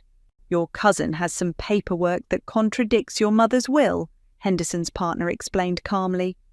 "Paperwork can be faked," Derek snapped, glaring at me. "She's been planning this for months, probably had some shady lawyer forge documents."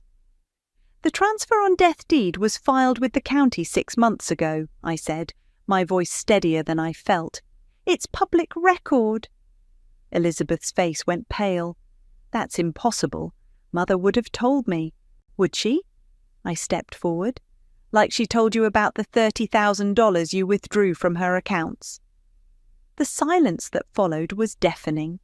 Sonia appeared in the hallway behind them, looking confused and scared. "What $30,000? Derek demanded. Elizabeth shot me a look that could have melted steel. "I don't know what she's talking about." "The bank records say otherwise," I replied, along with the missing jewellery from her safety deposit box.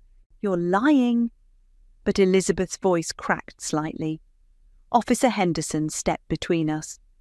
"Ladies, we're not here to litigate financial matters. We're here because this deed shows Daphne as the legal owner of this property. Ma'am, do you have documentation proving your right to be here?" Elizabeth fumbled for her purse, pulling out the will with shaking hands. "This is my mother's will. It clearly states." Henderson's partner examined it briefly. "Ma'am, a will has to go through probate. This transfer on death deed bypasses that entirely. The property transferred automatically upon death." "But the will doesn't override a properly filed deed," Henderson finished. "I'm going to need you and your family to gather your belongings and vacate the premises." Derek exploded. "This is bullshit. She manipulated a sick old woman into signing papers. She probably threatened her." "That's enough," Henderson's voice carried a warning. "You can contest this through the proper legal channels, but right now you need to leave." "We're not going anywhere," Derek stepped forward aggressively. "This is our house now." Henderson's hand moved to his belt. "Sir, I'm going to need you to calm down." "Don't tell me to calm down. This psycho bitch has been planning this for years. She isolated our grandmother, turned her against us." "Derek, stop," Sonia whispered, tugging at his arm, but he was on a roll. "She's probably been forging checks, stealing money, God knows what else. And now she shows up with fake papers." "The papers aren't fake," I said quietly.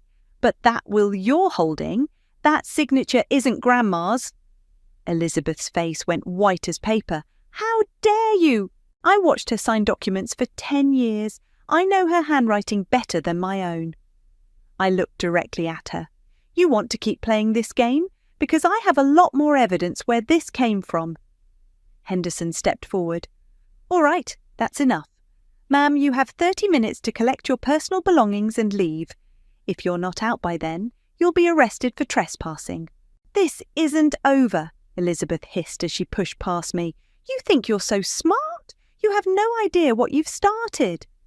Actually, I think I'm finishing what you started, I replied. The next 30 minutes were a blur of angry voices, slamming doors and boxes being dragged across the floor. Derek kept muttering threats under his breath, while Sonia cried quietly in the corner. Elizabeth moved through the house like a woman possessed, grabbing things that didn't belong to her. That's my grandmother's china, I said, as she headed for the door with a box. Prove it, she snapped. Henderson's partner gently took the box from her hands. Ma'am, you can sort out personal belongings through your lawyer. Right now, you need to leave. My mother appeared on the sidewalk as they were loading their cars. She stood there watching, her face unreadable. Mum, I called out. She looked at me for a long moment, then turned and walked away without a word. Elizabeth paused at her car door, looking back at the house with pure hatred in her eyes. You want this house so badly? Fine, but don't think this makes you family. You're nothing. You've always been nothing. Maybe, I said, but I'm nothing with a house. As their cars disappeared down the street, Henderson handed me the keys. The property is secure. You might want to change the locks just in case. I stood on the front porch, watching the taillights fade into the distance. The house felt different already, lighter somehow, like a weight had been lifted. But Elizabeth's parting words echoed in my mind. This wasn't over, not by a long shot. The first shot came through social media. I woke up to 17 missed calls and a Facebook post that had been shared 43 times overnight, heartbroken to share that my elderly mother was manipulated and abused by her own granddaughter in her final years. Daphne isolated her from family, controlled her finances, and coerced her into signing documents while she was mentally compromised. We're devastated but fighting for justice. Please keep our family in your prayers during this difficult time. Elder abuse. Make it justice for Grandma. The comments were brutal. People I'd gone to high school with, neighbours I'd waved to for years, all expressing their shock and disgust. Someone had even shared the post in the local community Facebook group. My phone rang. Colin. Have you seen it? He asked without preamble. I'm looking at it now. It gets worse. Check the community page. I switched over and felt my stomach drop. Elizabeth had posted screenshots of what looked like bank statements, with certain transactions highlighted. The amounts were real, but the context was completely twisted. These are the groceries I bought for Grandma, I said into the phone. The pharmacy runs, the medical supplies. I know that. You know that. But to someone just scrolling through, it looks like you were bleeding her dry. The doorbell rang. Through the peephole, I saw Mrs. Patterson from the grocery store, standing on my porch with her arms crossed. I have to go, I told Colin. Mrs. Patterson didn't wait for me to speak. I can't believe you'd show your face around here after what you did to that poor woman. Mrs. Patterson, I don't know what you've heard, but I've heard plenty. Taking money from a sick old lady, keeping her family away. You should be ashamed of yourself. I took care of her for 10 years. I gave up everything.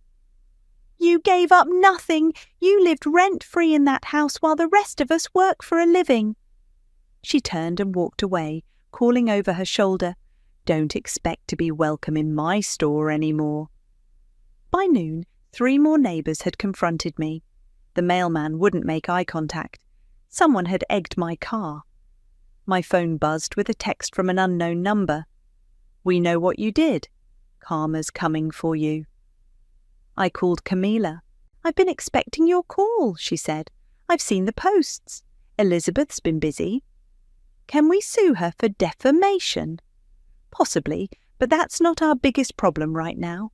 Derek filed a police report this morning claiming you forged the transfer on death deed. My blood ran cold. What? It's clearly retaliatory, but we'll need to address it. I've already contacted Detective Morrison. She wants to meet with us this afternoon. This is insane. They're the ones who forged the will. I know, and I have proof. But Daphne, there's something else you need to know. The pause stretched too long. What? I've been digging deeper into Elizabeth's activities. The financial irregularities go back further than we thought. She's been systematically draining your grandmother's accounts for over 3 years. 3 years? And there's more. I found evidence that she tried to have your grandmother declared mentally incompetent last year. She petitioned the court, claiming your grandmother was no longer capable of making financial decisions. What happened to the petition? Your grandmother's doctor refused to sign off on it, said she was completely lucid and capable. But Elizabeth didn't give up. She started shopping around for other doctors. I sank into Grandma's kitchen chair, overwhelmed. How much money are we talking about? Close to $60,000 over 3 years, plus the jewellery, some antique furniture that's missing, and several savings bonds that were cashed out. 60,000? My voice came out as a whisper. There's a paper trail for all of it. Bank records, forged signatures, falsified medical documents. Elizabeth wasn't just planning to steal the house, Daphne. She was planning to steal everything. That afternoon, Detective Morrison turned out to be a sharp-eyed woman in her 40s who listened without judgment as Camilla laid out the evidence. "This is extensive," Morrison said, flipping through the documents. "The forged signatures alone are enough for multiple felony charges." "What about Derek's complaint?" I asked. "Frankly, it looks like a smoke screen. The transfer on death deed has been on file for months. If you'd forged it, you would have done it right after your grandmother's death, not 6 months before." My phone buzzed. Another unknown number. "You can't hide forever. We're watching you." Morrison noticed my expression. "Harassment?" I showed her the text. She frowned and made a note. "I'm going to recommend we move quickly on this," she said. "The social media campaign, the false police report, now harassment. Elizabeth is escalating." "What does that mean?" "It means we're going to arrest her. Tonight." As we left the police station, Camilla pulled me aside. "There's one more thing. I've been in contact with your grandmother's previous lawyer, the one she used before she came to me. Elizabeth approached him 2 years ago, trying to get him to change your grandmother's will. Did he do it?" "No, but he kept detailed notes of the conversation. Elizabeth specifically mentioned wanting to put Daphne in her place and make sure she got what she deserved for thinking she was better than everyone else." I stared at her. She's been planning this for 2 years. At least, this wasn't a spur-of-the-moment decision after your grandmother died. This was a calculated long-term plan to steal your inheritance and destroy your reputation. That evening, I sat in Grandma's living room watching the news. The lead story was about a local family dispute that had torn a community apart. They didn't use names, but everyone would know who they were talking about. My phone rang. The caller ID showed the county courthouse. "Ms. Daphne, this is Clark Services. I wanted to let you know that Elizabeth has filed a civil suit contesting the transfer on death deed. You'll be served with papers tomorrow." After I hung up, I sat in the growing darkness, listening to the house settle around me. Elizabeth wasn't just fighting dirty. She was fighting to destroy me completely. But she'd made one crucial mistake. She'd underestimated how much evidence she'd left behind, and tomorrow she was going to find out exactly what that mistake would cost her. The arrest happened at 6 a.m. I knew because Colin called me, breathless with excitement. "They just took Elizabeth away in handcuffs," he said. "Right out of her driveway. Half the neighbourhood was watching." "What about Derek and Sonia?" "Derek's next. Detective Morrison said they're hitting him at his job in an hour." By 8 a.m, My phone was buzzing non-stop. The same people who'd been sharing Elizabeth's posts were now frantically deleting them. Mrs. Patterson left a voicemail that was equal parts apology and curiosity. "Daphne, dear, I may have been hasty yesterday. Perhaps we could talk?" I deleted it without listening to the rest. Camila called at 9:30. "Elizabeth's been charged with elder abuse, financial exploitation, forgery and fraud. Derek's charges include filing a false police report and conspiracy. They're both being held without bail." "What about Sonia? She's cooperating." Apparently, she had no idea how deep this went. She thought her mother was just overly concerned about the inheritance. Cooperating how? She's provided text messages between her and her mother going back 2 years. Elizabeth was very explicit about her plans to teach you a lesson and make sure you got nothing. That afternoon, I drove to the grocery store for the first time since the funeral. Mrs. Patterson practically sprinted over when she saw me. "Daphne, I'm so sorry about yesterday. I had no idea." "You had every idea," I said calmly. "You just believed what you wanted to believe." Her face flushed red, but the Facebook post made it seem so real. "Did you ever ask yourself why I would steal from the woman I spent 10 years caring for? Did you ever wonder why I'd isolate her from family members who never visited anyway?" She opened and closed her mouth like a fish. I thought not. I grabbed a shopping cart and walked away. The whispers followed me through every aisle, but they were different now. Curious instead of condemning. By the time I reached checkout, 3 people had approached me with awkward apologies. My phone rang as I loaded groceries into my car. Mum's name flashed on the screen. "Daphne, we need to talk." "Now you want to talk? Please, can I come over?" An hour later, she sat in Grandma's kitchen, looking smaller than I remembered. Her hands shook as she reached for the coffee cup I'd set in front of her. "I owe you an apology," she began. "You owe me more than that." Elizabeth said. "She made it sound like you were taking advantage. She showed me bank statements, said you were stealing. And you believed her instead of your own daughter." Mum's eyes filled with tears. "She said you'd been manipulating Mother, turning her against the family. She had documents, Daphne, official-looking papers." "Forged documents. I know that now." She wiped her eyes with a tissue. "But Elizabeth was so convincing, and I owed her money." I set down my coffee cup. "What?" "After your father died, I made some bad investments, lost most of my savings. Elizabeth loaned me $15,000 to keep the house." The pieces clicked into place. "She bought your silence." "She said if I supported her claim to Mother's house, she'd forgive the debt. If I didn't—" Mum's voice trailed off. "She'd destroy you financially." "I'm not proud of it, Daphne, but I was scared. I couldn't lose my house too." I stared at my mother, seeing her clearly for the first time in years, not as the strong woman who'd raised me, but as someone who'd been broken by circumstances and manipulated by her own sister. "Oh, Elizabeth played us all," I said finally. "Can you forgive me?" Before I could answer, my phone buzzed. Colin's name appeared on the screen. "Turn on Channel 7 News," he said without preamble. I grabbed the remote and switched on the TV. A reporter stood outside the courthouse, microphone in hand. Extensive fraud scheme that targeted an elderly woman suffering from health issues. The defendants allegedly stole nearly $60,000 over 3 years and attempted to forge legal documents to steal the victim's home from her primary caregiver.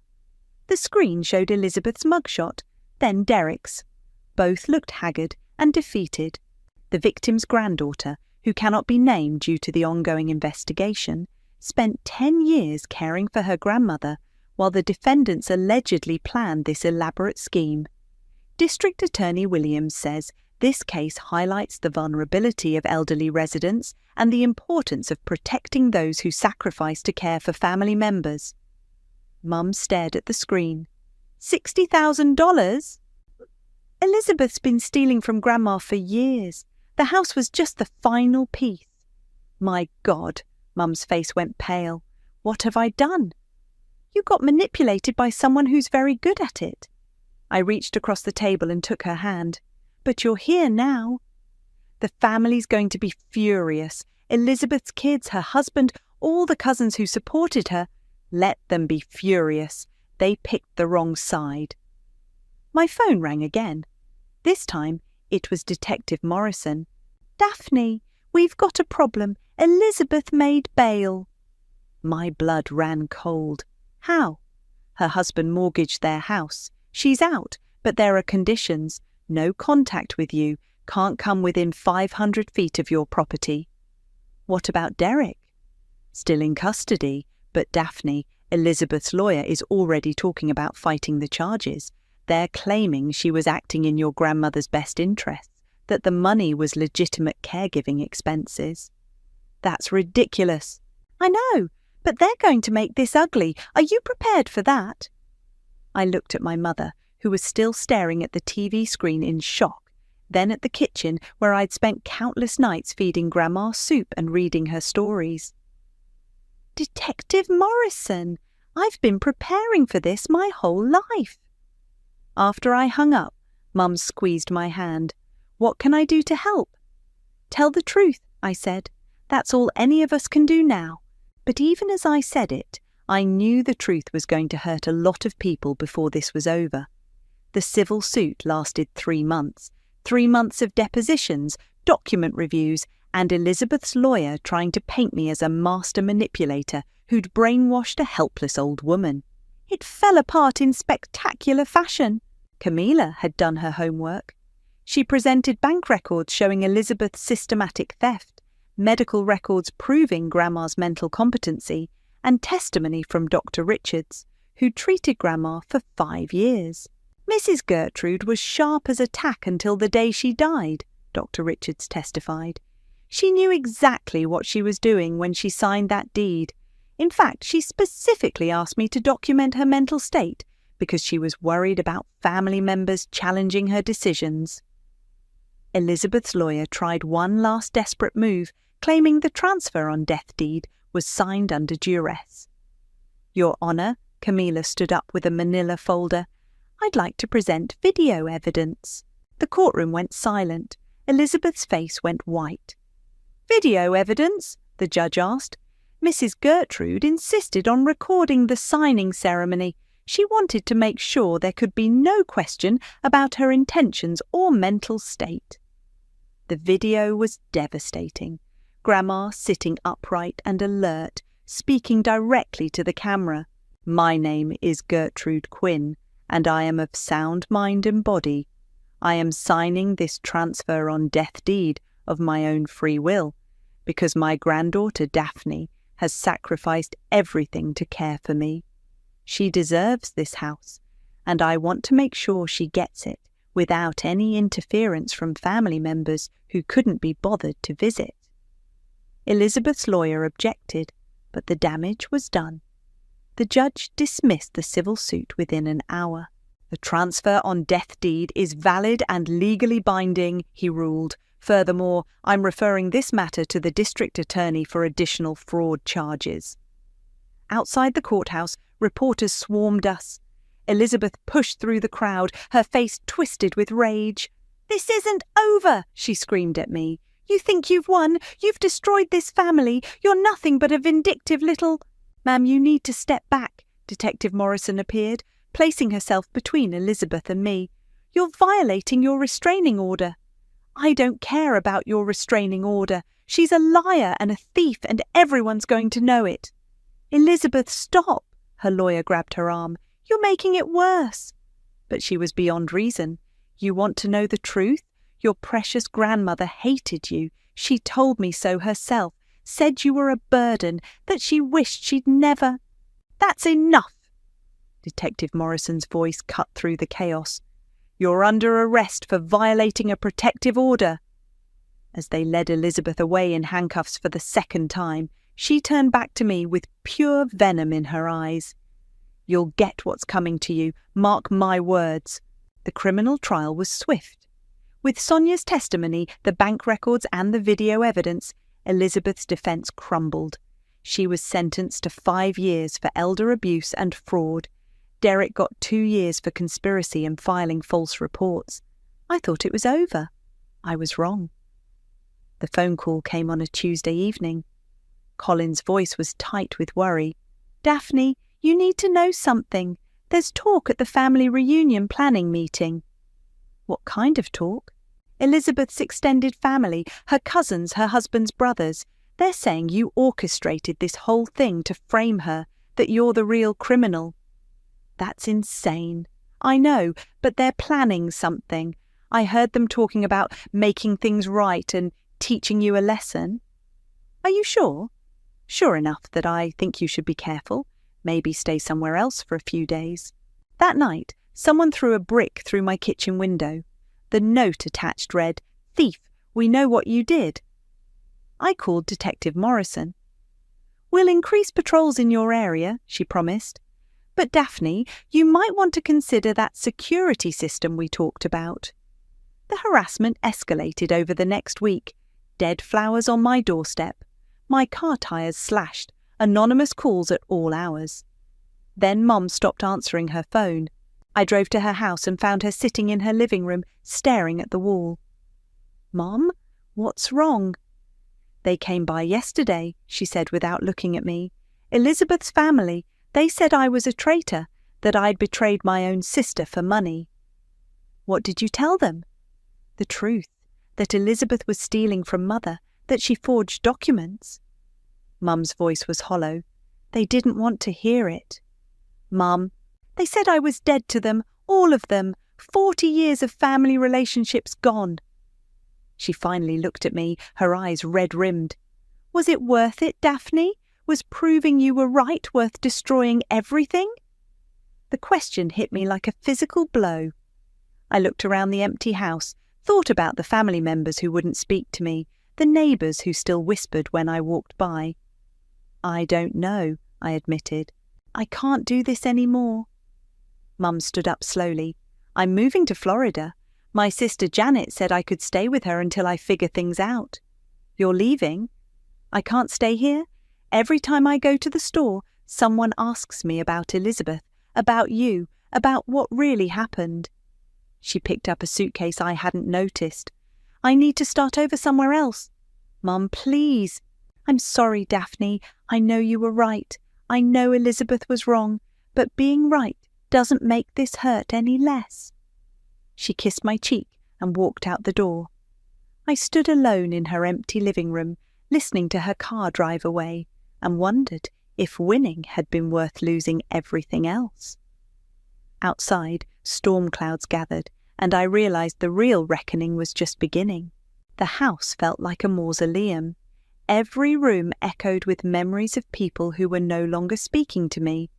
I sat in Grandma's chair, holding the deed that had cost me my family, wondering if she would have wanted this.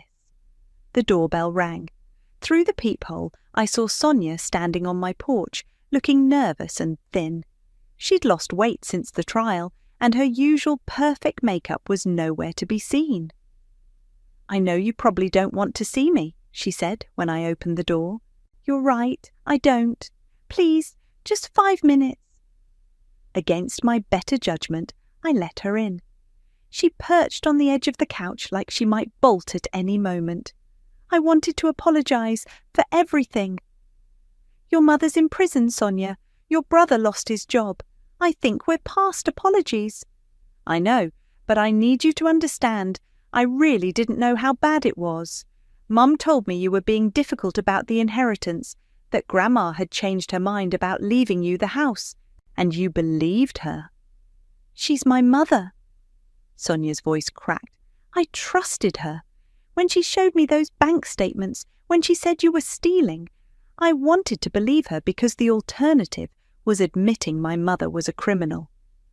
I studied her face, seeing genuine remorse there. "Why are you here, Sonia?" "Because I found something." She pulled out a small wooden box. "I was cleaning out Mom's house before the bank takes it. This was hidden in her bedroom closet. Inside the box were pieces of Grandma's jewellery, the missing items from the safety deposit box. But there was something else.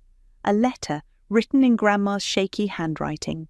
"My dearest Daphne," I read aloud, "if you're reading this, then Elizabeth has probably tried to take what's rightfully yours. I'm not surprised. She's been jealous of you since you were born, jealous of how much I love you, jealous of the woman you've become. Don't let her bitterness poison your heart. You are the best of us, and you deserve every happiness. The house is yours not because you earned it through sacrifice, but because you are my heart, walking around outside my body. Love always, Grandma." My hands shook as I finished reading. Sonia was crying quietly. "She hid this from you," Sonia whispered. "Mum found it in Grandma's things and kept it. She was going to destroy it, but I guess she couldn't bring herself to do it." "Why are you giving this to me?" "Because it's yours. Because you deserved better from all of us." She stood up, wiping her eyes. "And because I'm tired of being part of this family's ugliness." After she left, I sat holding the letter, feeling something shift inside my chest. The anger that had sustained me for months was finally loosening its grip. Colin knocked on the door an hour later, carrying a bottle of wine and a pizza. "Figured you might need some company," he said, "and carbs." We sat in the kitchen, eating pizza off paper plates like we were college students again. "Sonia stopped by," I told him. "Yeah? How'd that go?" I showed him the letter. He read it twice, then looked up at me with something like wonder. "She really loved you." I know, I always knew, but somewhere along the way, I forgot that love wasn't about what I could prove or what I could win. "So what now?" "Now I figure out how to live in this house without it feeling like a monument to everything I've lost." Colin reached across the table and took my hand. "You haven't lost everything." "Haven't I? My mother won't speak to me. Half the family thinks I'm a criminal. The other half thinks I'm a vindictive bitch who destroyed Elizabeth for revenge." "And what do you think?" I considered the question seriously. "I think I did what I had to do. Elizabeth was stealing from Grandma, forging documents, planning to throw me out with nothing. I couldn't let that stand. But maybe I could have handled it differently. Maybe I didn't have to enjoy watching her world fall apart quite so much." Colin squeezed my hand. "You're human, Daphne. You were hurt and angry, and you fought back. That doesn't make you a bad person." "Doesn't make me a good one either." "Actually, it kind of does. You spent 10 years caring for someone who needed you. You gave up your 20s, your social life, your chance at a normal relationship. You did that out of love, not obligation." I looked around the kitchen, seeing it differently now. Not as a prize I'd won, but as a home I'd helped create through years of shared meals and quiet conversations. "I'm thinking about turning Grandma's room into a library," I said. "She always wanted more bookshelves." "That sounds perfect."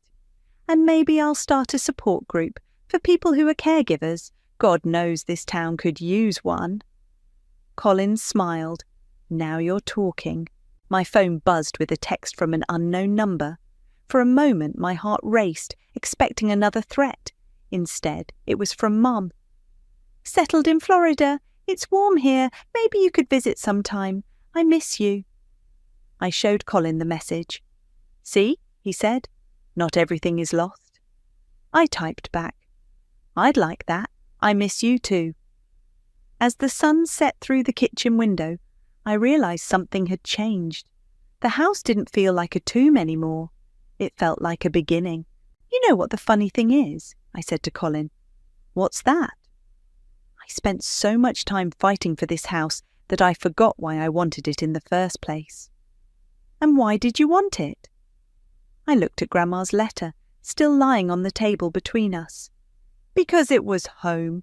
Because it was where someone loved me unconditionally.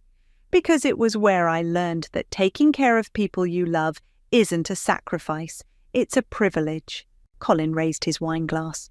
To Grandma Gertrude, and to new beginnings.